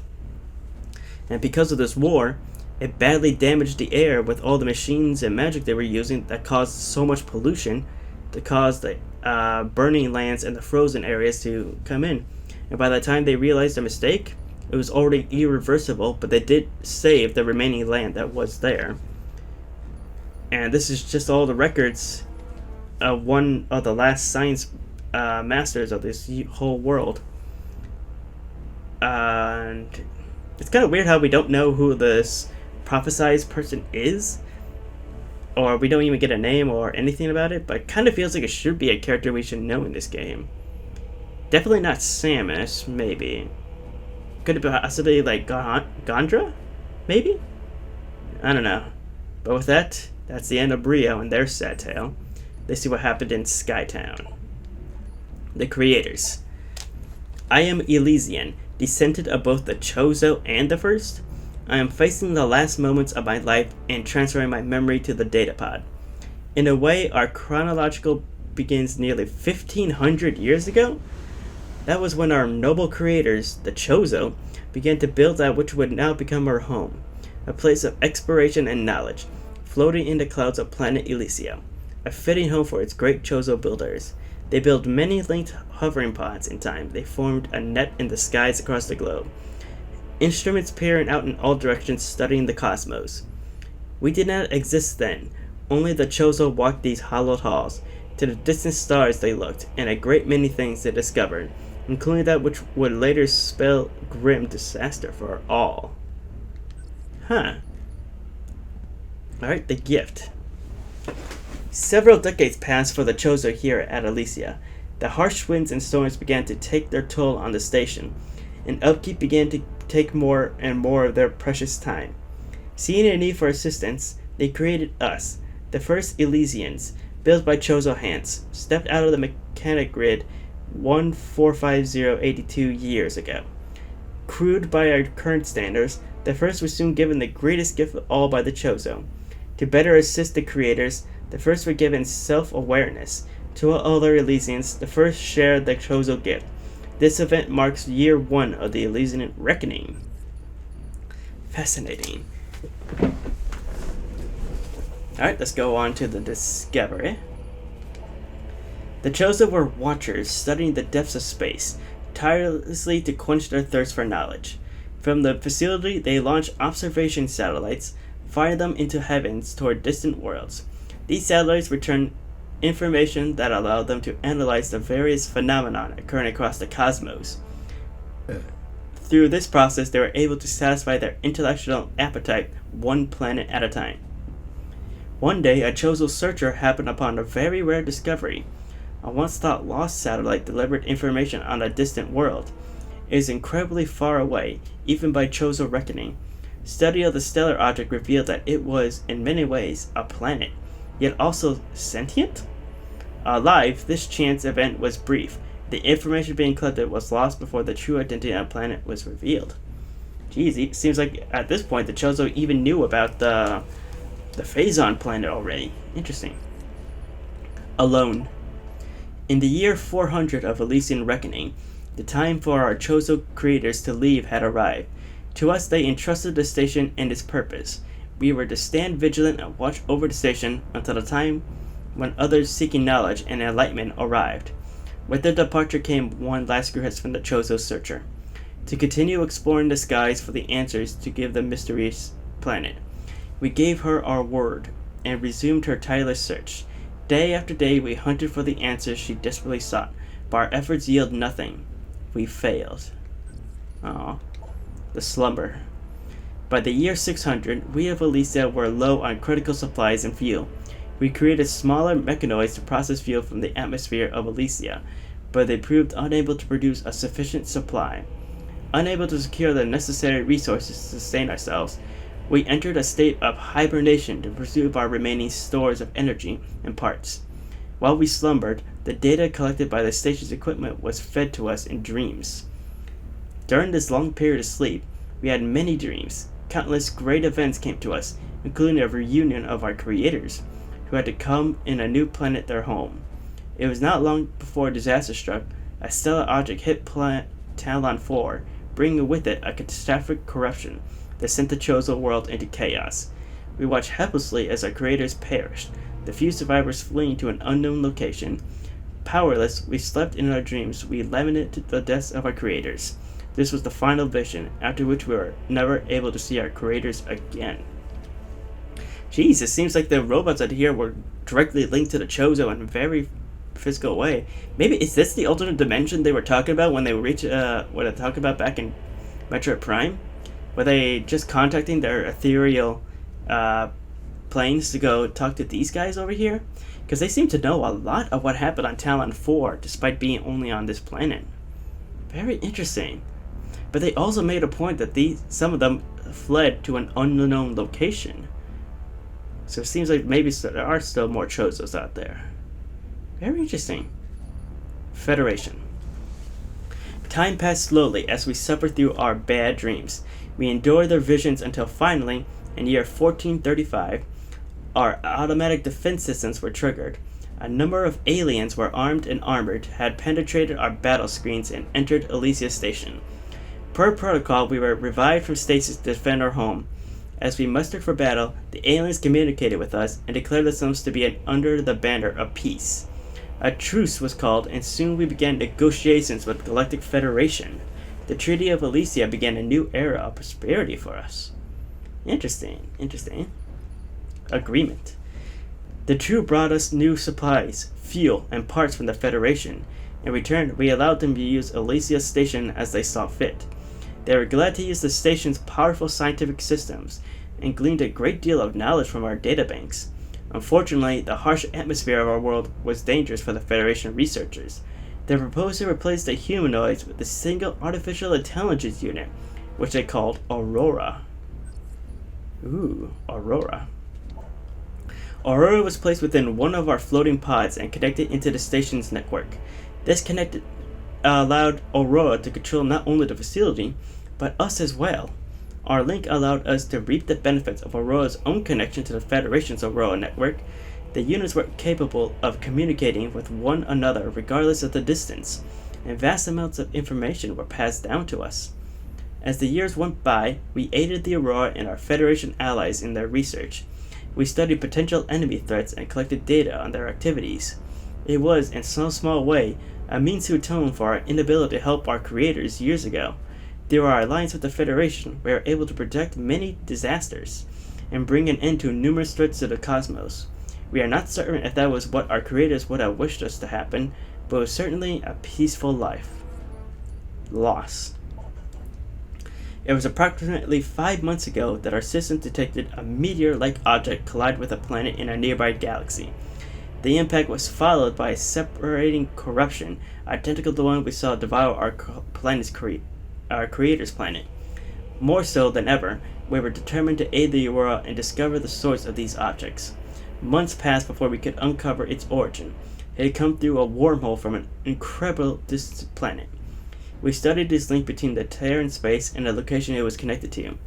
As we delved deeper, it became clear to us that this was the mysterious planet the Chozo Searcher had been seeking. The living planet was aggressively attacking other worlds, hurtling parts of itself across the cosmos like missiles.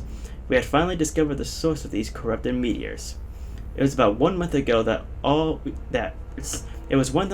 we made our revelation, but all attempts at transmitting the critical data to the Federation were unsuccessful.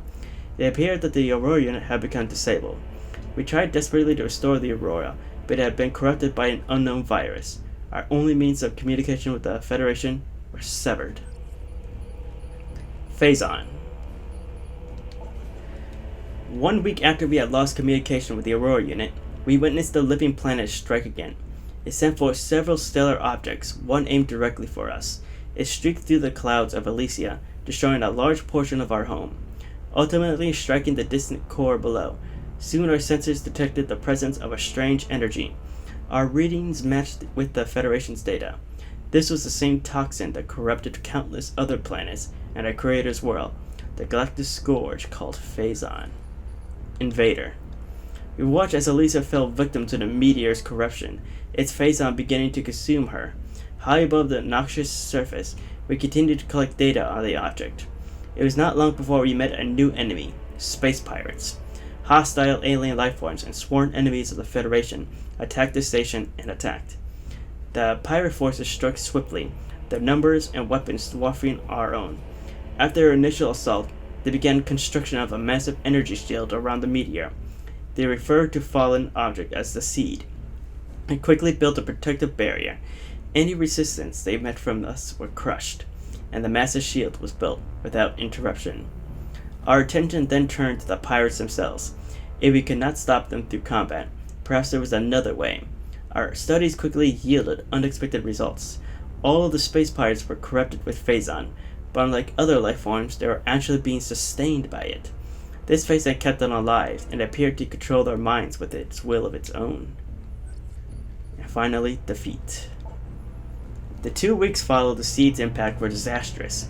Like the Aurora unit, we too were infected by the Phazon-based virus. The spreading corruption consumed many of us, putting us under space pirate control. It was not long before only a handful of us remained. During this time, there was about a moment that we received aid. Gore, the hunter dispatched by the Federation, arrived here to restore the Aurora unit. Our hope quickly vanished as he too was corrupted by Phazon and lost his own will. He now leads the assault on the remaining survivors, taking more and more of the station over with each passing day. There is no hope left for us. Soon we too will be among the enemy's surface. The last of us now stand before the brink of our history's end, silently waiting for our final hours. I am Elysian, descendant of both the Chozo and the First. I am facing the last moments of my life and transferring my memory to the datapod. Jesus, quite sad. Throughout the whole struggle of Elysia, seems like the robots were created with the sole purpose of defending this Chozo place, so that the researchers' plans could continue, only for this whole Phazon things to start corrupting them, as well as the Galactic Federation getting involved to actually aid them with both knowledge and equipment, only for space pirates to come by and ruin everything. And it's kind of quite sad because they see like their fellow comrades getting corrupted by this Phazon, and their only hope was what was his name, Gore, but apparently he lost his will to the Phazon eventually. Again, quite sad. Anyway, that's it for Sky Tower. A very interesting piece in Chozo lore here. But lastly, let's move on to Space Pirate data, starting with our mission.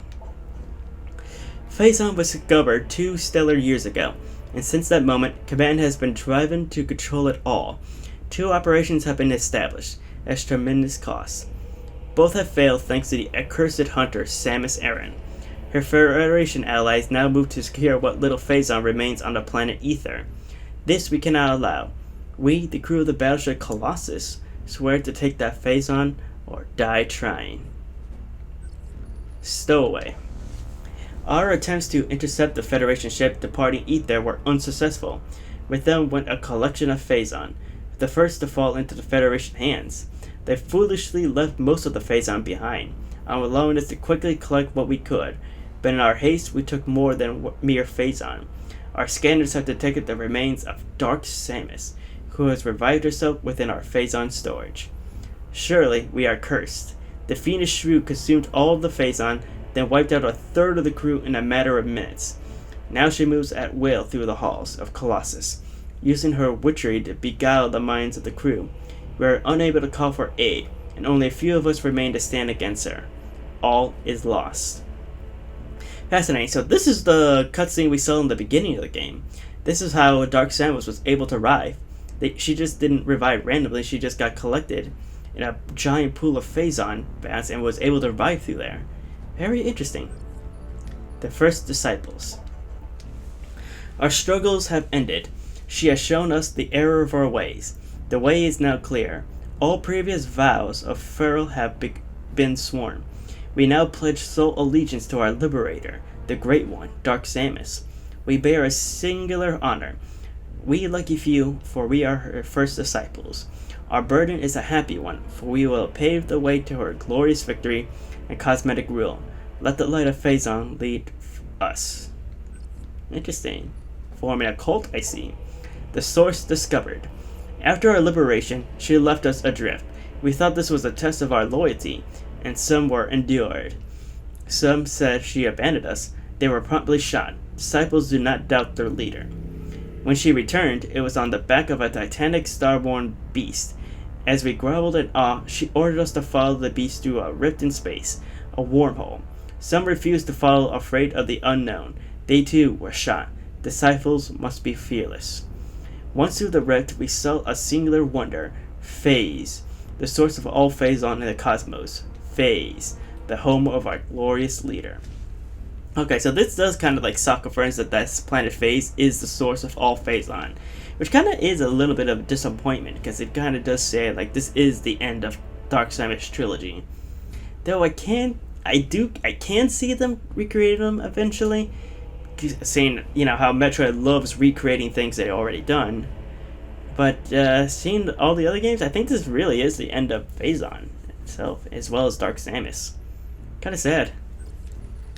Alright, the Leviathan. Our leader provided us with great wisdom on many subjects, including the improvement of our mighty battleship, Colossus. We followed her teachings and turned our vessel into a ship without peer, but more work remained. Dark Samus required a mighty flagship, one to strike terror in the hearts of our enemies. The might of Colossus was not enough. She demanded more. Her solutions was unique and most excellent. We took her great star beast and fitted it with cybernetic weaponry. Crew quarters and command consoles were placed within the beast's skull. In time, we created a mighty dreadnought and called it Leviathan. The great leader was pleased. Taking Valhalla. The vision of our leader is vast indeed. As we prepared for war with the Hatched Galactic Federation, she decided she required one of their great machines to better control her living planet. We then set out to bring an Aurora unit to Dark Samus. Okay, so this is where this plot starts up. Bribes led us to the location of our prize. Bribes? The battleship Valhalla. Crewed with green recruits on a training mission, she was ours for the taking. One of the mightiest ships in the cosmos was no match for the Phazon-powered weapons of the Colossus. We were rendered Valhalla helpless, then sent raiders to claim our prize. The Aurora was ours. This was to be no mercy for the Federation dogs. At the command of Dark Samus, we jettisoned the crew into the frigid depths of space, leaving the wreck of Valhalla as a warning to the Federation. Let them tremble for our might. Alright, but it was this symbol that later caused their demise.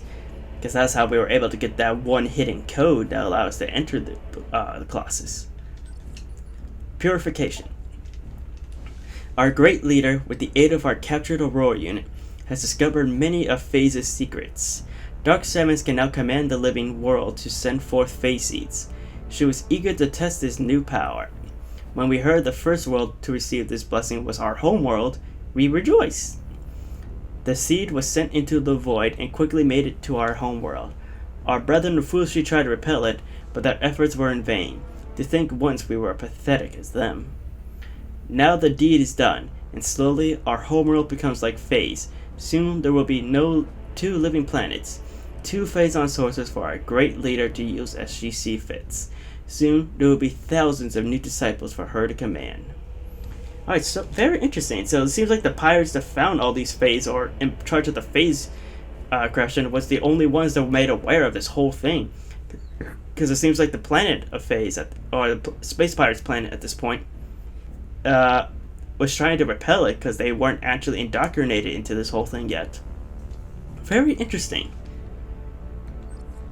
Alright, Vanguard. The time has come. Our leader commands we go to war at last. 3 worlds will be attacked, each important to the Federation.